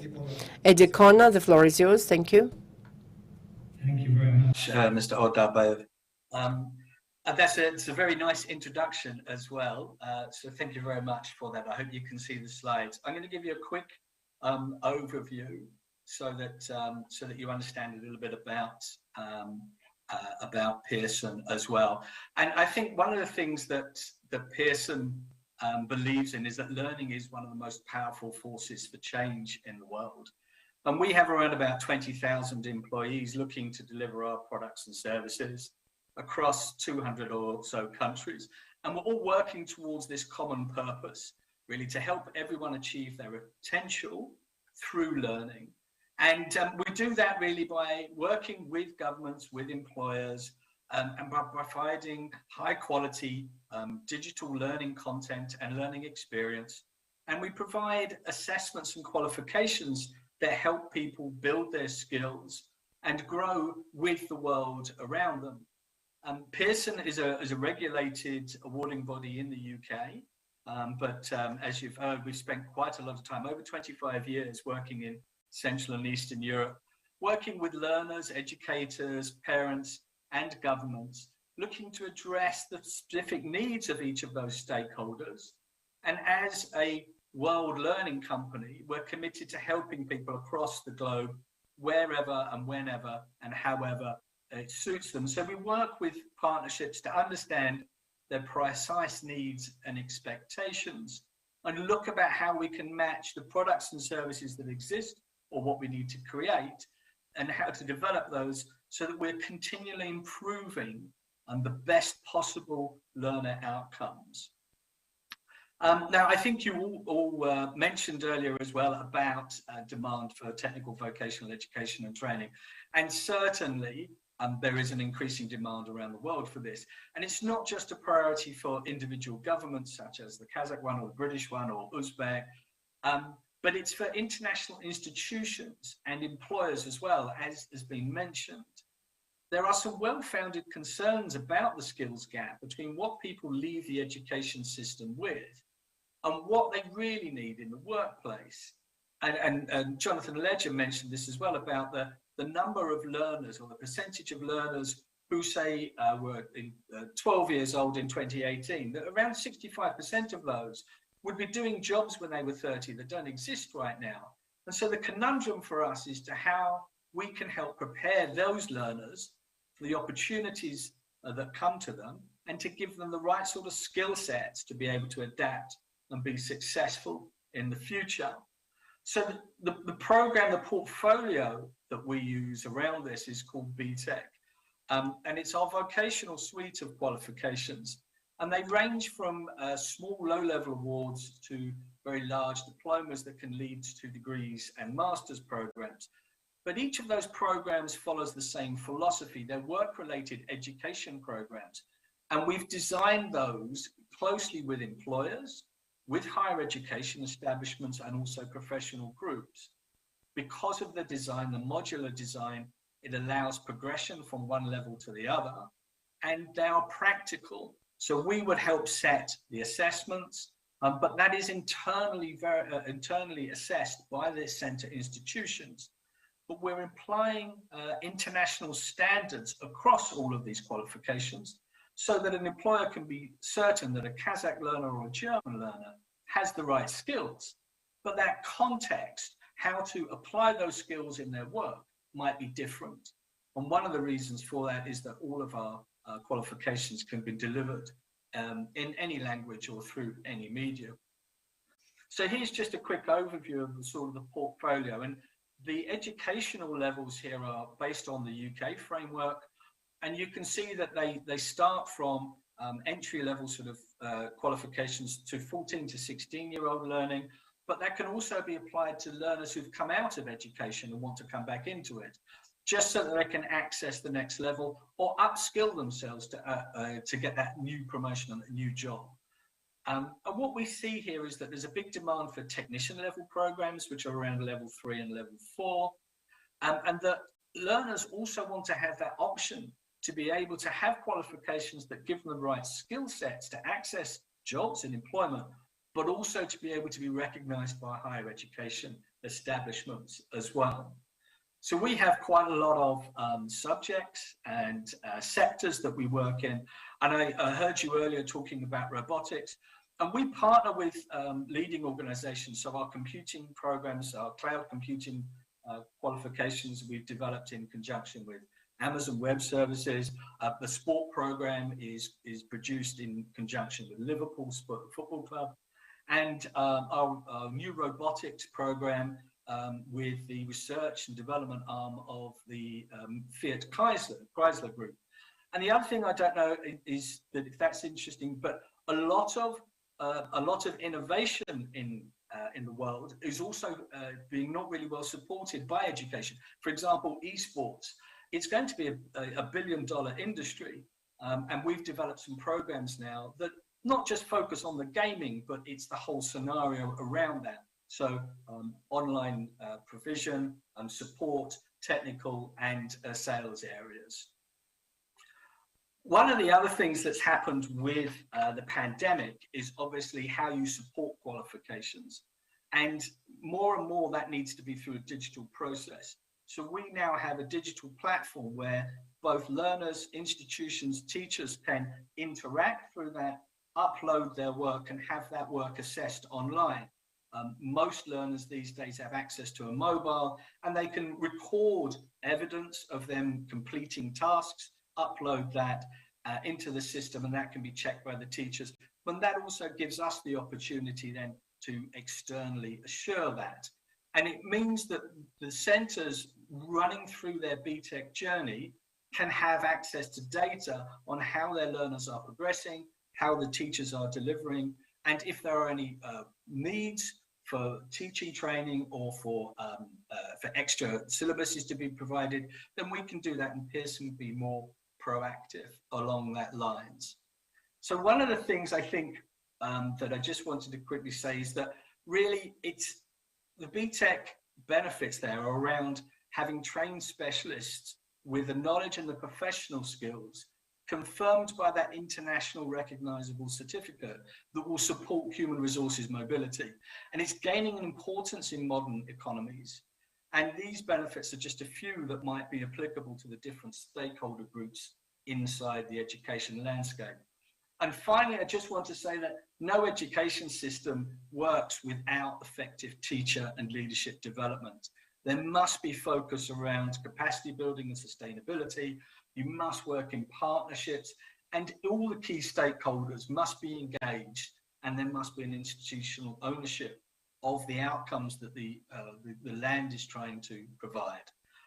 That's me done. I hope that was a little insight into what Pearson is doing. Thank you very much for your time.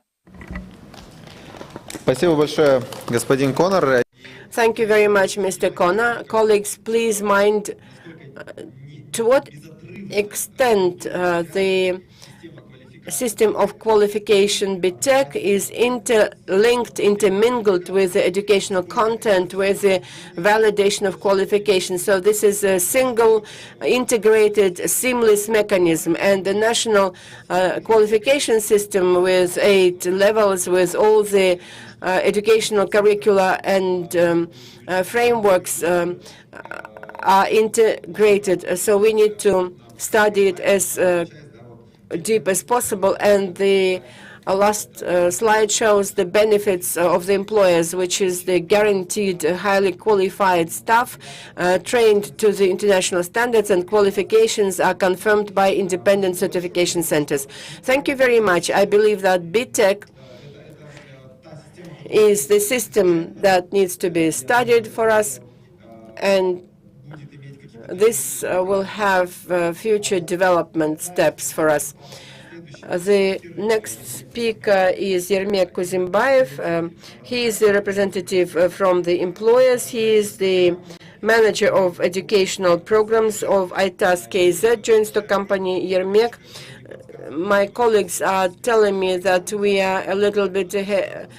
We are getting a little bit late. Please accelerate. Thank you. Thanks. Good day, friends. I would like to thank the organizers for this opportunity to participate in this event. Since we are pressed on time, I would be very brief. Frankly, my purely subjective view, and majority of employers also think so, that the colleges need to transfer from the training that catches up into the training that go ahead of time, because every time that colleges come to the employer and ask what you need, and until the employer provides all this information and the college adapts all that, this is no longer be valid. But for us to get into the principle of training ahead of time, what needs to be done. The first colleague from UK said that they are working very closely with international certification companies, and Mr.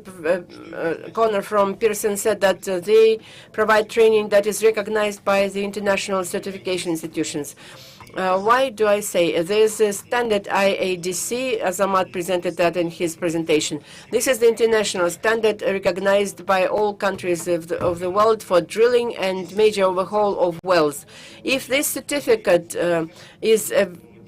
if the student or the graduate has the certificate, he doesn't need any diploma. The employer will be happy to take him and employ him. Why? Because this is the general standard to the qualification and skills of the employer, of the graduate, that is set by the employers. And they trust this certificate. And it means that the graduate having this certificate can and does have the skills that are set by these international standards, and they are sure of that. Why? Because you cannot get this certificate that easily. And what was stated by the colleagues from UK is that certification should be transparent and validated, and this is in fact a kind of validation, international validation. This is number one. Secondly, I'm not saying that the colleges have to be accredited or certified, but if colleges cooperate with such institutions and apply the same standards in training staff, this will bring the college to the level of partnership with the employers. And they can even say that you can make your technological process more efficient or different, or the new technologies that are already applied internationally, why don't we bring them to Kazakhstan through these institutions of training? And your staff, your employer will be interested in employing your graduates. And in this case, the employer will operate as a partner and will follow the college. This is my principle. And secondly, every sector needs to be regarded on a case-by-case basis. For example, I operate now in agriculture. And I must say that the sufficient number of graduates graduate from colleges, but in fact, there is a huge deficit of staff. Why? Because when people graduate, they do not get into agriculture. They're not willing because there are no good conditions and so on. Even if the salary is paid at the right level, people are not willing to get into the agriculture. So we have to make sure that we have a proper career guidance processes and gaining skills and probably getting in love with profession. And here the most important is the soft skills, what our colleges miss. They do provide some hard skills, technical skills, but in the framework of character raising, they have to provide some soft skills and living skills to the graduates, because when they get into their working life, the graduates need to be prepared for that. And even though they would be the first-year students, they need to know exactly what they are going to, what kind of specialists they are going to be when they get into their profession, how they can contribute into the economy of the country. So the critical thinking, team working, or how to go through the interview, these soft skills, life skills are going to be important for the people. I will give you one example. I recently read an article of the global interview of major employers who stated not so much the hard skills, but lack of soft skills among the graduates of schools. And this is indeed a problem, not only for Kazakhstan, but globally. It's an issue. But soft skills is not the secondary priority for the training of the staff. Therefore, the staff training have to consist of two parts, hard skills and soft skills. And when students graduate, they will define clearly what will there be, what their future will be, and what kind of employer they would like to have. Thanks. That's all from my side. Thanks a lot, Yermek, for being very informative and very brief. And I think that now from the employers, we will gradually get to the representatives from the colleges who are sitting here listening to the representatives of the employers, international institutions. Now I would like to give the floor to Rick Long, who is the manager of international operations of Lincoln College. I would like to learn from you how the college builds relations with the employers, how you manage to organize the practice-oriented learning. Mr. Long, the microphone is yours.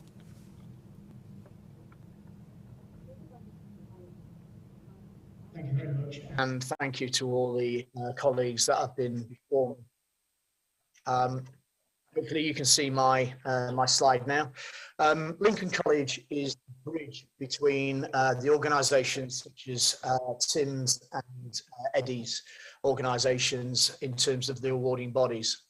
We have a rich history of working internationally, and our organisation is set up strategically around international delivery to support our education.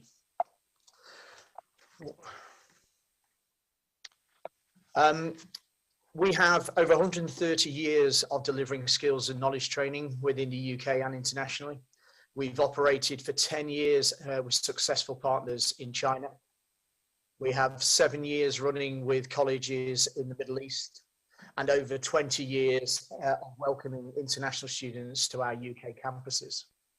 We've worked with companies and educational institutions in Norway, Romania, the Caribbean, Libya, and more recently, Uzbekistan.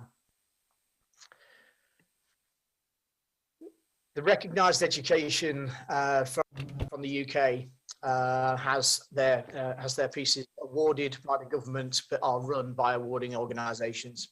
Lincoln College currently works with 22 organisations in the UK. Some examples are Eddie's Pearson, we work with City and Guilds, we work with TIMS, Knock-On, NCFE, and the examples there just show some of the breadth of what we do. The number of international qualifications are growing. As we work with international partners, we can see that these are increasing, particularly in the TVET sector. As we work with organisations, it's easiest and more cost effective to work with those qualifications that are already available. However, we do work with the awarding bodies to develop bespoke qualifications depending on the needs of the partnership. However, this can be a more lengthy and a more costly process. Of course, if there are a consortium of organisations that want the same qualifications, those bespoke development costs can be shared. All of the awarding bodies that are represented today and the ones that we work with have specialist teams to help work with us and those organisations that we partner with to create those bespoke functions if required. The key part to the Lincoln College international offer is the development of reverse engineering. So we heard earlier about the soft skills that are required and how lots of the training that takes place internationally and in the UK means that the trainees do not continue into a career in the same training or skill sector that they started out with. Lincoln College's ethos is to reverse engineer the training program. So we start at the very end and work backwards. We need to know what makes that person employable, what skills, training and attributes they need to be ready for the next stage of their progression, whether that be another academic level or whether that is into employment.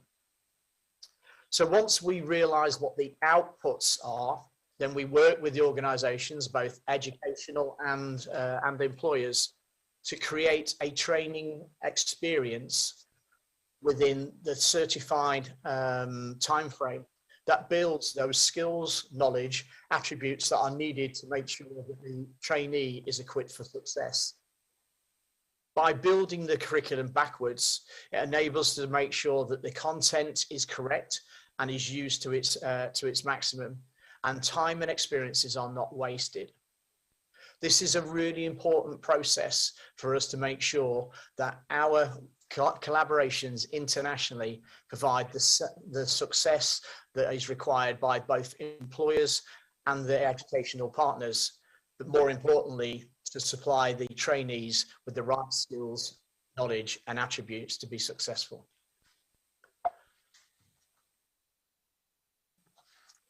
Thank you very much. I've condensed mine at the request of the timing. Thank you. Спасибо большое. Thank you very much, Mr. Long. I think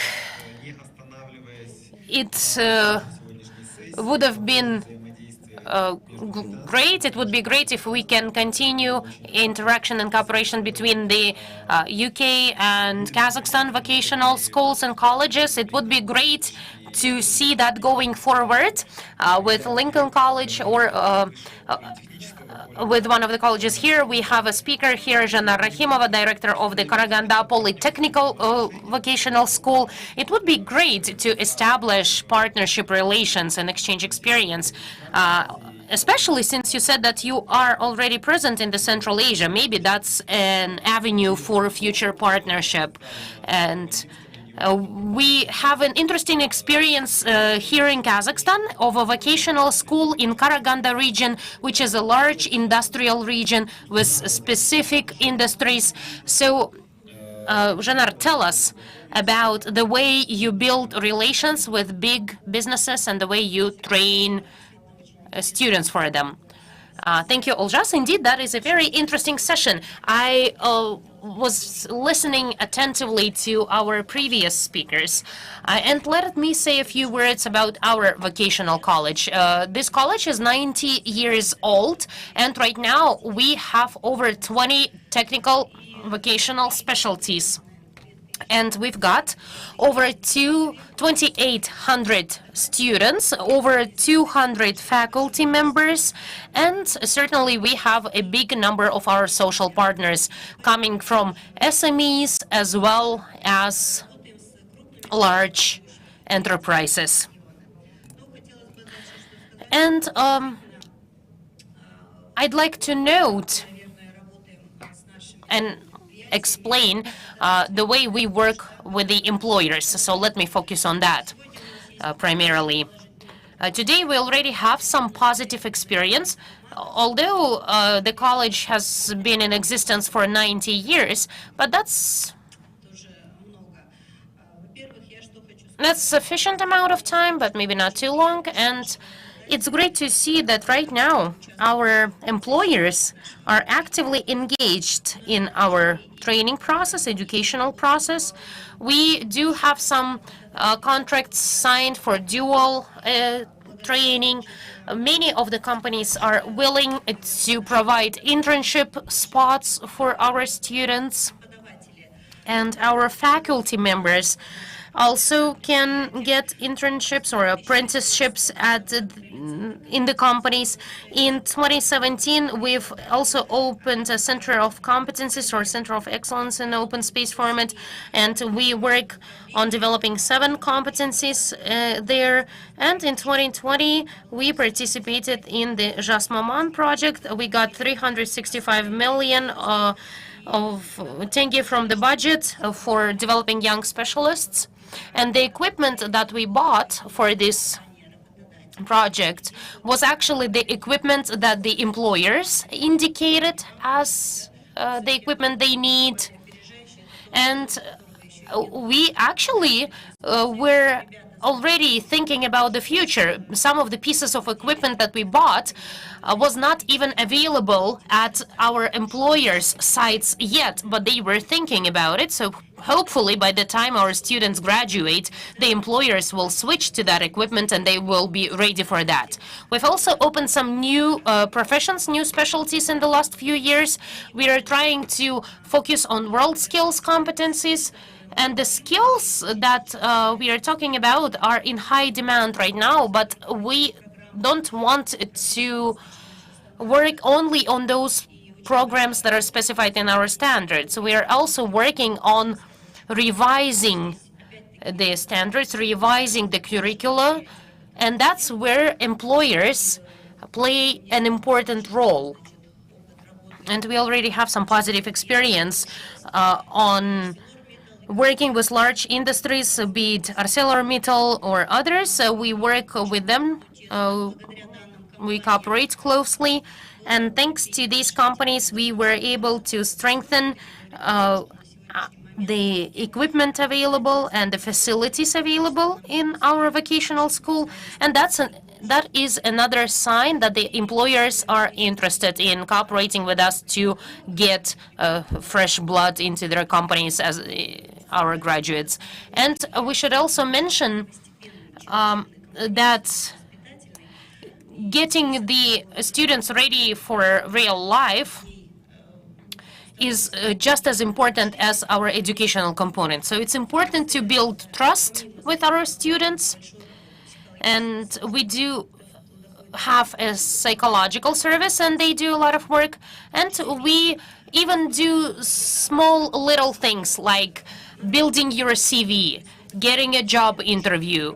Those types of things are also important part of our work. And we also try to work on career counseling with our secondary school students. That is also very important to make sure that the young people choose their profession wisely. And as a vocational school, we are interested in making that happen. So for us, the next step will be getting international accreditation. And I should say on behalf of the vocational colleges that we are ready to work with the businesses, and we really want to fully cooperate with responsible businesses, because for us it is important to train competitive specialists. That's at the heart of our activities. Thank you. Thank you, Janar. I think that today we had great representation among our speakers. We've looked at the UK's experience, both in terms of policy setting and implementation, organizing the educational process. We've learned a little about the qualification system, and trying to summarize it all, I think that by looking at the UK experience, we should probably start focusing on the end users of this product. And for us, this would be the employers. It's important to reflect their requirements in the qualification system, in the standards like the UK did through BTEC system. We also need to link our educational programs and curricula to that. And Yermek was right to point out that our curricula should not be focused on today. They should be thinking ahead, so that in a few years, when our graduates join the labor force, they'll be in demand. Plus, we've heard a lot about soft skills, and that's a buzzword right now. And we hear it from everywhere. Whenever we talk about education, we hear about importance of soft skills. But what do we actually mean by that? Those might be simple, pragmatic things, the ability to express oneself, the ability to work in teams. And for Z generation, for Alpha generation, this becomes even more important, because many of those young people are living in virtual environment, and they are forgetting this person-to-person contact, and that becomes a skill they need to master. And that's something that we need to work on. And I think that Kazakhstan is not unique in this sense, because other countries are facing the same challenges and the same problems. We see that our colleagues in the UK also have their own challenges. But the good thing for us is that we can learn from them. We can learn from their mistakes. We can adapt their lessons learned and leap ahead. like I've mentioned in the beginning, when I was quoting Lord Leish saying that you need to run very fast to stay in the same place. So colleagues, let's try and do that. Let's run very fast. We do have a lot of competition in Central Asia, so we need to make sure that we are the leaders of vocational training, and our businesses, our companies, employers need modern staff, and we need to catch up or even go ahead of them. So colleagues, with that, I thank everyone for participation. I thank our speakers for sharing their interesting thoughts, and I thank the organizers for creating great conditions to meet here. Thank you.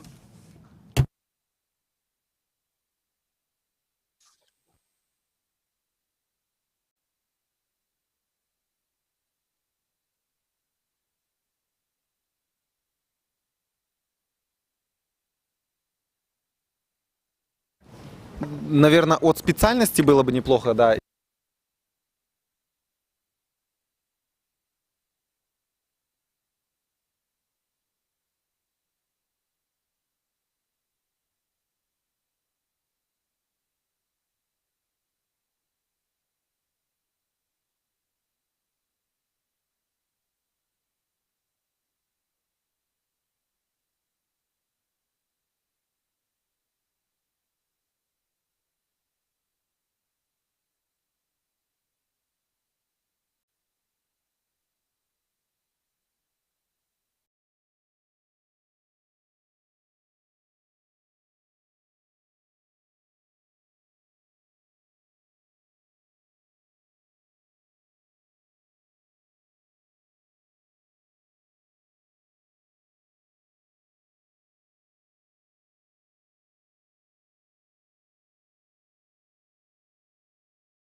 қамтамасыз етеді. ENG кәсіпорындары әлемнің 15 елінде жұмыс істейді. Қуаты кәсіпорындардың дені Қазақстанда шоғырланған. Компанияның соңғы 5 жылда елдің жалпы ішкі өнімге қосқан үлесі 5 триллион теңге. Қазақстандағы жоғары маркалы бастапқы алюминий және глинозем өндіретін алғашқы және жалғыз кәсіпорын ENG құрамында. Электр энергиясының 17%-ын ENG-дің электр энергетикалық активтері өндіріп тұр. Шетелге өнім өткізудің негізгі нарықтары Европа елдері, Қытай, Ресей, Жапония. Осы жетістіктердің барлығы біздің қызметкерлеріміздің еңселі еңбегінің жемісі. Компанияның басты құндылығы адам. ENG жердің және адамзаттың әлеуетін ұқыпты пайдалана отырып, өзіне сенім артқандардың өркендеуін қамтамасыз етіп келеді. We know it's going to take many forms of energy to meet the world's needs while creating a cleaner future for all.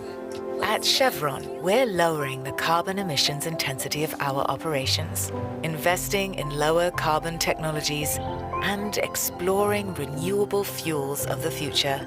We work hard to care for the homes we love, but it's only human to protect the one we share. You'll find Talan Tower's Executive Hub serviced offices in the business and administrative centre of the capital. They're part of an elite business complex rated International Class A. We have everything you need right here. Comfortable lounge areas, state-of-the-art presentation equipment, and recreation areas with real and unique character. We set new standards in all-inclusive service. Everything here is tailored to your needs and to helping you succeed. And that includes the view. Detailed information on the website.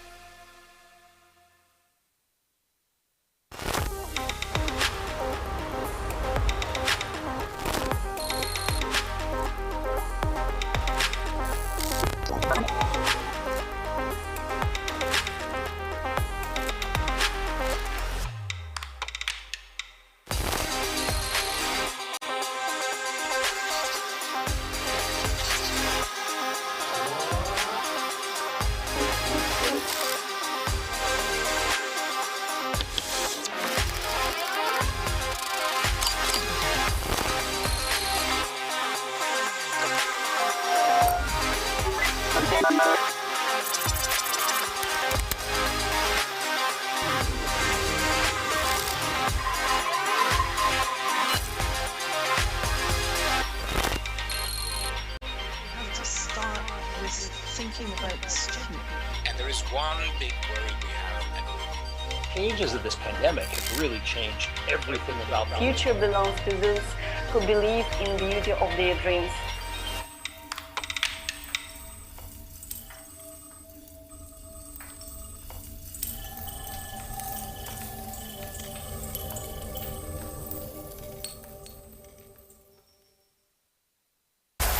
Әлем қарқынды дамуда.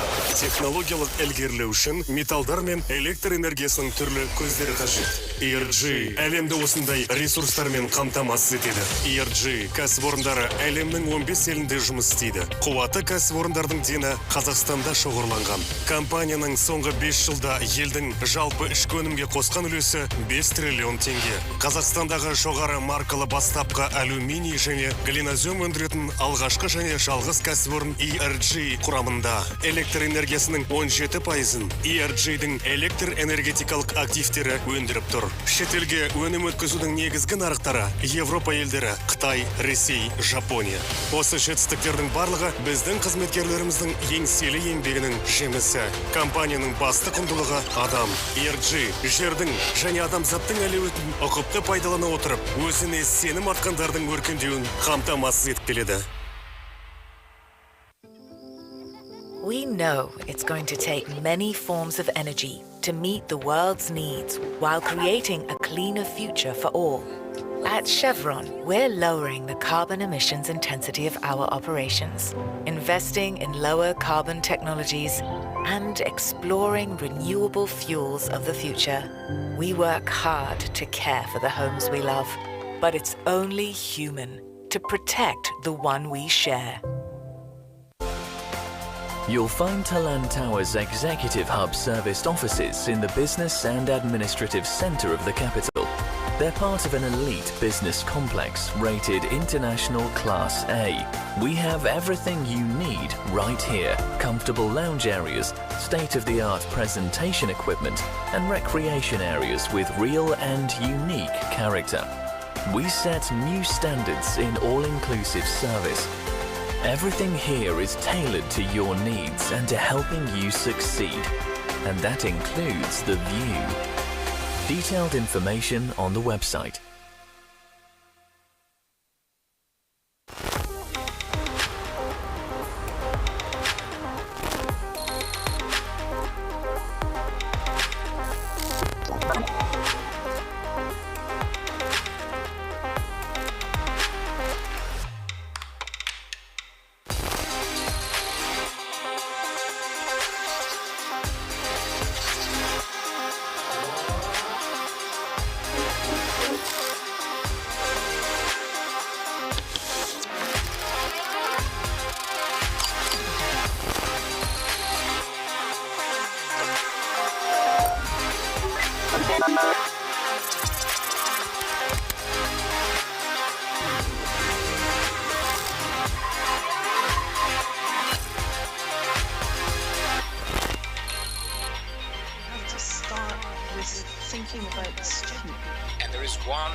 Changes of this pandemic have really changed everything about The future belongs to those who believe in the beauty of their dreams.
have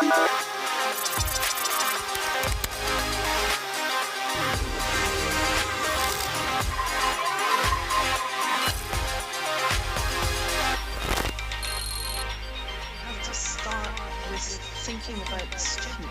And there is one big worry we have. Changes of this pandemic have really changed everything about The future belongs to those who believe in the beauty of their dreams.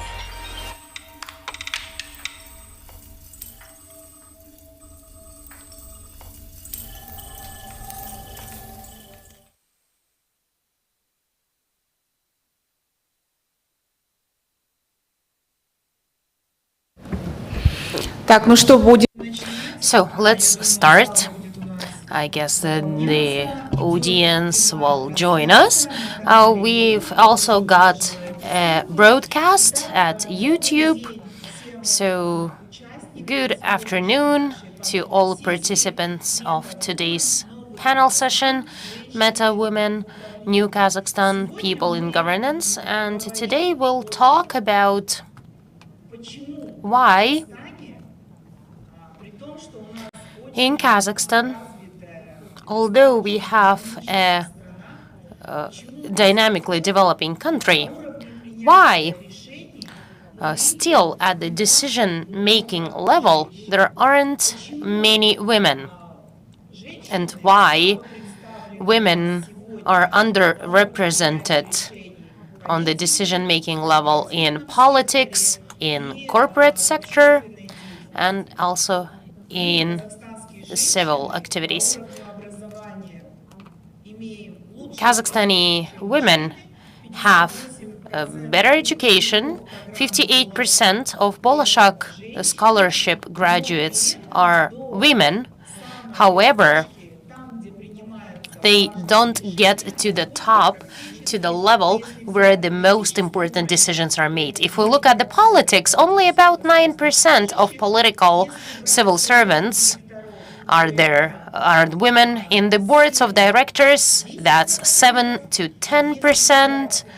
If we look at the parliament, in the Majlis, we've got 28% of women, and in Senate, about 19%. So in 30 years of independence, we were not able to overcome this 30% threshold of a representation of women on the decision-making level. So why is that important, and how we can change the country if we are able to achieve gender balance in governance? That is the topic of our today's discussion. My name is Aziza Shuzheyeva. I am the co-founder of the Techno Women movement and a member of the National Committee on Women and Family and Demographic Policy under the President of the Republic of Kazakhstan. And today we have a very interesting and very well-known speakers who work in that area. Next to me, I have the person who is taking photos is Mr. Alexander Danilov, Vice Minister of Information and Social Development. We'll also get Aida Aljanova connected via Zoom. She's a specialist on gender policy. We've got Dina Amrisheva representing the UN Women Program. Elmira Obri, head of the Bureau for Continuous Professional Development of the AIFC, also a tech women representative. We've got Larisa Melnik, member of the Association of Independent Directors, Kazakh Independent Directors, and we've got Samal Rashid, director of the Corporate Governance Department of our largest national company, Samruk Kazyna Fund. So let me give you some background into the issue. Actually, the political will to get more women in governance is in place.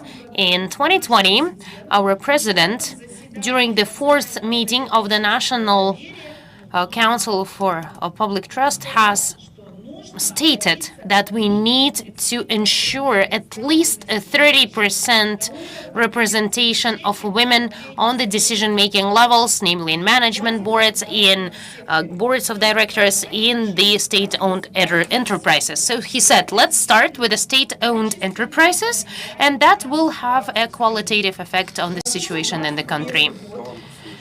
It's 2021 has passed, and that was probably the year when we were trying to imitate active work. We were meeting as working groups, as task forces. We were developing some regulations, and we thought what kind of legislation should include the representation of women. Well, the year has passed, but nothing was done. We haven't made any steps forward. Now it's 2022.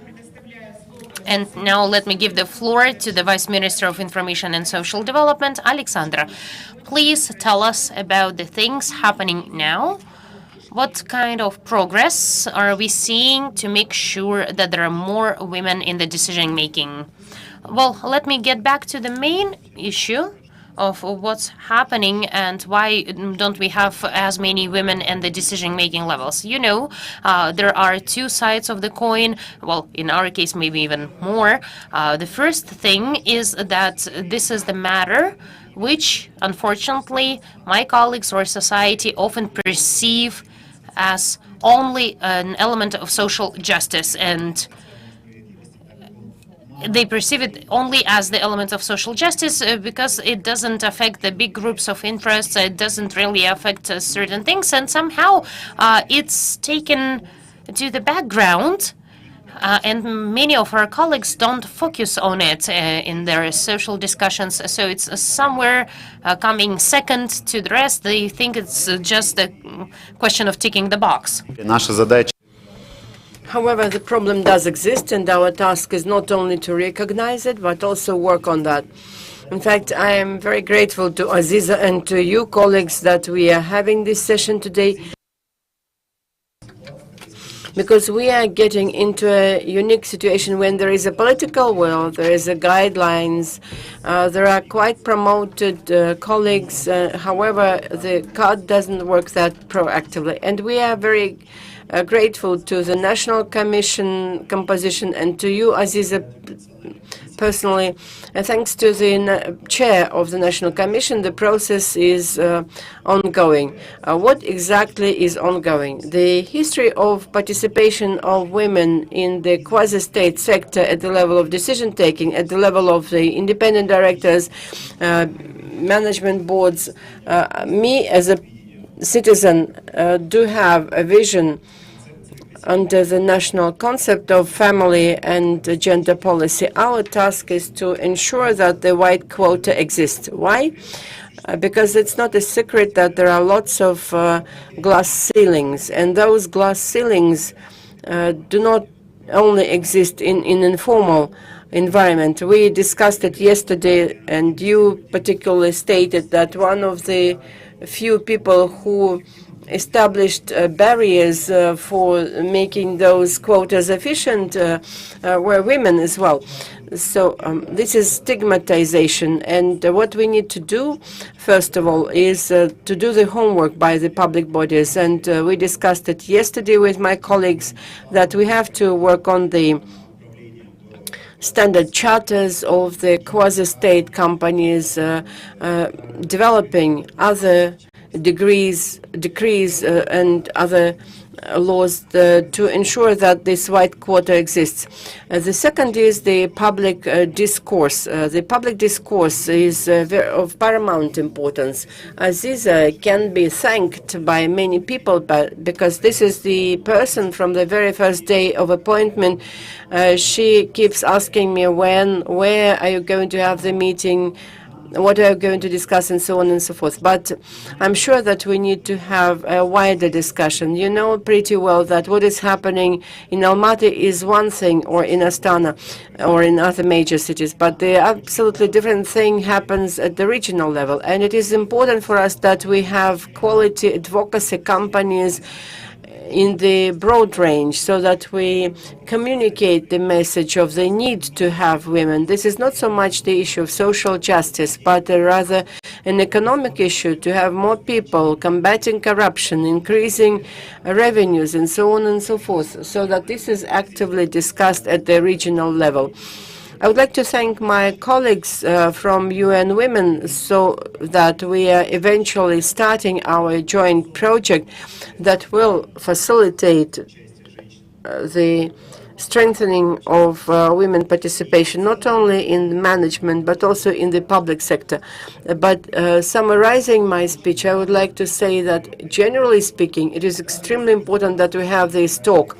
Even if the state sets up the rules for their own institutions, we have to go wider. For the businesses to catch it up, the women have to be engaged in the decision-making process. And practically, when I speak to all women at the level of management, I have this feeling that this step is missing. And I hope that with this close collaboration of the political will of the president, homework by the public bodies in promoting this story through the documents, not just doing it tomorrow or the day after tomorrow, but start doing it today, that we discussed yesterday, and this certain advocacy by the community, we can achieve results, because Kazakhstan has everything. And the fact that we are having these discussions, sometimes when this happens, where do we take so many women? Some colleagues are asking, but this is quite a stupid question, because even in this audience we have a great number of women and girls who can participate in some BODs as independent directors, and this could be just the first step. And if this practice exists, and if we form the market, when we form the just and competitive rules of the game, maybe the quota will be no longer necessary. In fact, yesterday we received a very good push from AIDA, and colleagues heard that this is a relevant issue. The only thing that I would like to do is that we plan a number of wide discussions at the under the auspices of National Commission and under the umbrella of UN Women, how to build the advocacy campaigns and how to make those games of the game rules more efficient. It doesn't mean that we need to change something, but most likely the changes need to be made. You know that the world is changing very rapidly almost every month, and I would like to invite each and every one of you to participate in these discussions, paying special attention to that the gender equality or inequality is not so much the issue of women. Every time I come to such meetings, I feel really bitter that in the processes related to women should engage men as well, because here we are here, we exist here, and don't ask where we should get so many women. We are all here, so this work needs to be done, and I would like to invite all of you to participate in it. Okay, thank you very much. Yes, I would like to note that the gender agenda, and in particular promotion of women to the decision-making level, this topic, strangely as it may seem, is supported by men in Kazakhstan. And Alexander is one of such bright representatives.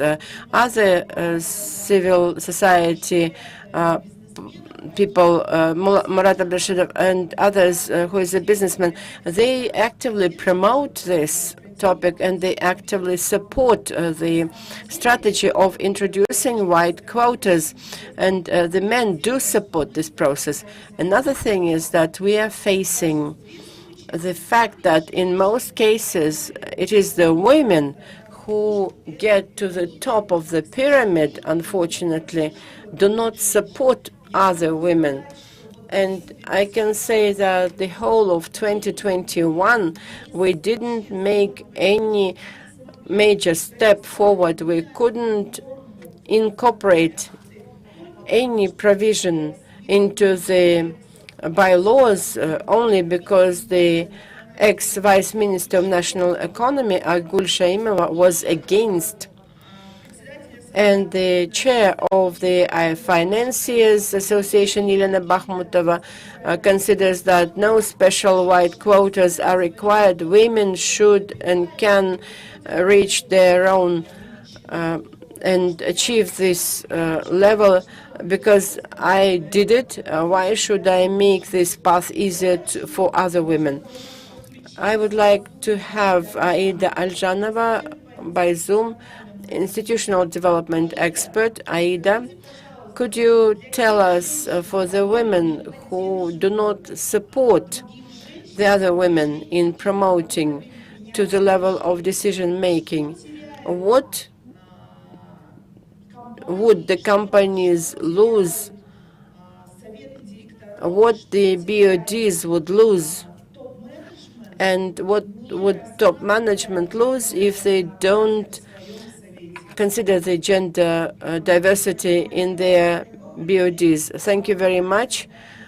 A good day, distinguished participants. I'm very glad to be invited. It is really a pity that I couldn't come. But in the current world, it's good that we can communicate anyway.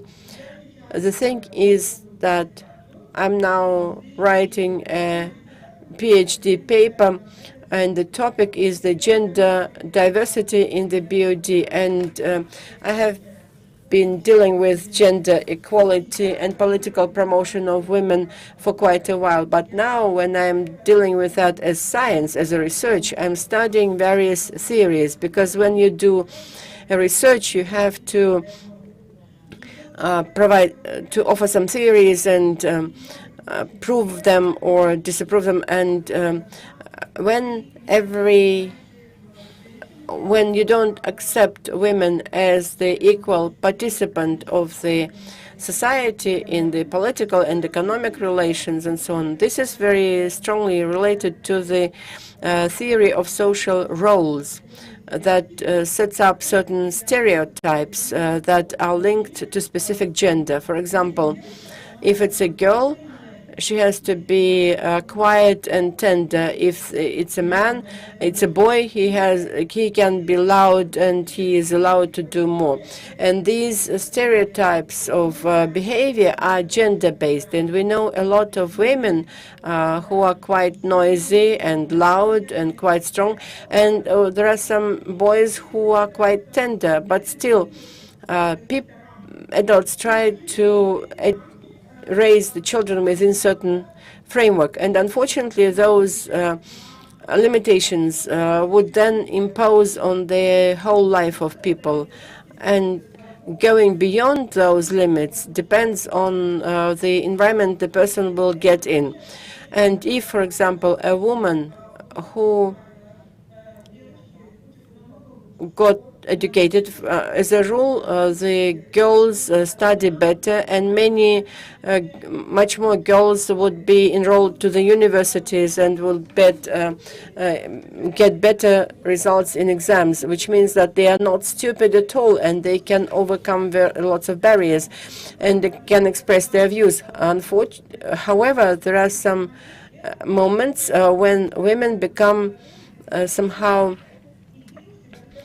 stay back, and this normally happens when they get into the reproductive functions. And even girls who study well, they are normally said, you have to get married, and even their kins would do that, and primarily very keen relatives would do that, and she has to listen to their views. And at that particular moment, when girls graduate from university, they have this great reserve of energy and opportunities. Those stereotypes against women start working specifically strongly. And whilst during school years, the girls are told, go and get your studies, but as soon as they graduate from the universities, they are being told, you have to build your families and have children. And due to some reason, these two functions are separated out. However, these things could be made in parallel. Unfortunately, but for example, we cannot hear anything like that in respect to men. Why do you? Nobody tell them why do you not get married, but it's normally said to the girls instead. And these stereotypes, in fact, go through every level, even the highest level of decision-taking, even where you can meet the smartest men. Those stereotypes work, and our society is very stereotyped, and we sometimes do not notice that we limit ourselves even. I know a lot of women who have this self-restraining things, such as how am I going to look like, what I'm going to say, and so on. Aida, look, I suggest that we already had this discussion about stereotype. Could you be very specific about 3 most important factors or profits that the company will gain with gender diverse BODs? Which are the 3 most important benefits? For example, in Samruk Casino, we are now having the gender diverse BOD. What will be the most important benefits? One is been innovations, because there will be opinions which will differ from those that existed before. And this is a part of the theory of group thinking. When people think differently and when they oppose each other, they would look at various options. And sometimes innovations can be born where people cannot expect them. And this is true about the partially corporate rules when the discussions are ongoing and all the opinions are considered. And if you have an opinion which is different from the others, you have to express it. Secondly, since we are having innovations, therefore the company will be developing. What is the development of the company? This is primarily the increased revenue of the company, the better visibility of the company. And the third one is when the company becomes more profitable, it becomes more attractive for investors. These are the key 3 benefits. So the gender diversity is not so much the social issue, but rather an economic issue as well. Thanks a lot, Aida. I would also like to say that what will Kazakhstan benefit? What will the key benefit of Kazakhstan if we have at least 30% representation of women in the corporate sector at the decision-taking level? I would be absolutely certain if we achieve this threshold this year, the next year, the index and ranking of gender gap in the country will improve at least by 10 points, and I can assure that but this will only happen if we achieve the desired figure.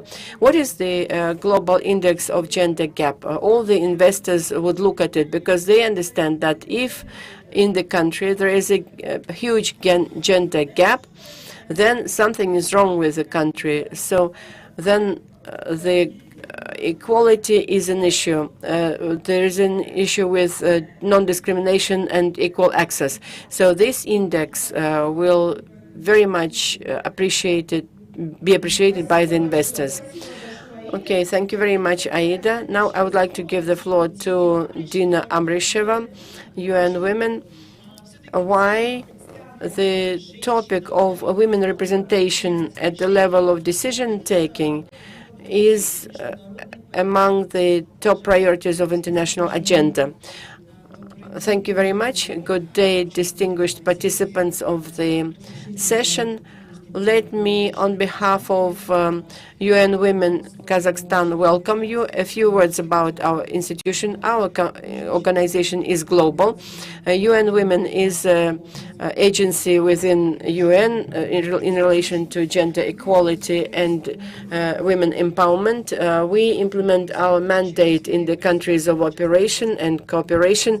In particular, we provide support to the Republic of Kazakhstan in achieving gender equality accountability at the level of policy, legislation. We also coordinate the gender equality and women empowerment issues within UN, and we also collaborate with our respectful international partners and implement a number of programs, as Alexander mentioned. We have quite progressive programs that we implement together with the Republic of Kazakhstan. A few words about the global agenda. I would like to provide some statistics at the global level and then get closer to the national context. And indeed, the issue of representation of women at the decision-taking level is indeed pretty relevant at the moment, in particular in the context of geopolitical conflicts and various crises, including pandemic. The 50-50 parity is not yet achieved, and a lot needs to be done both at the global and national level to achieve it. For example, as of April 2021, only 25% of national legislators in the world are women. 36% of women are members of the local governments, 21% of women are members of the cabinets of ministers. Only 4 countries in the world have a gender-balanced parliament that consists of at least 50% women, and globally only 25% of all parliamentarians are women.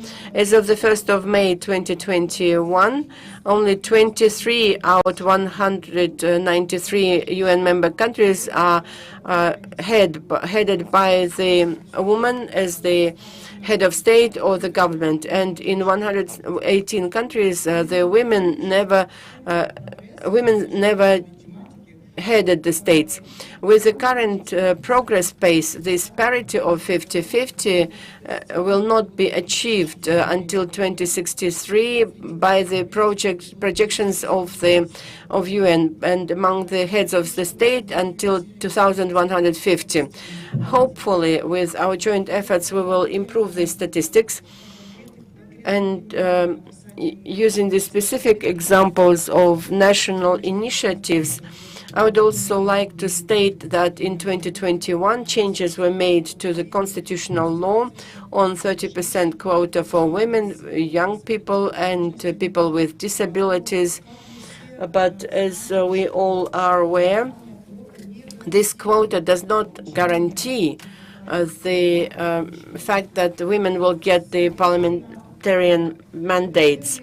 And these are, of course, the initial positive steps that are very well taken by the international organizations. But we should think more and develop the laws that will make those quotas for specific seats in the parliament. And then it will be indeed the performing mechanism to engage women in decision-taking. You asked about the benefits that the country may have. When the woman is present at the decision-taking, in particular in the parliament, in the public bodies, the first thing that the women will do, they will address social and economic issues. So, therefore, the socioeconomic issues will come to the forefront, and those needs that will need to be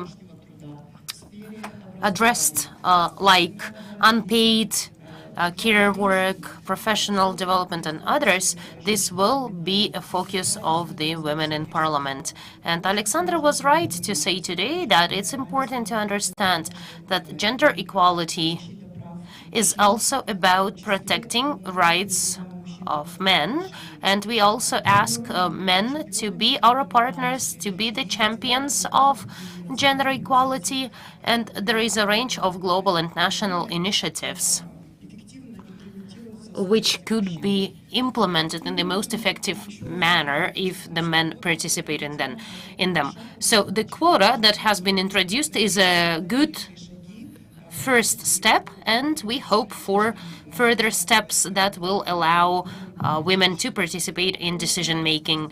In terms of the state-owned enterprises, Aziza, I know that you've been promoting this topic for a while now, using all the platforms available to you, and we are very grateful. As a structure, yes, this could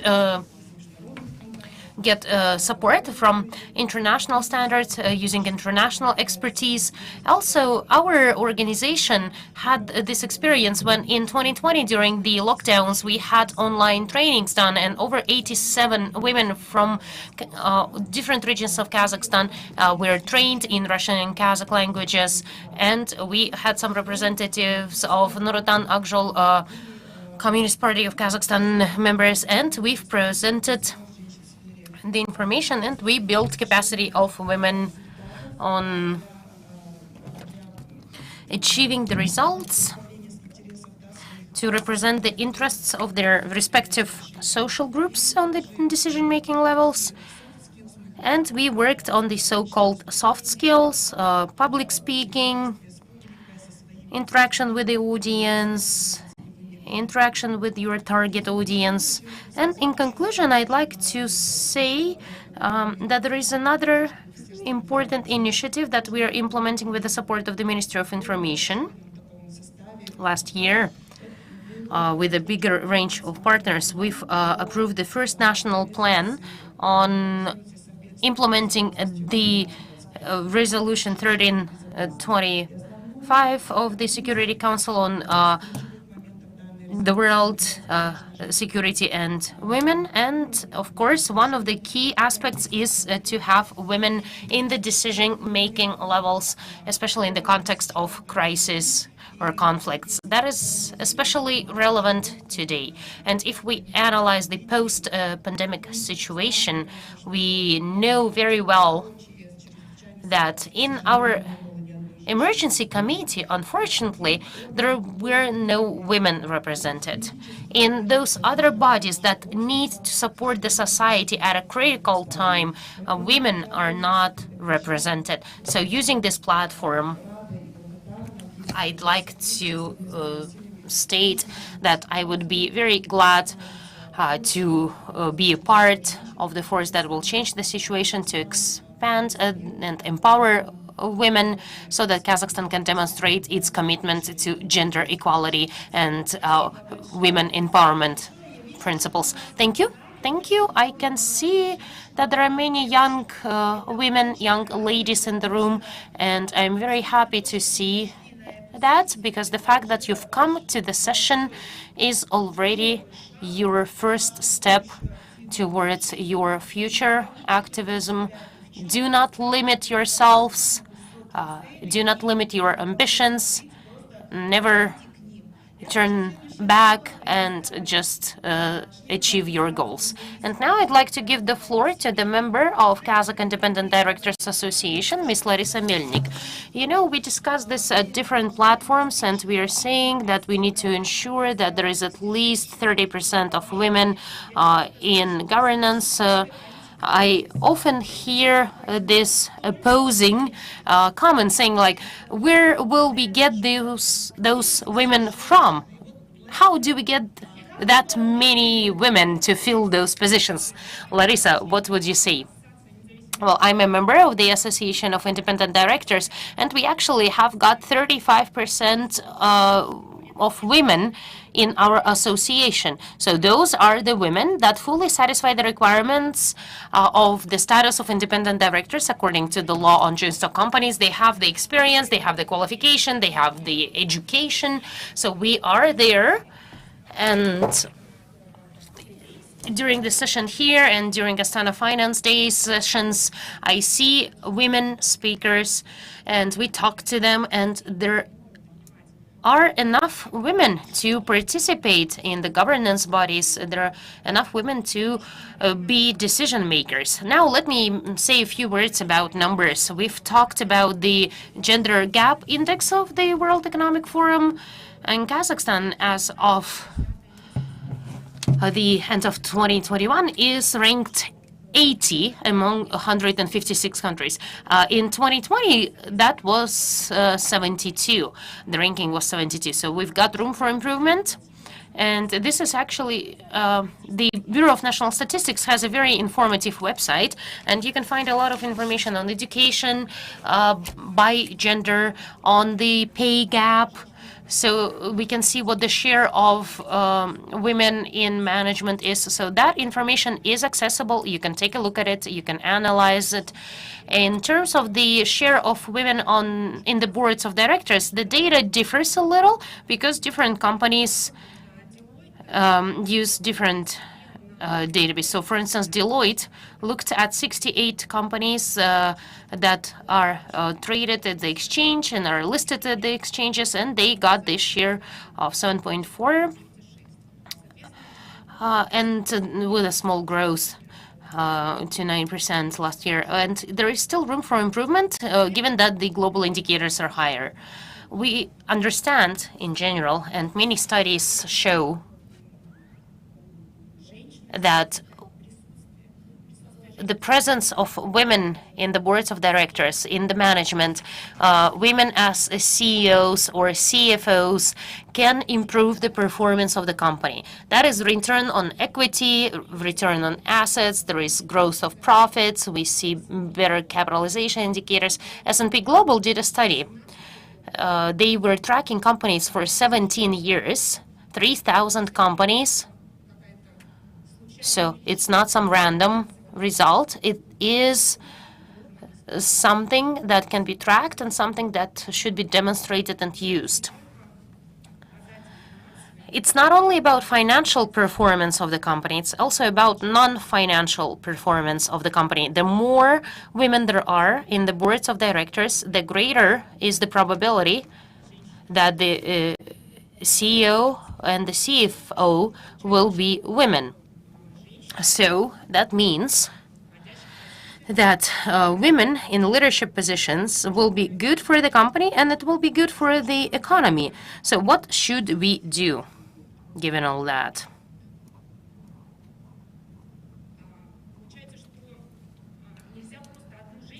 So it's not about just adding a woman somewhere. That wouldn't improve performance, that wouldn't affect the return on assets or return on equity. It's about changing the policies. We as association are saying that when the board of directors is selected, they need to use the diversity principles. This includes gender, this includes experience, age, experience in various countries. And that's something they need to implement the strategy of the company. So and also to improve the performance, it's bad when women are only present in the board. There has to be a diversity.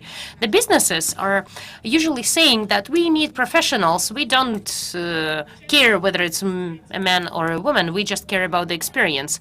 But the stereotypes that we've been discussing are somehow still there, and we cut the pool of candidates ourselves. An example, back in 1970s, in the largest symphony orchestras in the US, they had only 5% of women.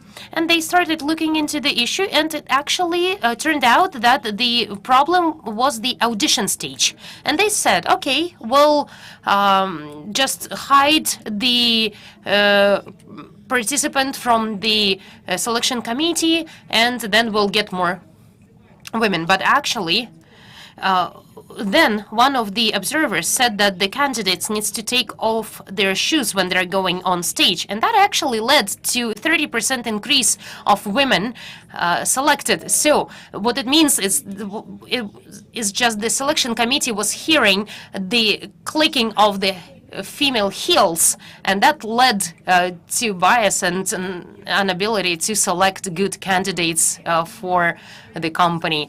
So that's why we suggest the procedure of selecting independent directors when you only see experience, qualification, and education without specifying personal information, because as the studies show, that could significantly improve the number of women who pass that stage of selection.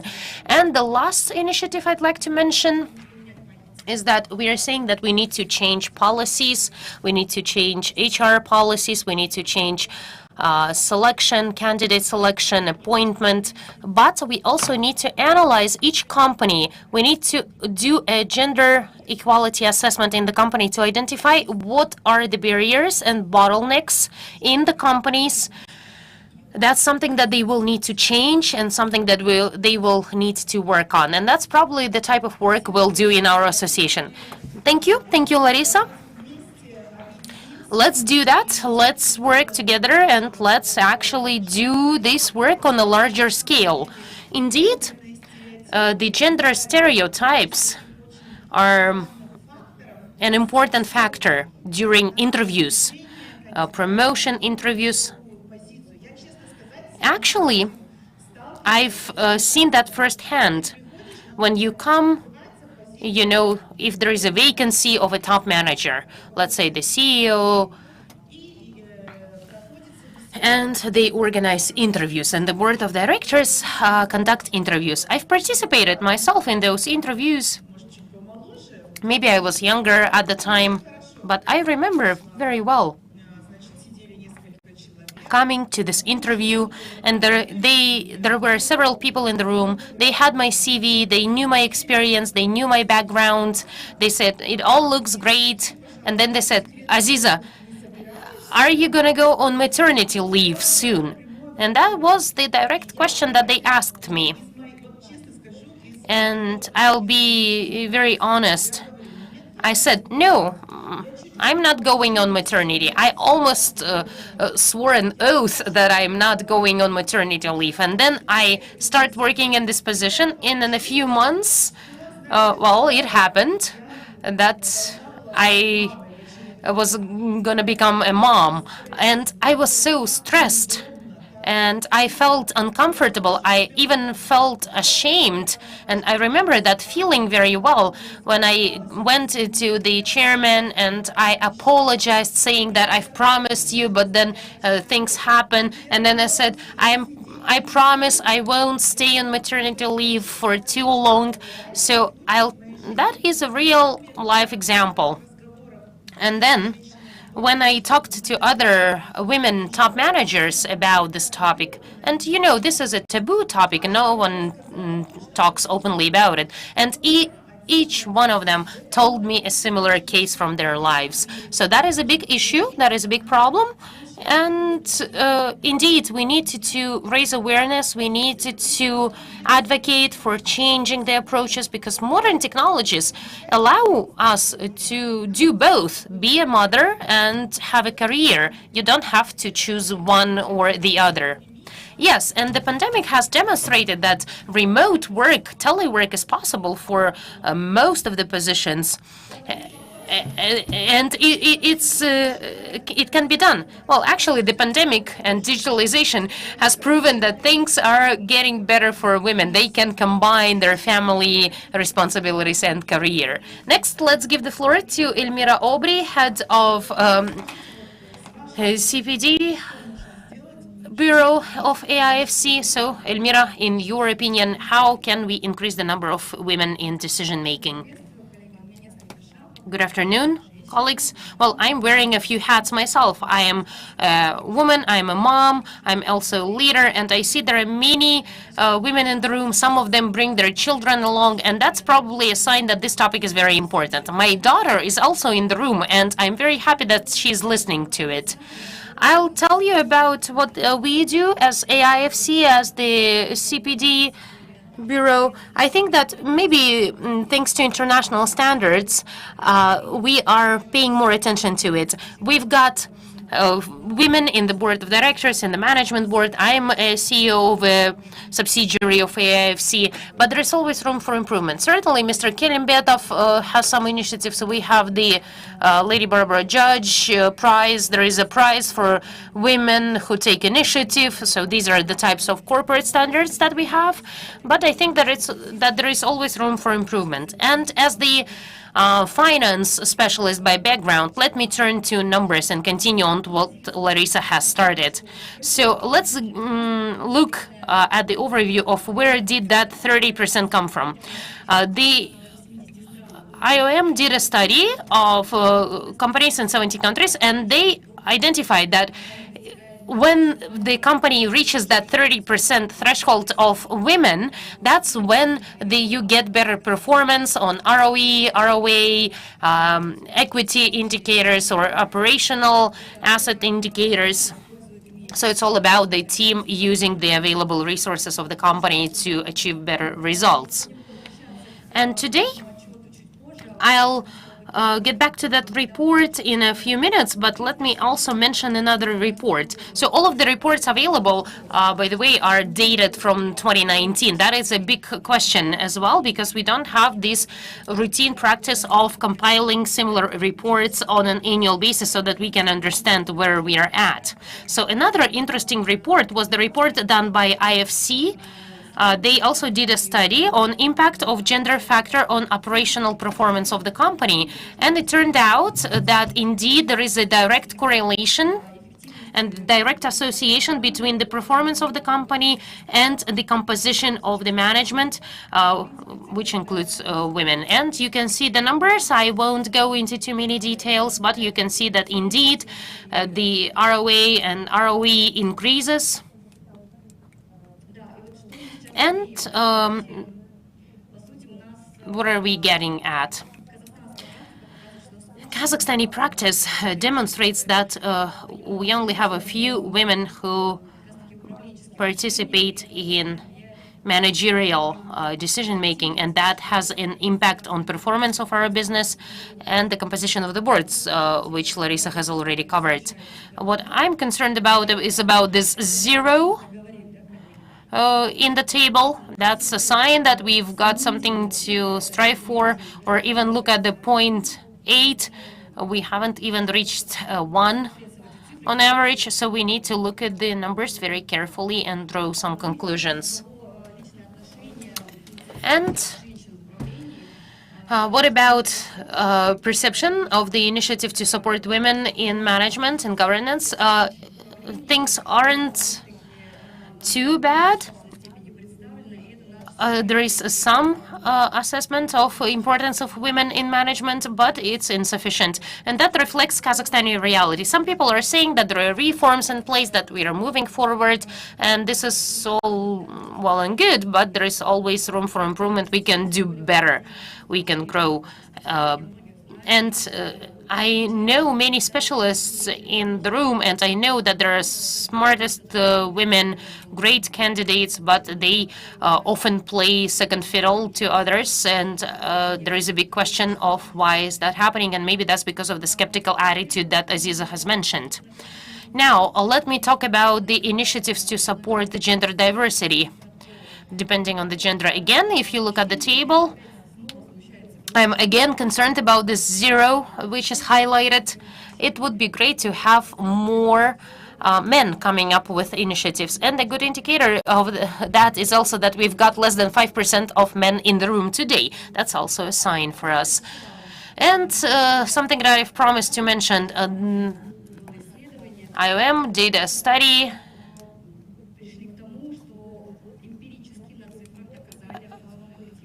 they looked at the operational performance of women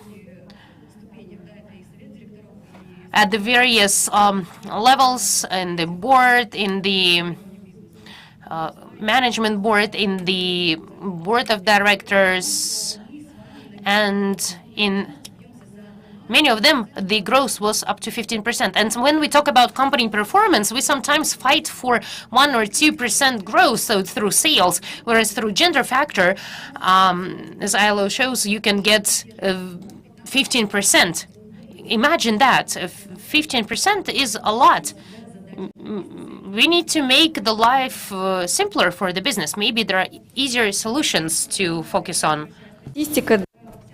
Now look at some statistics where more than 50% show that the influence of women and the fact that they exist in the management board, they are innovative and that was stated by the first speaker, that helps defining the mood of the clients, and this is what we are striving at as servicing companies. And under the gender diversity, it's easier to find and maintain the capable staff. And from the point of view of businesses and improving and raising and succession planning in your companies very much depends on the gender factor. And a great citation, which I could not but keep it here as a separate slide, that the company should consider gender balance as one of the key tasks and not just an issue of the HR policy. And we discussed it today already, and the author of this citation is the director of the Bureau of IOL, who developed this report. Please read it, and it's available in English and available publicly. Now I would like to interact somehow with the audience and check empirically. What do you think? Will the participation in the BODs impact on the above performance indicators such as ROE or ROS on performance of the company? Please open your cameras. You will get linked to the questionnaire, and then you have to press submit so that we could see the results on the screen. Let us measure the average temperature in the wood. I'm sure that we will have good statistics here. I think, Aziza, it's a good thing to do during the open formats. Could the technical team show the results of the voting on the screen? Those of you who did not vote yet, please don't feel shy. Express your citizenship. Moreover, to complement what Alexander said, we are having today a full room. After this session, please write a post on your page in the social networks saying how the economy will improve and society will improve in Kazakhstan if 30% women are available at the decision-taking level, and put the hashtag #MetaWomen, and it will be a kind of advocacy of our topic, and we will read your posts, and this public opinion will be measured, and these initiatives will be promoted better. We are prepared to share our developments in terms of economic interpretation. Here you see the results of the voting, which are pretty obvious. Not many people voted compared to the number of people present in the room. However, it is a pleasure that the majority are in favor. There are some people who abstain, and there are people who are against. So this is quite an interesting statistics. I keep it without comments. Let it fly in the air, and give the floor back to Aziza. Okay, great. Samal, this is always hard to speak last. Samal, your task is to convince the people who are who are thinking negatively, or those who did not decide upon that. What could you explain what Samruk Kazina is planning to do to increase the number of women at the decision-taking level? Good day, colleagues. Thanks for your question, Aziza. Let me dwell upon several things. I'll start with the macro level things and then go back to the social and the household aspects. Number one is that more and more investors globally are looking at not only dividends and rate of return of the companies, but to what extent the business is socially and environmentally responsible. And this is, in fact, the ESG agenda, which is also included in our session discussion, which is component S, which is access to equal opportunities irrespective of the gender link, because when we are talking about gender balance, is not so much the discussion about women, but rather a diversity issue, diversity based on experience, based on gender, based on age.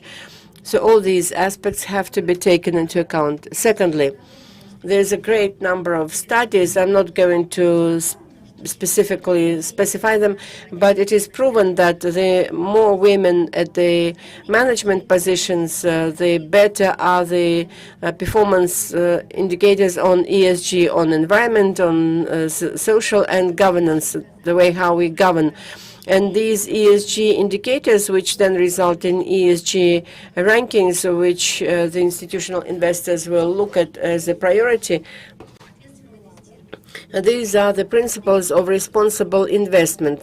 Why these principles are important is that because for the last 10 years, and we can expect in the future that the competition for capital markets will enhance, and every aspect, every element of ESG will become specifically important. That's why this is what I would like to focus on, that what we are discussing now is very acute in the agenda. And there are several global indices. One of them I found is Women Europe Impact. This is the most important index that incorporates 30 listing companies in Europe, that allows the investments in the companies where the gender equality issues are among the top priorities. The index is not just put on the air, but it is based on specific studies or surveys that identified not just correlation between the gender balance and the profit of the company, but it shows the direct correlation. And it means that not only the company will be profitable, but in the long run, it will be sustainable, including financially sustainable company. Going down, what Samruk is doing in this regards and what our thoughts are. A couple of years ago, when the whole process started actively, we were engaged in writing the roadmap. We have certain initiatives in this regards to gradually increase the number of women in the management bodies. With the management bodies, I mean both BOD, supervisory boards, and also the executive body, which is the management board.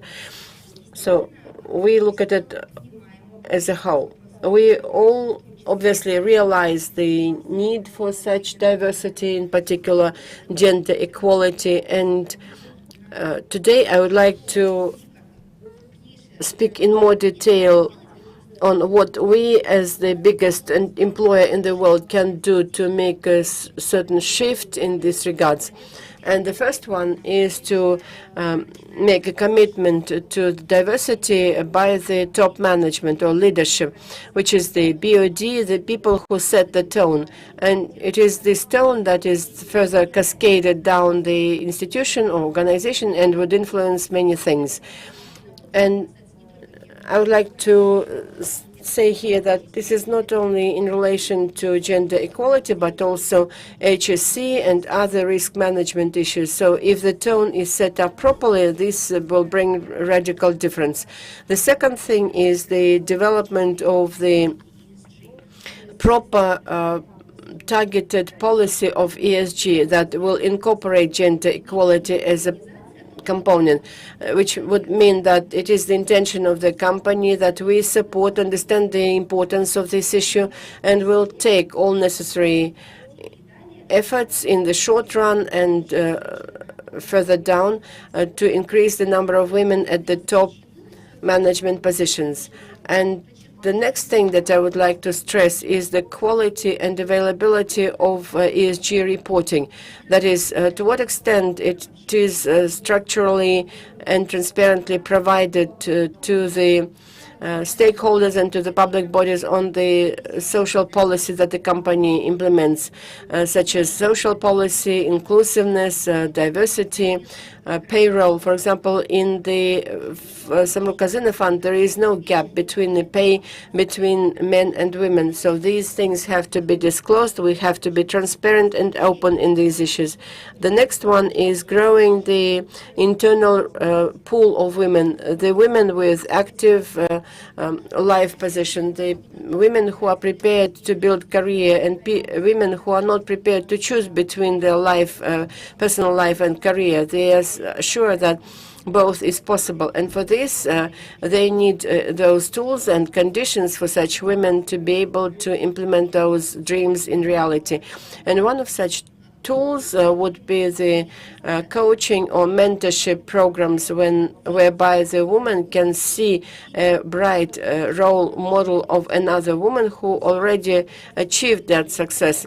For example, some studies, in particular one by KPMG, that prove that a woman of average age occupying the middle management position can see a bright example.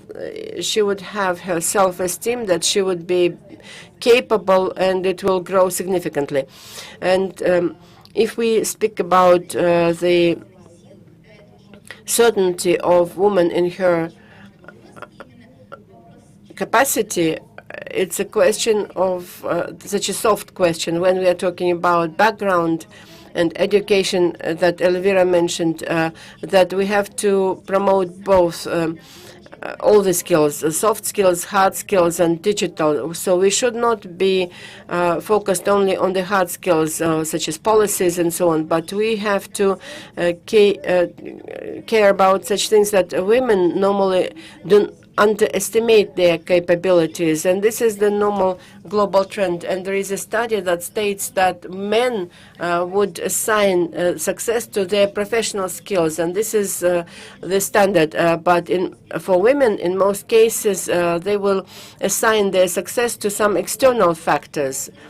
And this is what the study says. Why I bring all these examples, just to show that this could be an area of focus that we have to work on through the mentorship or other tools that could be targeted to such things. And the next thing that I would like to briefly discuss is there is a very interesting case of Harvard School, Heidi Rosen, about the girl who worked in a venture company in Silicon Valley. During a short period of time, she becomes a very successful venture capitalist thanks to her soft skills and ability to manage her contacts. And this case is taken since 2000 by the professors of Columbian University. What do? They organize an experiment for students. They split them into two groups, and to one they give the name of Heidi Rosen, and the second they change the name to Howard.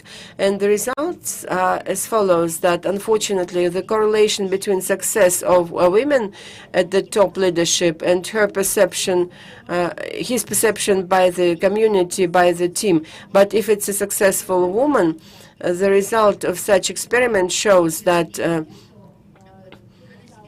she is by herself. We don't want to work with her. She's too aggressive, and such comments will never be heard about men. Sorry. And why I brought this example? Yes, despite the fact that this case exists for more than 10 years, and there is a stigmas against women in leadership. So we have to work on that as well. And the last thing that I would like to mention, in Kazakhstan, there is a quite interesting edition which is called Manshub, that raises the issues of gender diversity and various acute issues such as abuse and violence. And they recently made a publication with the statistics of McKinsey and the World Bank, and in particular the data about Kazakhstan of the World Bank show that the woman working together with a partner will spend in average 5 hours for household activities, which is 3 times more than the men would allocate, a 1-to-3 ratio. If we compare it to Norway, where gender equality is a priority and is well developed, the ratio is about 1.2. You can see the difference, 1-to-3 or 1.2 is very different. Why does it mean? Women quite often work too much and they don't understand the limit. They don't feel the limit of their capacity. What does it result in? It results in chronic stress and increases the risks of cardiovascular diseases. And the lack of balance between sharing responsibilities between men and women, this will result in limiting capabilities for women for career growth and promotion, and we need to speak about it. So if we wish to get gender balance at work in the corporate environment, we need to discuss the social issues to the surface and address them somehow using various tools, that is through the flexible working schedule or some other tools under UN programs. By way of summary, I would like to say that if we are using properly the best tools and best international practice, and if we actively deal with this topic, with this item, we have better chances to build inclusive, sustainable, and fair world for all the genders. Thanks a lot. I would like that we finish our session at some kind of motivational wave, saying that all the people who come here would be well charged, and so that we could see your faces among the top leaders of the corporate sector, in politics, and in the civil society operations. One of the sessions here are the New Kazakhstan and New Women in Management. I would like to ask all the speakers so that they state one statement of what could be done, on what qualities the women should develop, because quotas will be quotas, but the life of every woman depends on her own, on herself. What kind of skills or what specifically each woman should do to become a new face in the management? I will start from myself. I think that we have to break all possible stereotypes and to break all my glass ceilings. Alexander, what do you think? Another important thing is disagree with refusals, because you are going to hear lots of refusals on every step, and it is important that you provide proper reasoning on that and go ahead. Great, thank you.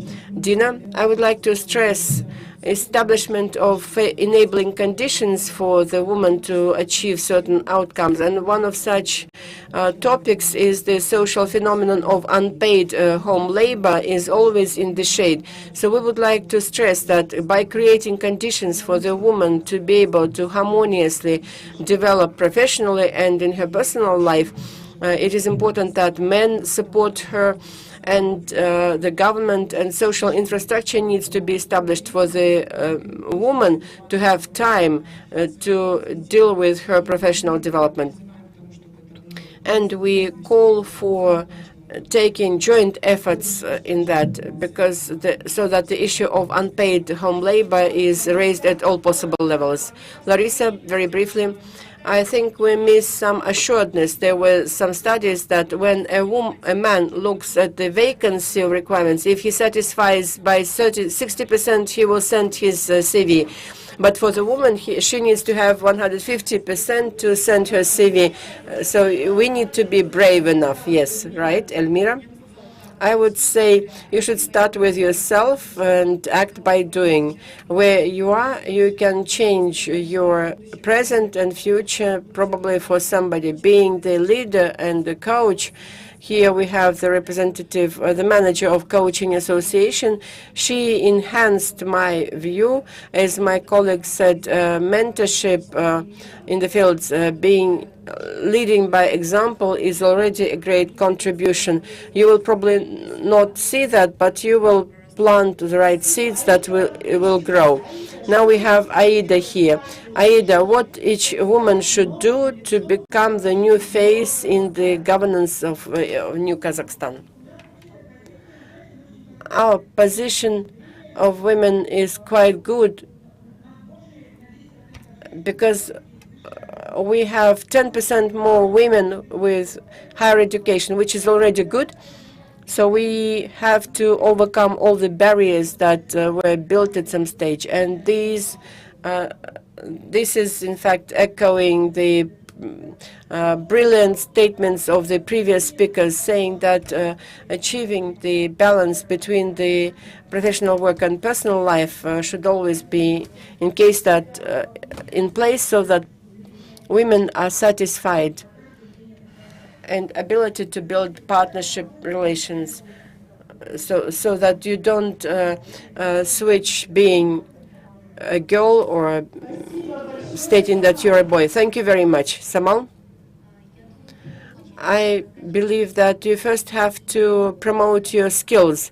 And in terms of a man or woman, as soon as she or he promotes her skills, this self-assuredness will flourish. And what is also important, that women support women.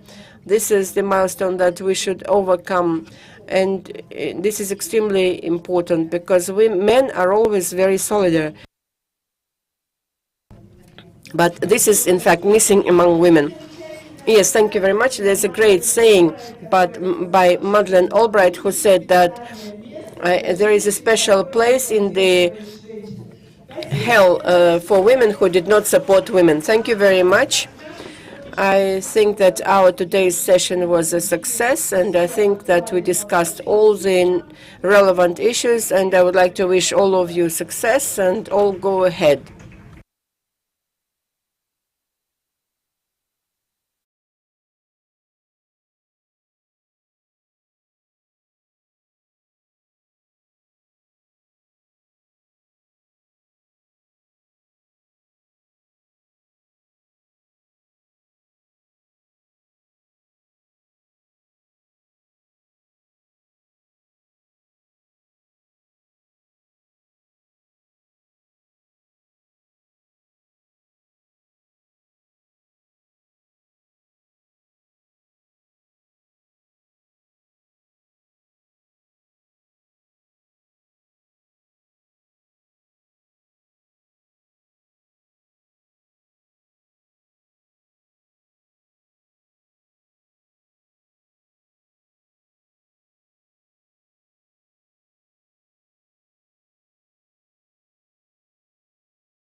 сейчас.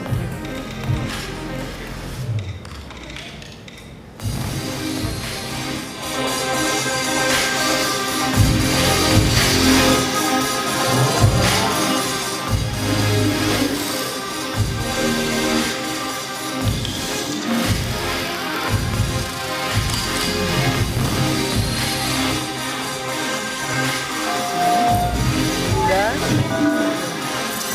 Классно, да? Да. Я думаю, у вас это уже вшито. Да?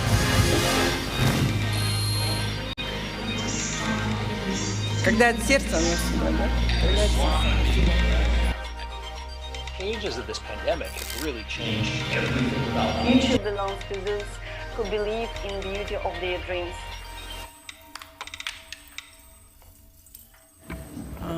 Ну что, уважаемые So, distinguished colleagues, guests of the conference, it is my great pleasure to welcome you to our session. And this is day 3 of this great conference, Astana Finance Days 2022. I think we've all missed offline events, and in here, during these 3 days, we were discussing important topics, and today we are discussing one of the important topics as transferring value in the families and business. And we'll talk about the leadership in management and the way we transfer experience in large companies. And we have representatives with significant work experience in companies like that, the companies that have their own stories and traditions. We'll also talk about generational shift and a continuity in building new generation. And another important topic that we talked about in these 3 days are the principles of sustainability, ESG principles, and gender roles. And you know that the main principles are focusing on environment, social policy, and certainly corporate culture. And it is my great pleasure to welcome our guests. We have Mr. Altair Akhmetov, a colleague of mine, professional coach, a person who continues to develop himself. And I think that he is one of the bright representatives of the president's administration, the person that satisfies all the modern requirements of the market in terms of certification, project management, and a father of 4 of great girls, because our children, our daughters, will be the ones to pass these values on to the next generations. And also let me introduce Shulpan Altebaeva, HR director in one of the largest companies, Chevron. Welcome. We've also got Valery Oprya, a colleague of mine too, executive coach, a consultant of umbrella training and consulting in the sphere of leadership. And we've also got Zhanar Rspekova, a vice rector of one of the strategic universities of our country, a female pedagogic university. Welcome. She's the person who raises 8,000 female students.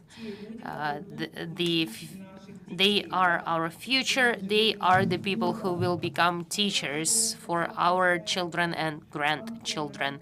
And we've also got Anton Didikin, who is the director of the Legal Consulting Community Limited.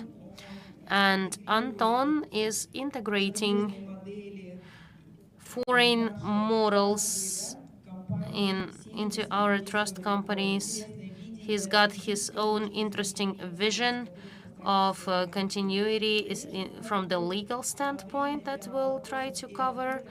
We'll have some Q&A time, and hopefully we'll talk a lot about things that matter to you.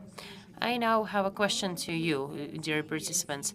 Any of you have the family strategy or family constitution for the next 50 to 100 years? I'll just say a simple phrase. Those of you who don't have the strategy can become extinct like dinosaurs, because hope is not strategy, and unfortunately in our culture, in our mentality, we always wish for the best. But then I have a follow-up question to you. What do we have in our culture in Kazakhstan, something that's not specified in any law or constitution, but something that we follow? What is that thing? Traditions, okay, great.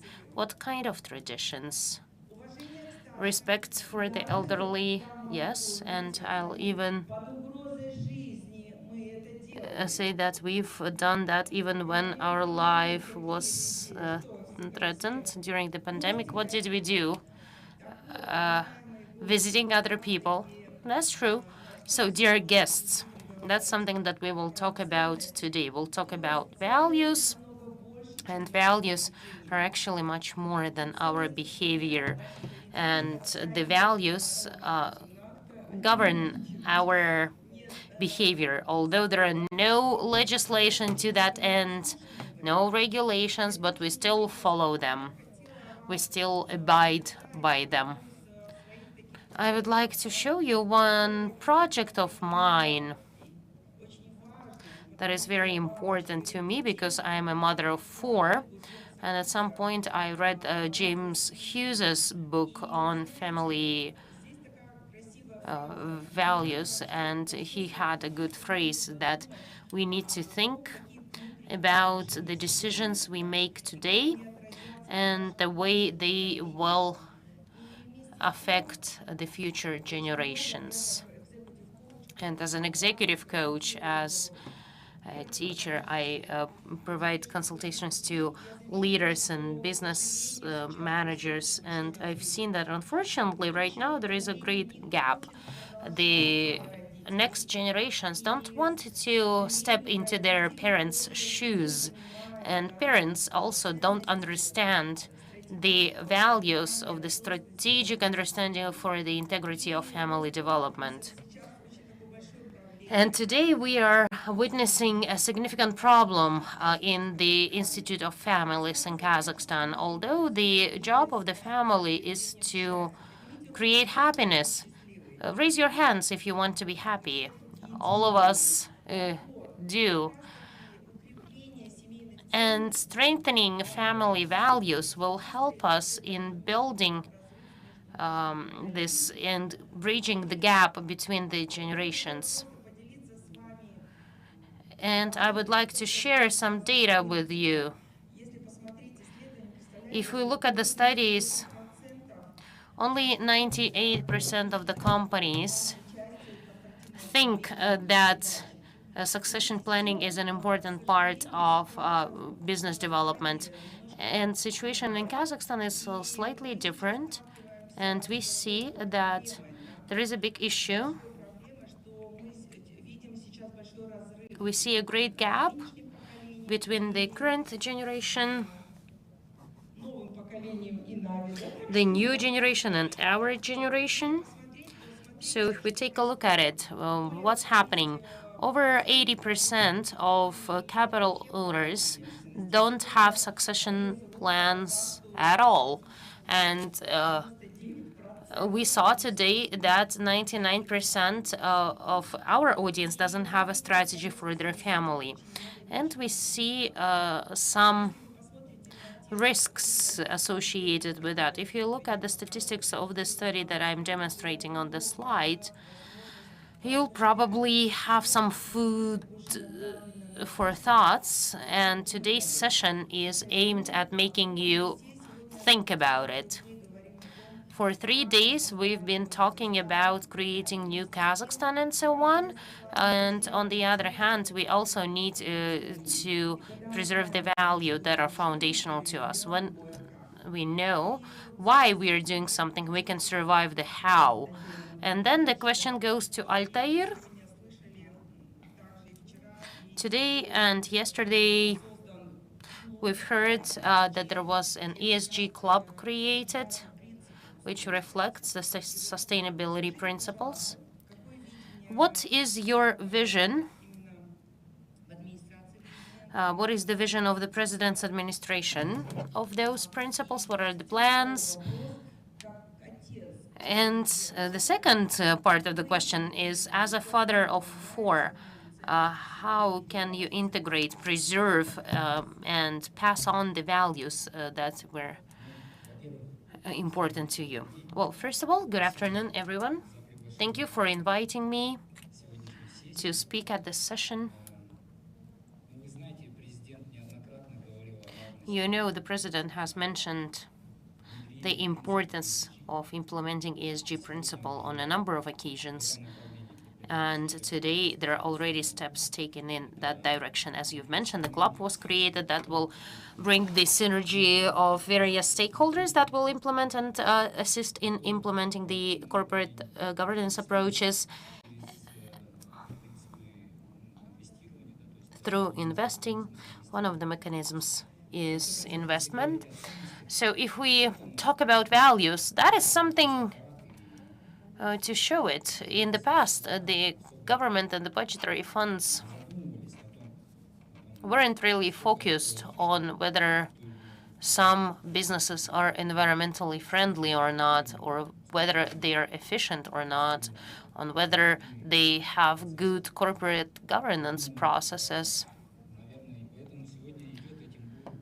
And that's why today we are seeing this active development in this sphere, and I'm very happy to see it, and that's something we need to pay attention to. That is a new value, having green technologies, having green mindset. And as a father, I think it's important to be a role model. That's probably the only thing that will help in passing on the values to the children. And I'm very grateful to my parents for equipping me with those values, and that's reflected in my life today and in what I have. And I've got great kids, great family, great friends, and a great country. And together we will promote and build this country. Thank you.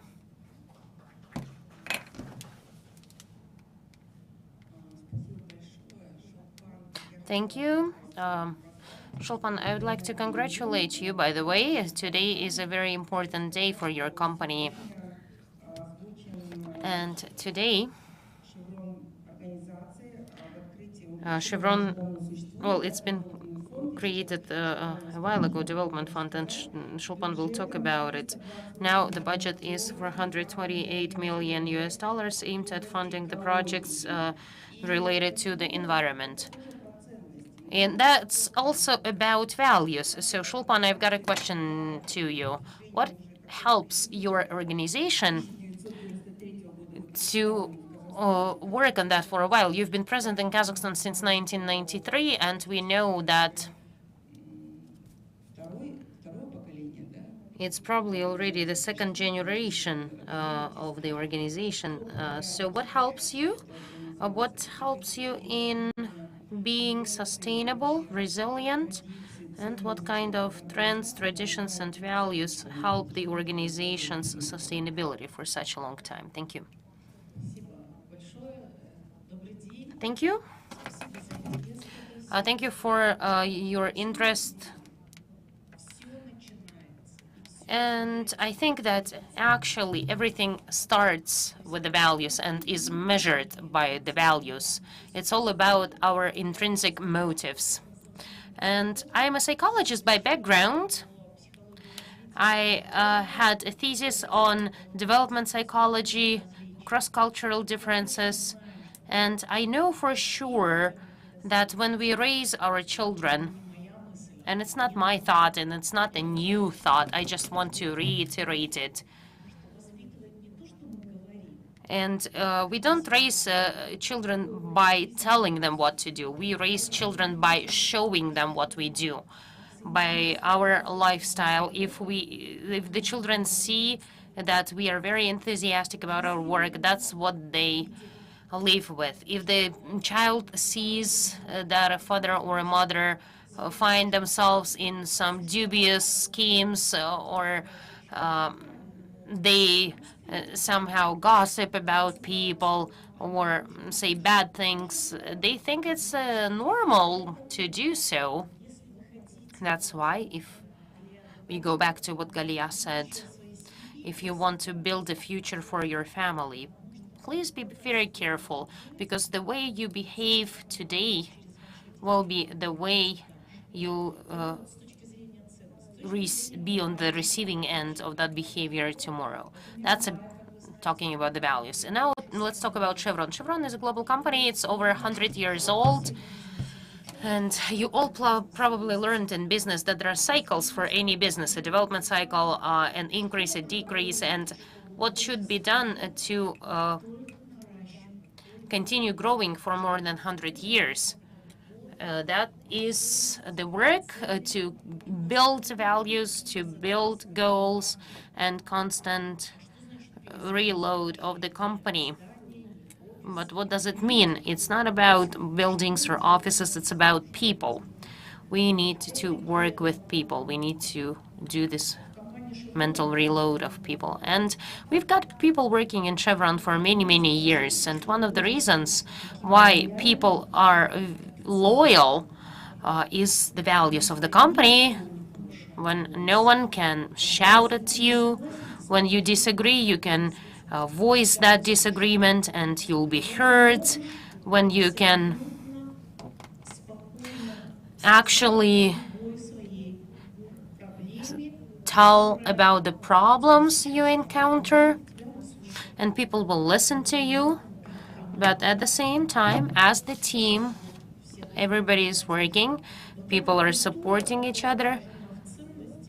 That is the culture reflected through values, and that's a constant present in Chevron. When I came to Tengiz Chevroil for the first time, you know that this is the largest oil production company in Kazakhstan. And traditionally, along with Kazmunagas, they've been the top employer choice for people. And I was actually surprised that everyone was so calm. No one was shouting at you, and people were always saying please and thank you. And I've always been a good employee, but I had this shock when people were saying thank you all the time. And I was amazed, saying that I've never heard so many thank yous.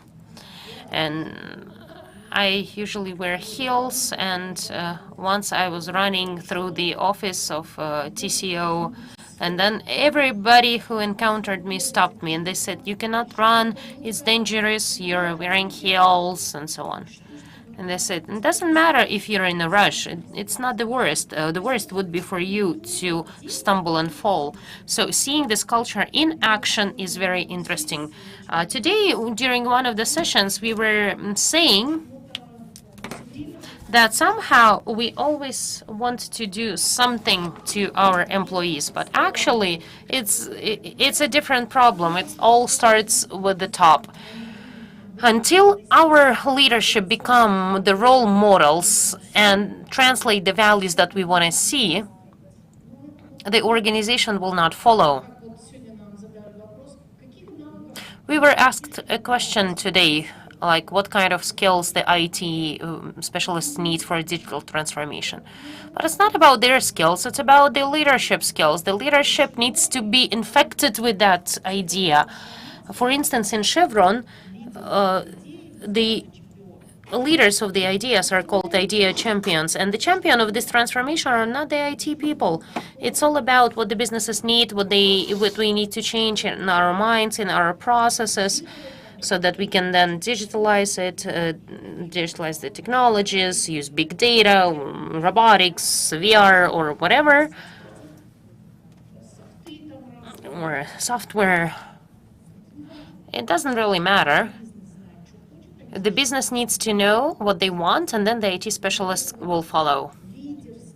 It's all about the leadership. Going back to the question of this session, how can we build this leadership? In Chevron, we are sure that every employee needs to be a leader, and they need to possess leadership qualities. They need to be independent thinkers. They need to know teamwork. They need to have a clear understanding of the goal. They need to be ready to talk through things and so on. And we have a motto in English. It is winning in any environment. So basically, it's winning regardless of what's happening around you. So I think that in Kazakhstan, that's one of the objectives that we have. It doesn't matter what's happening around us. We need to do our best. We need to do everything at our own little place, something that will contribute to improving their life in general. Coming back to Chevron, the fact that we have clear values that are shared by everyone, from the leader to the any staff, those who disagree with the values and his or her behavior doesn't comply with that, he will gradually leave the company. The company will not penalize, will not push you out, but the person will feel uncomfortable. Therefore, all Chevron people are very much similar. They look like each other. They're very open. They are not afraid of anything. They can speak openly everywhere. And it took me quite a while to get accustomed to that, because I'm introvert. Being an HR, I don't like to speak to the people. But people who know me, they say, you keep talking. And I'm answering because I love my work. I love people.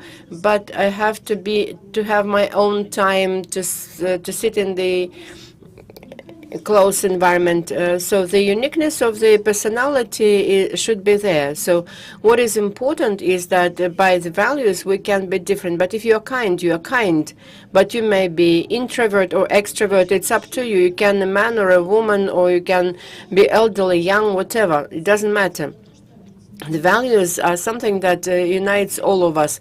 And it is important, very important in Chevron, for example, that they look at you. What kind of behavior do you have? In addition to achieving the performance, this is the minimum. We have to do all our work properly, right?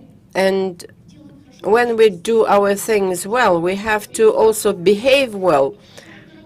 You have to match the company that you operate in, and gradually such people are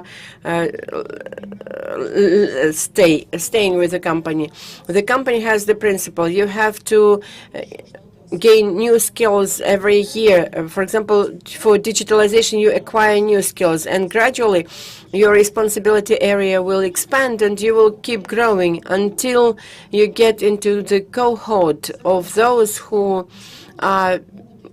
beyond their functionality can become top leaders or executives, and those people are considered through nuts and bolts, and because they see how they impact other people. If they can achieve success via other people, then potentially these are executives. It's not enough to be very smart. It's not enough to have the vision. With all your behavior, with all your values, you need to be a person of this company, and so that around you, people surrounding you are charged by you and quite happy, as paradoxical as it may be.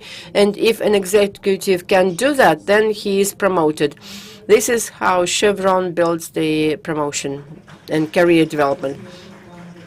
Thanks a lot, Shalpan, for this very interesting information, and I'm sure that everyone will now apply for your jobs. You can immediately state the vacancies, because you spoke so much with so much love about your company. Everyone started thinking that I would definitely send a CV because this is about me. So thanks a lot for that. Being a coach, a teaching coach, what you are saying is about culture, about the fact that we need to remember that we are humans, that we are not stuff, we are not human resources. We need to be significant, we need to be happy, and that's great. Thank you very much.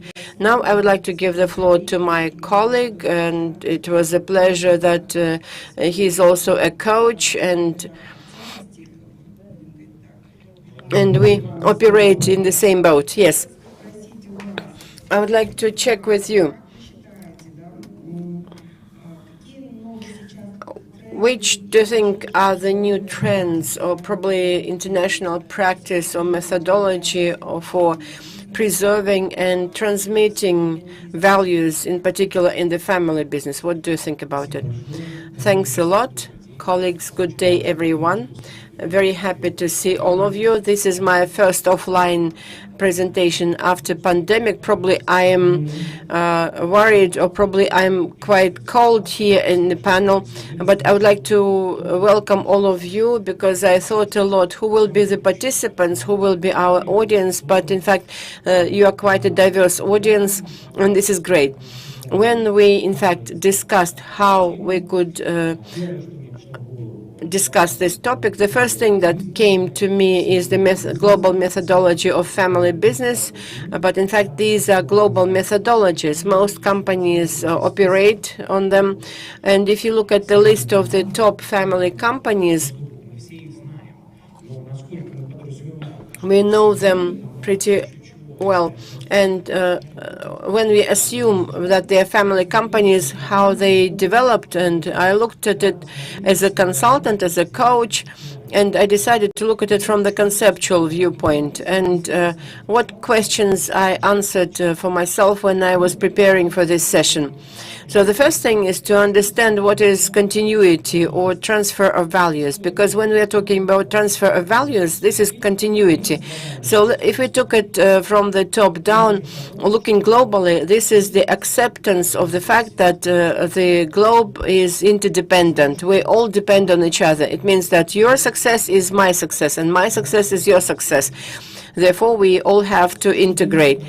As in terms of country-based continuity, on the political level, this is about the institutional memory. Yesterday, there were lots of sessions that institutional memory need to be maintained. In the national regards, it's inclusion, and Kazakhstan is among the countries who can boast about ethnicities, more than 130 ethnicities living in the country, which means that we can communicate and we can interact. And those of you who visited gender session, we realize that inclusion is not the ethnical aspect alone, but many others as well. As for the economic aspects, this is sustainability. We need to develop and realize that tomorrow new generations will come after us. And at the social level, it's the implementation of meritocracy level. And Chopin told us a fairy tale about it. At the industrial level, we are also working with the National Chamber of Entrepreneurs, so it's very important to achieve synergy, because there are lots of businesses in Kazakhstan, but to what extent we learned to cooperate, to integrate, this is another important issue. In terms of businesses and corporations that I deal with, we are talking about professionalization of governance and management. And the biggest challenge for family-owned companies at the global level is also professionalization of management. And that comes from the family management to the institutional one. And there's a lot to do. At the level of the family, we started with the family, and Altair, great. Thanks for sharing your experience with 4 girls. You definitely have a path to heaven. I only have 2, and there is something to achieve. And from the point of view of family, it's we are talking about continuity and character raising. But you can raise anyone, but you can only see the change if I change myself. And at the individual level, this means this is about achieving the maturity. And here we are talking maturity and efficiency in terms of our personal and professional. maturity. And speaking at the biological level, even deeper, what is continuity? This is our DNA. So we are sitting here and putting in our DNA our future generations, the things that we are discussing now. And what is important in this regards is that among all these levels, there should be some kind of agreement, which is not possible without continuous transformation and changes. How can we ensure that? Again, we live in a lucky family, lucky country. We have the great platform to modernize public mentality. What does it mean? Who does it mean? Ruhani Janguru. Who knows about it? How many values and principles do we have there? Can you show the fingers? Yes, there are 6 of them.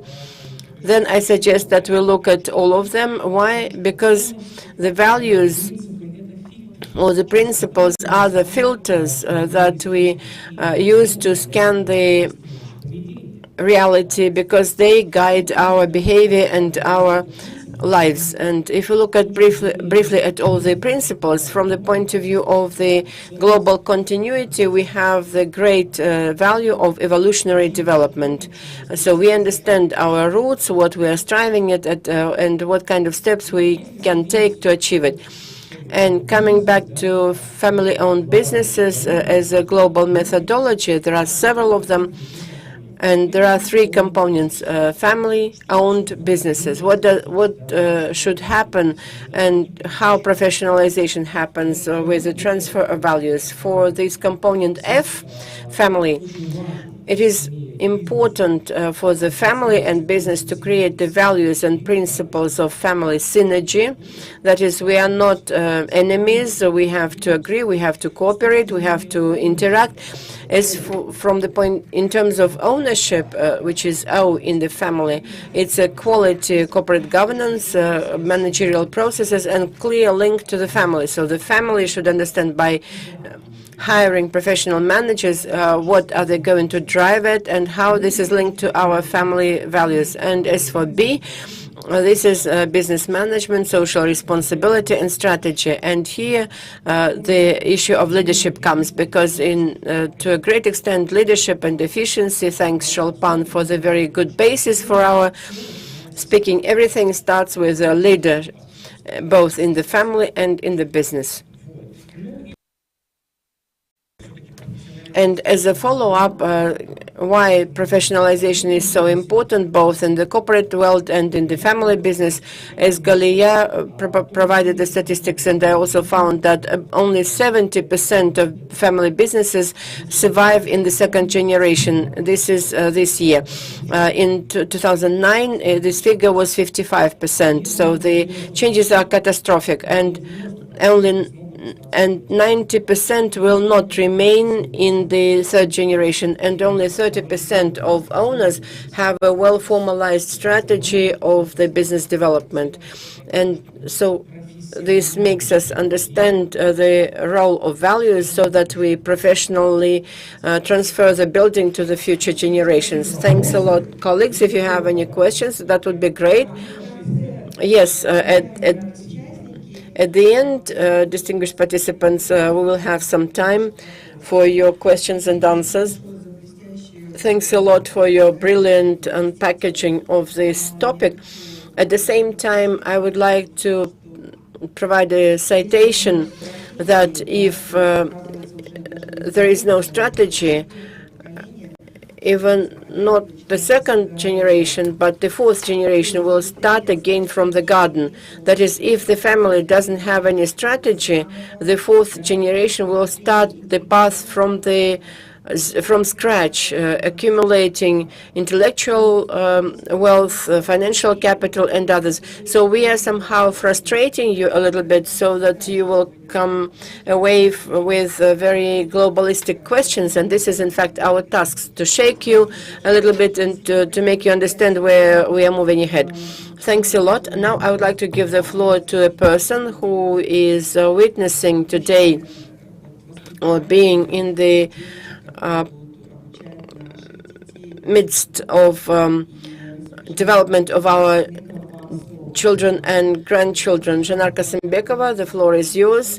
Could you tell us you're having a rich history of this university. You know, my mother graduated from this university, and I remember that a women university was a treasury of the well-educated brides.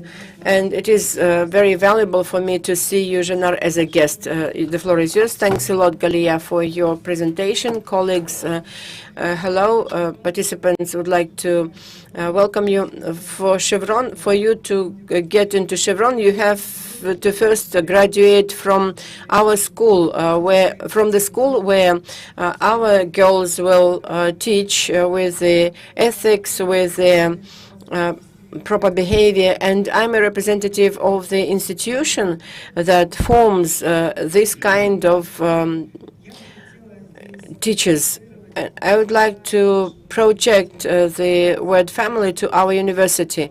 Our university is in fact a big family that has its own family strategy since 1944. So you can realize that during the war, when all the men teachers went to war and only girls remained from the remote rural areas, from the socially vulnerable layers, were gathered as the first group of girls who could ensure the multiplying effect to teach other girls and teach at schools, so that among our steppe people, Kazakhstan, we would have the literate education, literate generation brought in the spirit of literacy and patriotism. And in our big family, we do have great values aimed based on the national culture that take as the basis the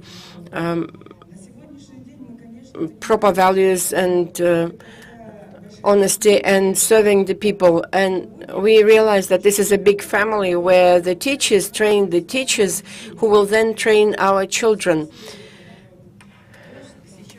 And what we are forming now will have a direct impact on the entire society in Kazakhstan. And about 60 of our graduates in Kazakhstan and outside the country already demonstrate our values and teach the harmonious life that they acquired in our family. Now, specifically about the values, as said that we have our own values based on the good behavior, culture, and so on, but at the same time, we live in the world of unsustainability, unmeasurability, and the events are happening that we cannot control, and we get into stress. And for us, to make sure that our girls live in harmony and could bring up their children in harmony, and they could live in the families and at work. And now we are in our family are cultivating harmony, so that in the ban world, when there are new trends and new challenges and fears, we could form the culture of adaptiveness, harmony, and serving the society. And this is all within the changes that are happening globally. And inside our family, we would like to nurture the values that we have now, and we would like to maintain the values that we had since 1944, the values that we have now and that they will need to have in the future. And we form the new competences. And I would like to share how we started doing that, to adapt them to the new society, to the new challenges. We now realize that we have our university family. We spend a lot of time with the girls, and indeed they are living now in the Bani world because the approaches stopped being linear. And here we started valuing the psychologists, because with the psychologists we learned their issues and problems, and we found out it's not so much the problem of the girls, but rather their parents. And when the parents are saying that you get the highest scholarship because we are having the highest scholarship, we preserved the tradition of the fact that during the war the girls received additional payment for food, and our scholarship is 100,000, and this 100,000 played a bad trick to some students, because since they are socially vulnerable families, they also have families. They have to respect their elderly people, but how they interpret it. That is, the student will get 100,000 and her mother will call and say, we need to buy spare parts for the car. So she takes a loan. You have to buy sneakers to the brother, and she gets another credit from Kaspi Bank, and all the girls are under stress. We teach them to be bright and to get into the bright future, but this is a personality. She has some concerns internally, and this is why we focus on harmony, and she cannot live in harmony. We provide her funding for food and some other support, but she cannot use it because her value of providing respect to the elderly people and the way she interprets it is somewhat different. And we even found out that some girls may have 4 to 5 loans, and now our specialists have created conditions, and now we are having coaching. Galia, thanks a lot for that with your support to our project. To support our girls. You know, we got away from the psychological counseling, but we rather initiated the Center of Mental Health with a psychologist, with a coach who looks into the future, and we have sports events. We started women boxing and teamwork, and there are people who can meditate and so on and so forth, and psychotherapists as well. So we are covering the sports, the psychology, mental health. We understand the responsibility. Since we are members of this big family, we understand our responsibility for these girls. They will become teachers and they will give knowledge to our families. So these are the new things that we are working on. And there are many other projects on developing a well-rounded person in harmony. We adopt the lifelong learning principles, mobility as well. And let me also talk to you about one initiative. This, when we talk about the values and the culture, the girls are saying, like, I am a dance teacher, and let me teach other girls from, let's say, foreign languages school and vice versa.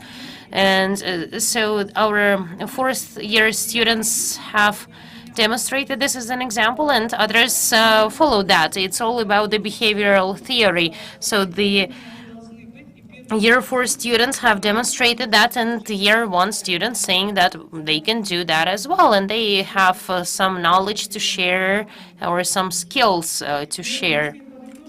To summarize this comment, I'd like to say that our organization, we consider our institute as a big family that has been working since 1944, trying to promote the values of respect to the elder. We've got a Silver University program for them. Our graduates meet. We have a good pool of graduates. Plus, we've launched a program on creating the endowment fund to support the girls who cannot pay tuition fee, maybe allocate scholarships for them, dedicate classrooms to the people who have worked with us for a number of years, and they contributed to this wealth of knowledge. And in conclusion, I'd like to note that by maintaining the past, we're also creating the future and the present. But I've made a conclusion. You know, the way we behave in the family could be one thing, and the way we behave at work could be a different thing. And since we are talking about families, sometimes I deliver online lectures. Since I worked in law enforcement, and I delivered lectures on anti-corruption and so on. So they've learned all my lectures by heart. And then during New Year's, I bought presents for my family, you know, to my mom and so on. And then my daughter approached me and said, "Was that a bribe? Where did you get the chocolate? Was that a bribe?" So that was a shock for her, you know, her mom coming home with chocolate. Somehow my lecture about prohibiting gifts affected her. So can you imagine the way our behavior model affects them?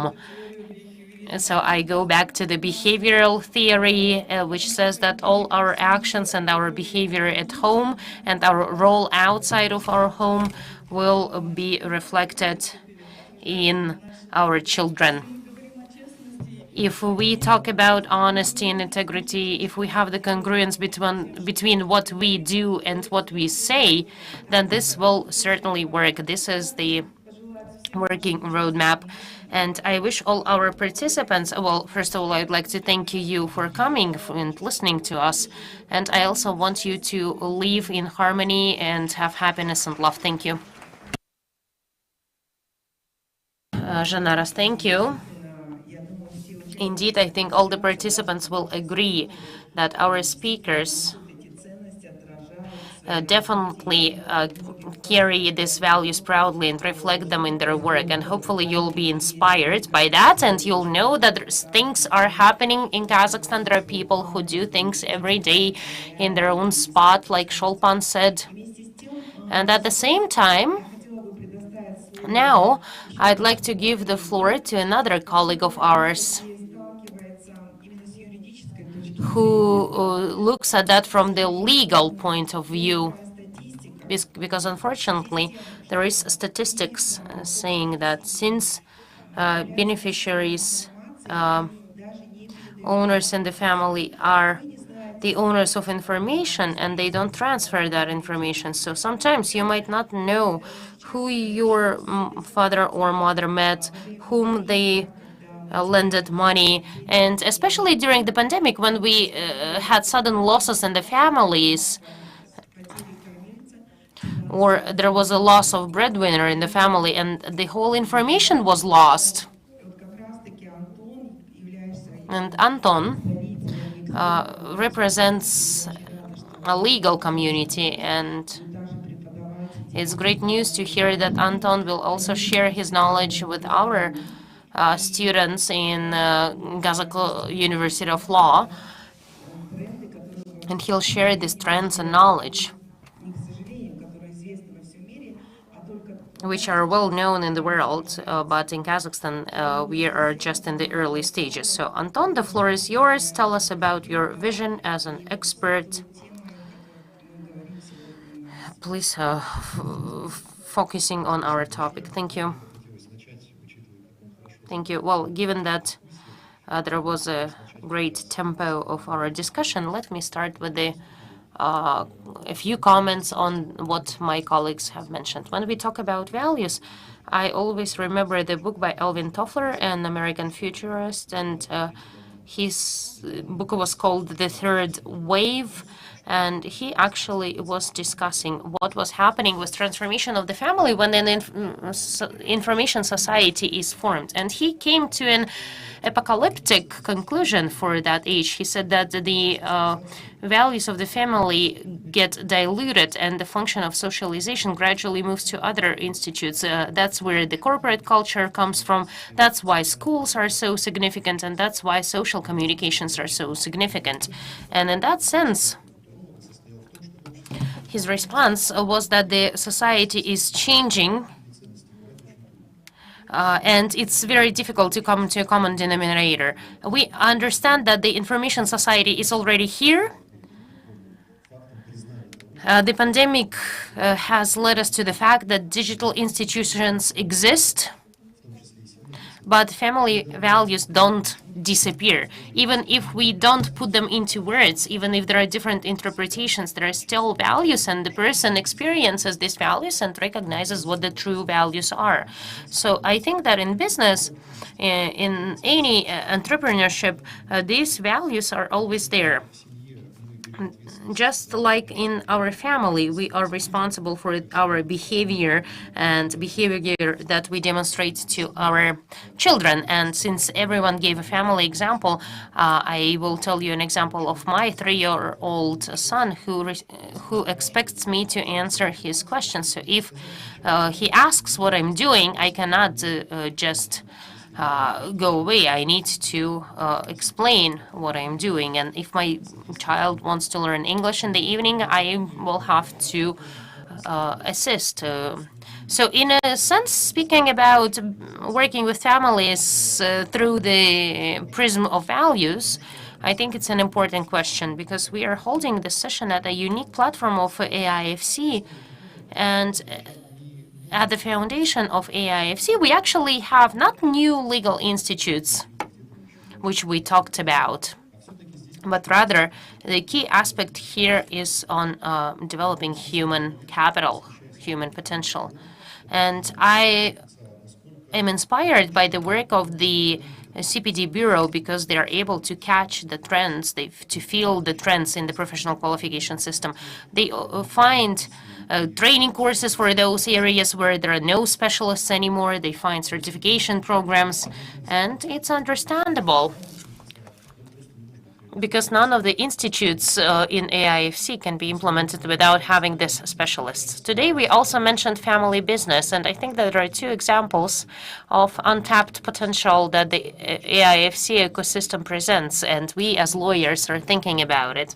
First is the way you build the registration system and licensing system, or managing the trust funds, because trust funds are certainly associated with significant value, and people will need to change their thinking to understand the way the trust funds work. So this whole logic of transferring your property to a third party, to a professional, when you don't own this property, and this person is not your subordinate, and you cannot legally force them to answer why they invest into this or that. That creates a huge problem of values, of whom you trust, how do you agree on things, and what happens with risks, because there is no entrepreneurship without risks. So if there are trust funds created in the AIFC ecosystem, then the big question is, where will the managers come from? What kind of values they will translate, and what kind of values they will follow when they work with families, when they understand that there are different interpretations of the ways of doing business in the families. And I think it's one of the reasons, actually, why there aren't many of those.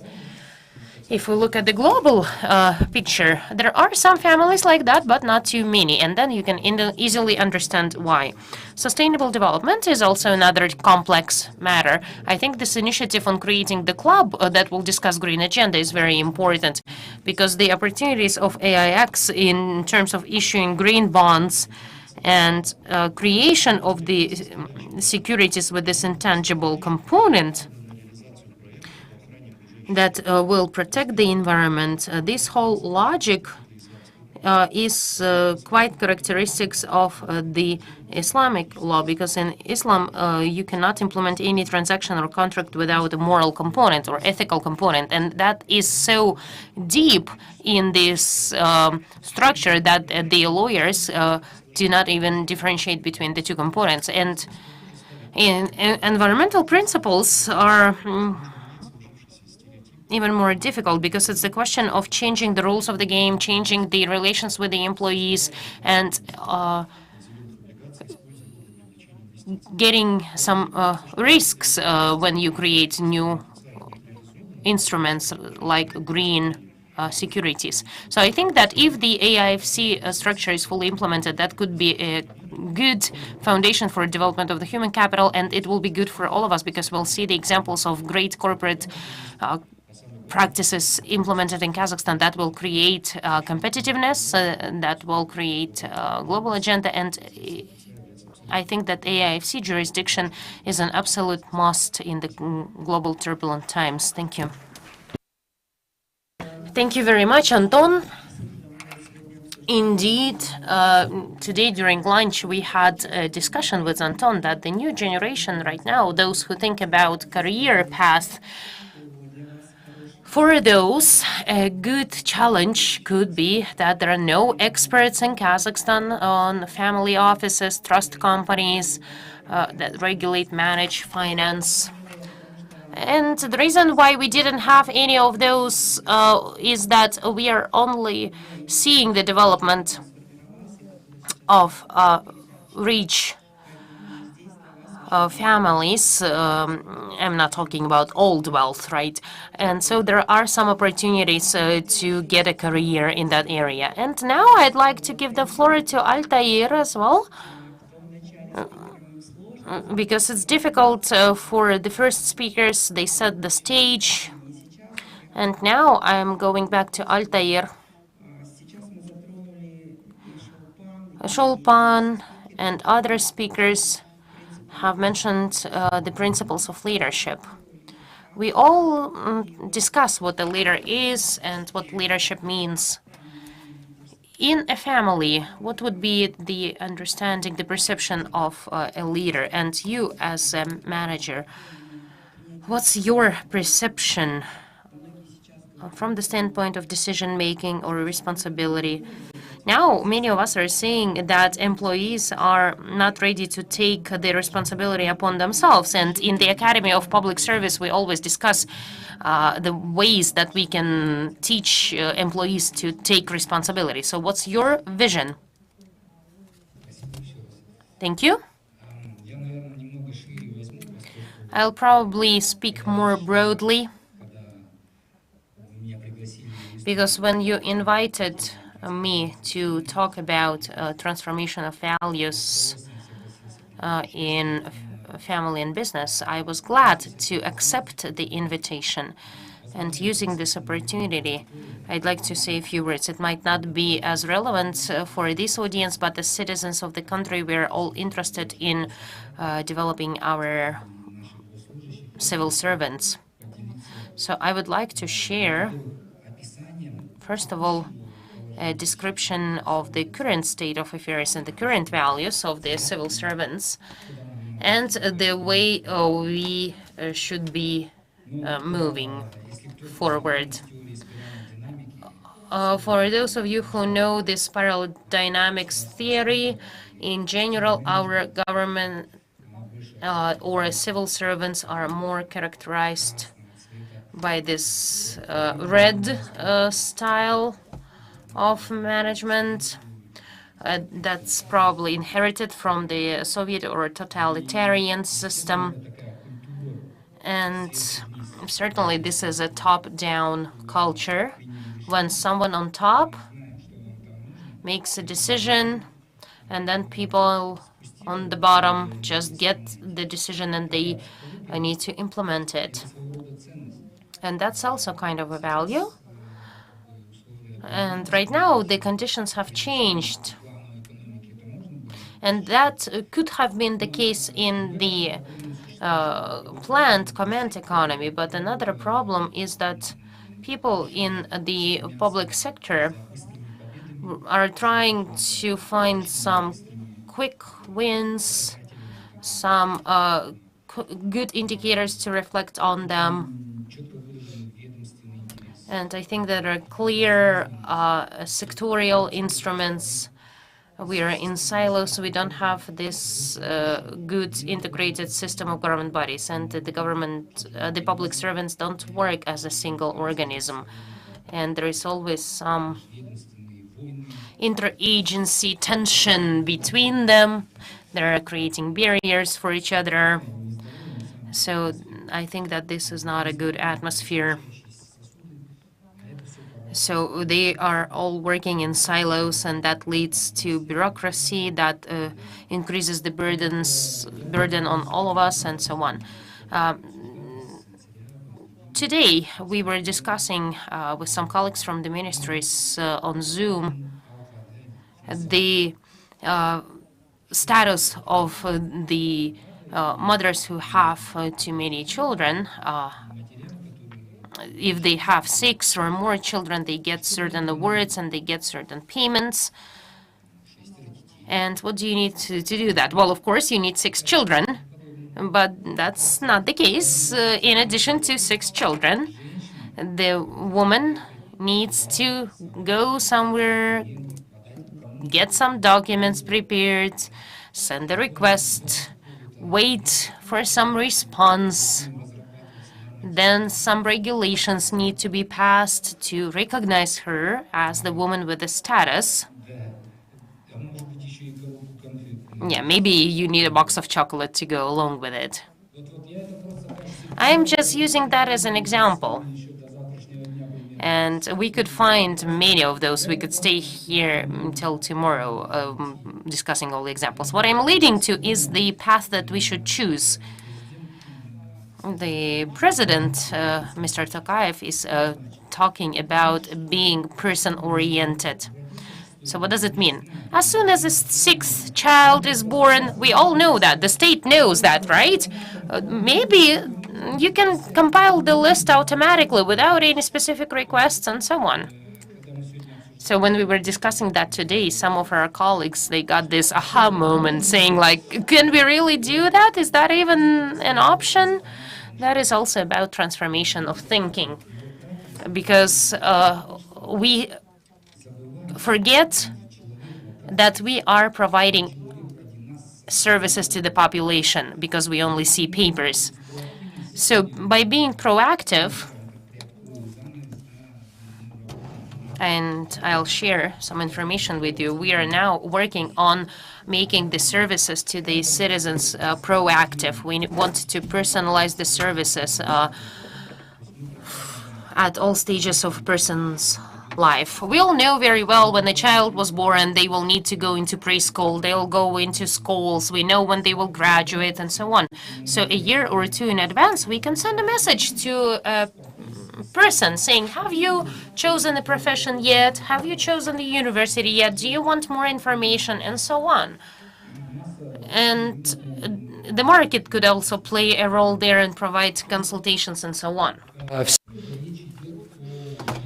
It all means that we are transferring to a higher level of values, and for graves it could be blue, where everything is clear and everything is based on rule of law.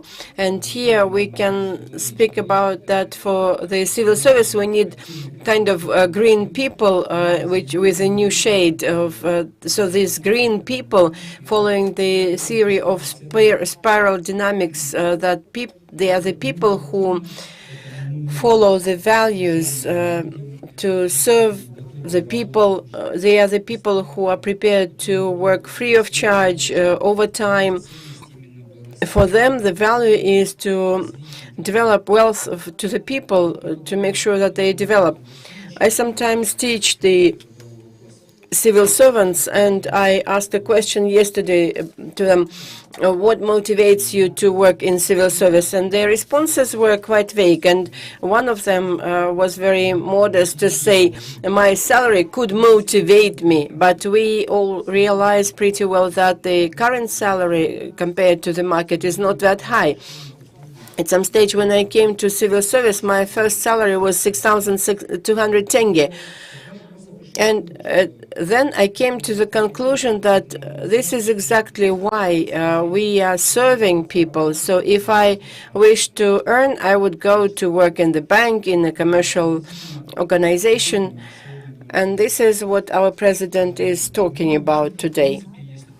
And by way of summary, we are talking today about the need to collaborate, to cooperate, to mutually support each other. The culture that colleagues in Tengiz Chevron explained, this is the dream model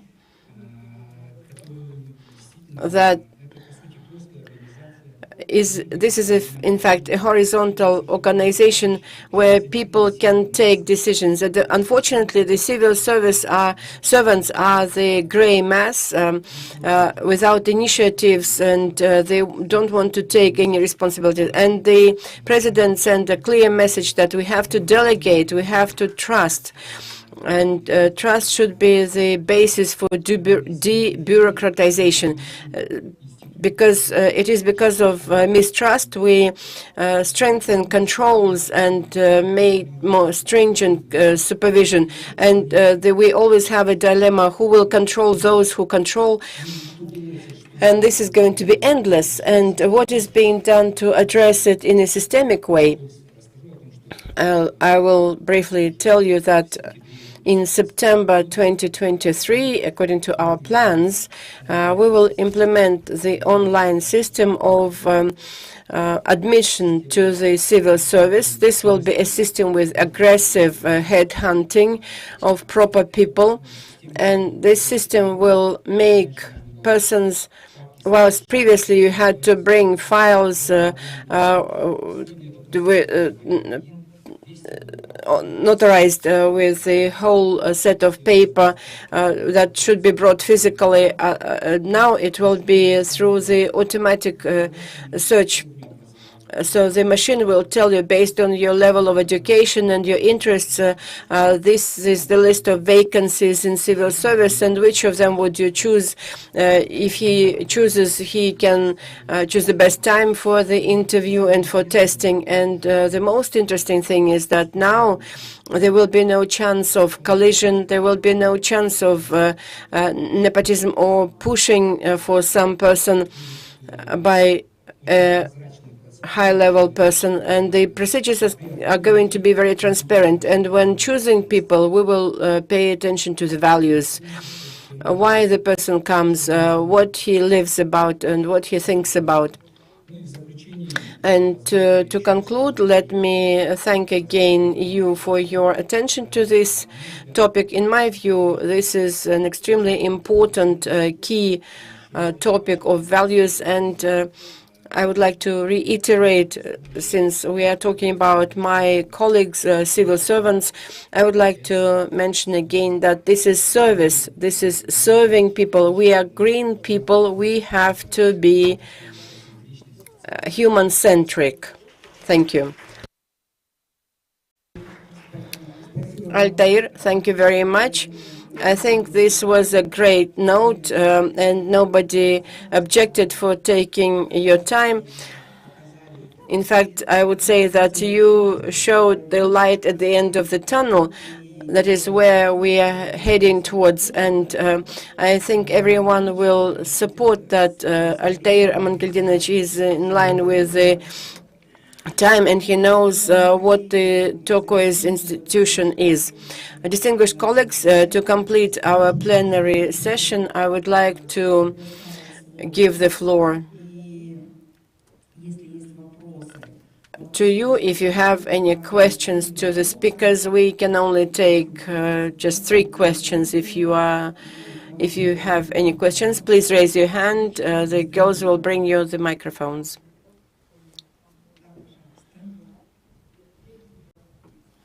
I can do it without microphone, but the translation without microphone is going to be impossible.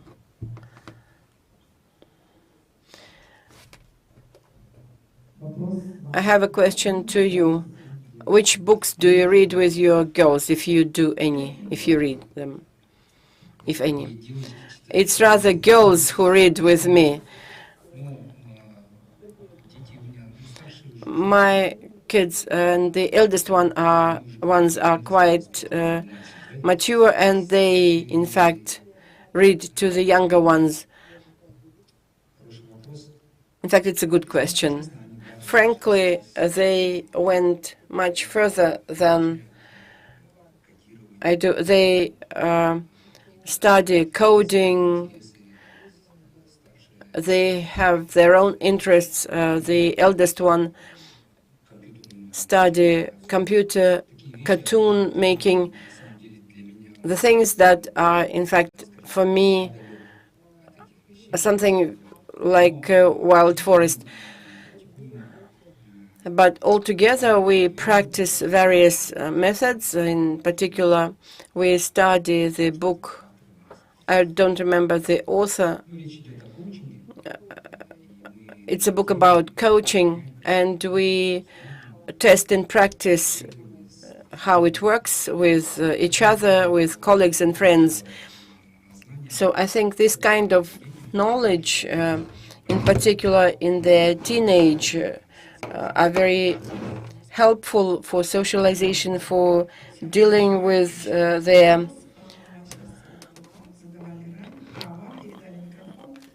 people of the same age. Okay, one more question.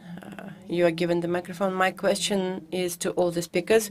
You said today that children are about the children and values. Could you answer just one question? At the moment, the children are the super value. What does this phrase mean for you? The children as a super value. Whilst we were discussing children and values, but what do you think about children as super value? Because this is the capital that is needed to everyone, because children are not given to everyone. What is for you the super value of children? Thanks a lot for the question. I would say even more that children are one of criteria for values, and during the life when you have no children, you have other values such as success, career, when you have kids and there is something to live for. With my super values, the slide that you can see on the screen is that I have something to pass, and how I pass it to my children. I'm not sure I answered your question, but this is how I think. What about you, colleagues? I can say my daughter is 26, my son is 31, and they have become an absolute resource for me. They are the people I judge from. I learn new trends from them, and they are the ones who provide very exciting feedback to me, what kind of person I am, sometimes ironically, joking. And this is, in fact, very true friends for me. And I even started notice that with my friends of life, I communicate less than with my friends because they have become very exciting people for me. So this is kind of unexpected super value for me as good friends. I would use the scientific answer to answer this question. I very much like observing the language skills being formed within my son. Previously, we didn't pay attention to that, but the most interesting is that how the child grows, how he adapts to the environment. And speaking about as value, it defines your life. Your life changes drastically. You look at yourself, at your behaviors and your deeds, and how you forecast your future, because you have to motivate to success. Because sometimes you think that at some stage you believe that you go to success alone, then with your family you are not alone. When the child, when you have the child, you get a different path, but not always a leader. But probably it's a different question whether everyone can and should become a leader, but motivation to success or to result should be there. That's my response. Thank you. Thanks a lot for the question. The first thing that came to my mind is that, yes, this is the gift of God, of Lord. And you should remember about that, because there may be different cases, especially when children are teenagers. And at the same time, it is a challenge, because this is your mirror. When you look at them, you see yourself. And the feedback that was mentioned, it works ideally. This is one of the principles of coaching of companies for the leaders, is the ability to ask for feedback, not just sit back or get it or agree or disagree with that, but just request it. And works perfectly with children, and you are getting disciplined and brave to get the feedback. So this is a gift of the Lord and the challenge. And then we will come to why we are here on this planet. Okay, thanks. During the whole day, and I'm here in Astana for several days, and my children do not call me often, but it is now that she's calling me, I'm your princess, I'm your value. Briefly speaking, they are my motivator, navigators, and the continuity of my carriers of my genes and genes of my ancestors, and their genes are going to be continued. And this is what values for me, the continuation of humanity. This is the highest priority. Living in purity of soul and body, the person living in harmony, and this person is as the carrier will transfer this bravery and honesty to the future generations that our people should have, every person living on this planet should have. Thank you very much.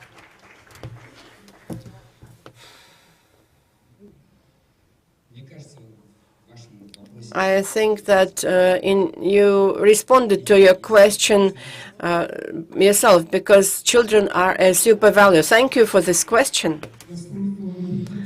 Civil servants know how to respond. No, now the floor is yours. I can do it without microphone, but without microphone, translation is impossible.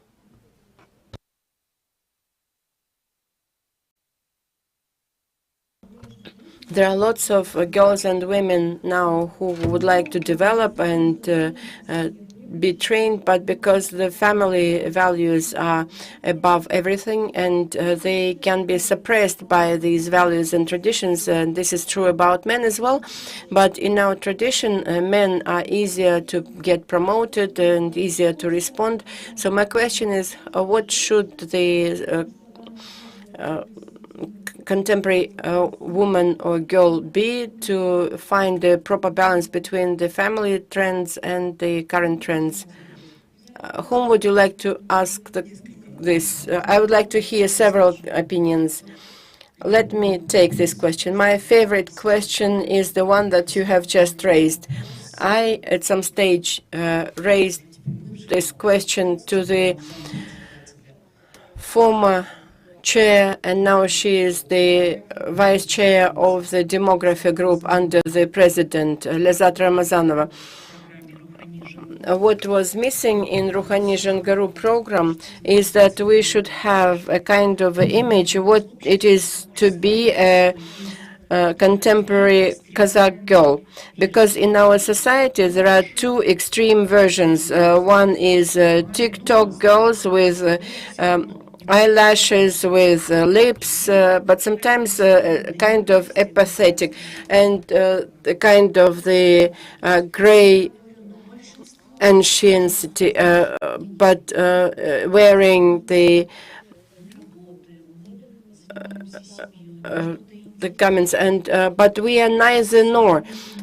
The majority, we like to work. We would like to be in the family, and the question is how to preserve the ancient and traditional values and how to at the same time follow the trends. And what suppresses girls in the families is, in my view, directly linked to the educational level of the family, of course, and with the specifics of the father and mother. But at some stage, every smart and advanced girl will find her own way. And my daughter told me she participates in some NGOs to support and develop youth. And a girl from Uzbekistan told her that in her family she is prohibited to get educated, and she walks from her village to another village, being afraid of being beaten to get Wi-Fi access to participate in those programs, because she wishes to learn. And this intrinsic quality of leadership, when the person defines for himself or for herself what to do, it's either there or not. Galia knows me a little bit. I was growing as a very shy person. Traditionally, my grandmother will make sure that women eat separately from men. All the customs were completely followed, and nobody pushed on me, but I grew like this. But at some stage I went in for sports, and you have to win in sports, and the two parts of me started to drive me. I graduated school with a golden medal, then I went to Moscow State University, and I remained an Oriental girl. I didn't shake hands with unknown men.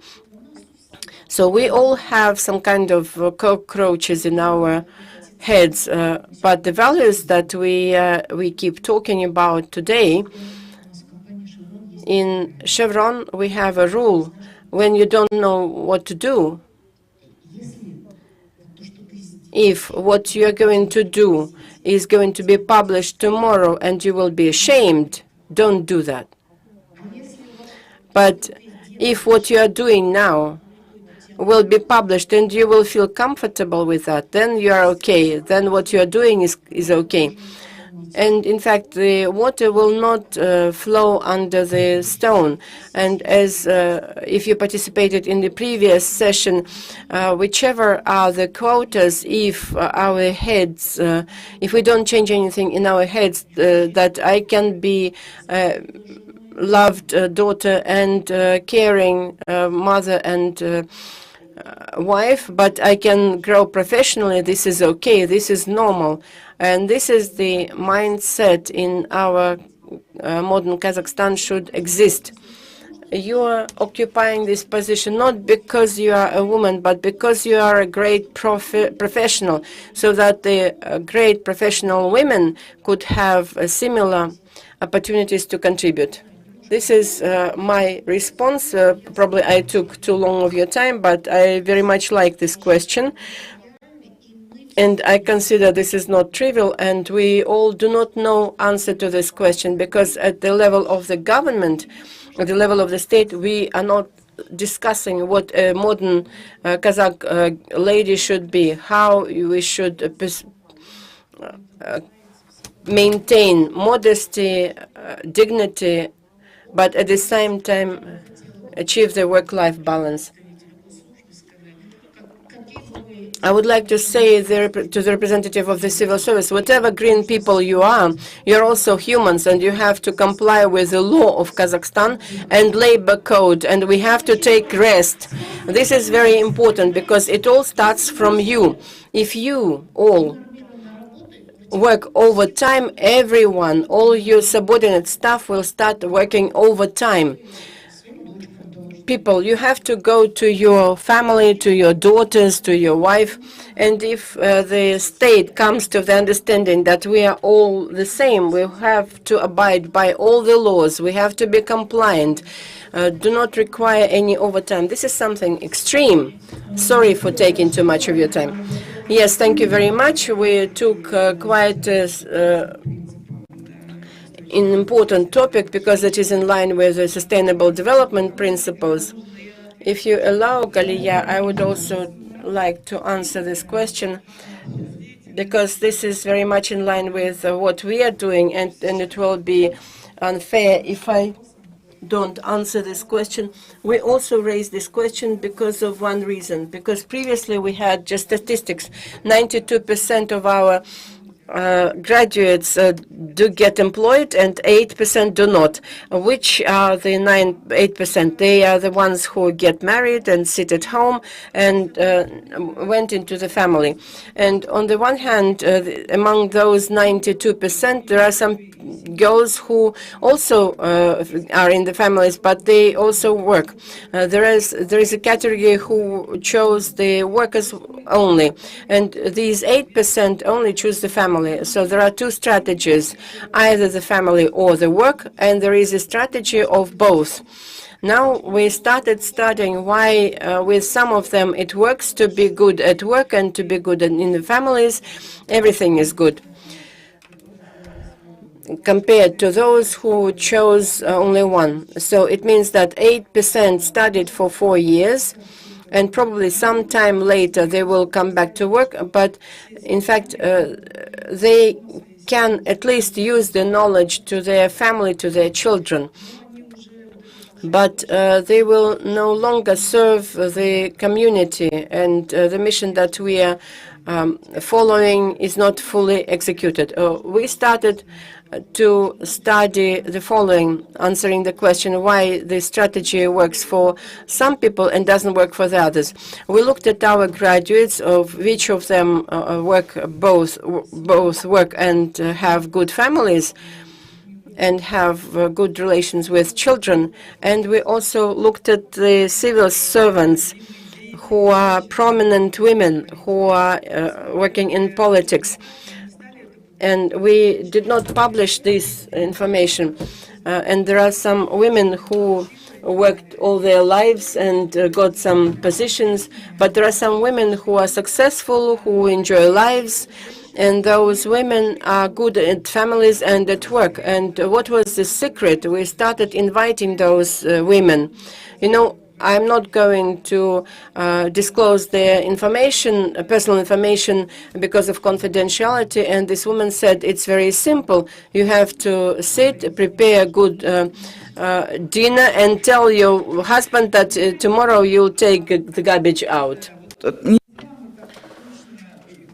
So we are always talking about soft skills, hard skills, and so on. And, you know, you speak softly and then you smile and prepare dinner and things can be worked out. That was coaching already. So actually, there is no right or wrong answer. People are living different lives. But from the standpoint of a university, a big family, we also needed to teach these girls how to do that, because we are interested in ensuring life in harmony with themselves and the environment. That's why I invited those people to talk about specific cases. So I liked this response, saying that things are simple, we just overcomplicate things. Thank you. Thank you so much. We are way behind our schedule. I know that this is an interesting topic. We are about to conclude. But since there are no sessions in this room, that's why we stayed a bit longer. And at the same time, I just want to summarize it all and say that I know I have 4 children myself and 2 grandchildren, and I am a working woman.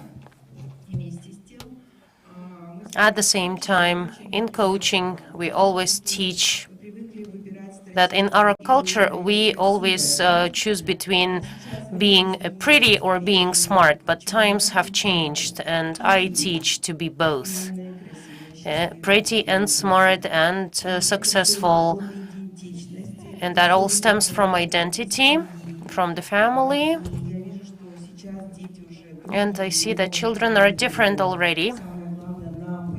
And we need to be ready for that. And I would like to thank all the participants for staying here with us at the session. I would like to thank all the speakers who have flown in for this session and shared their experience. And you have inspired many people, both in terms of civil service, that there are changes happening there. And indeed, this is a sign that you have good prospects to fulfill yourselves. And a lot has been already done, and you've got people in front of you who have done their work day in and day out, and that's what leads to success. You need to focus on the same thing to get some results. So these are the people who carry those values and who transfer those values, and we've come together. And to conclude this session, it's all about the values, bringing people together.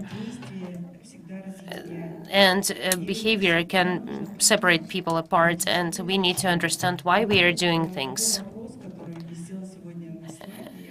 And there was a question on the slide, and that's the question I want to ask you. What will you leave when you're gone, and what are you trying to pass on? And the future is being built now, something that we do in our behavior, in our activities, in our communication. That all creates things that will be the foundation for us. So I wish you all to build your own strategies to come home and say that I've been to the session and they asked me if we had a family constitution and who will we pass things on to. That is when we will become resilient and sustainable. So please answer that question and think about it. If you've got any questions related to today's topic, I also had a link to my Instagram. Please text me. And going back to the question, we do teach on how to become a coach. We try and help in creating this culture, and the speakers are colleagues of mine who have integrated it into their communication culture. And the values help us in surviving like our ancestors did. They knew why they were doing things, and then they knew how to do things. So thank you very much. And also I would like to express my gratitude to the sponsors and partners of the conference for supporting this event.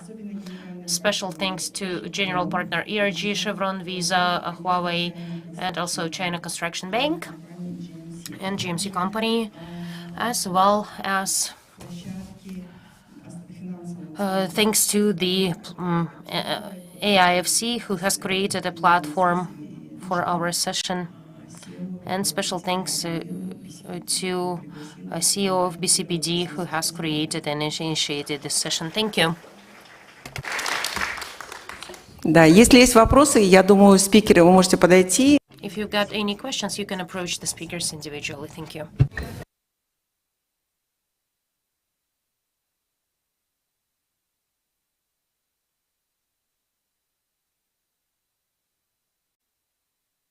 Offices in the business and administrative center of the capital.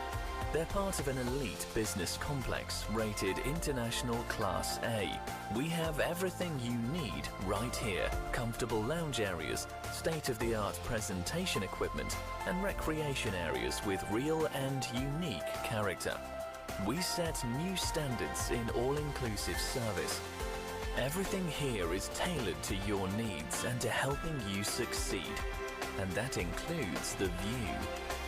Detailed information on the website.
Changes of this pandemic have really changed everything about The future belongs to those who believe in the beauty of their dreams.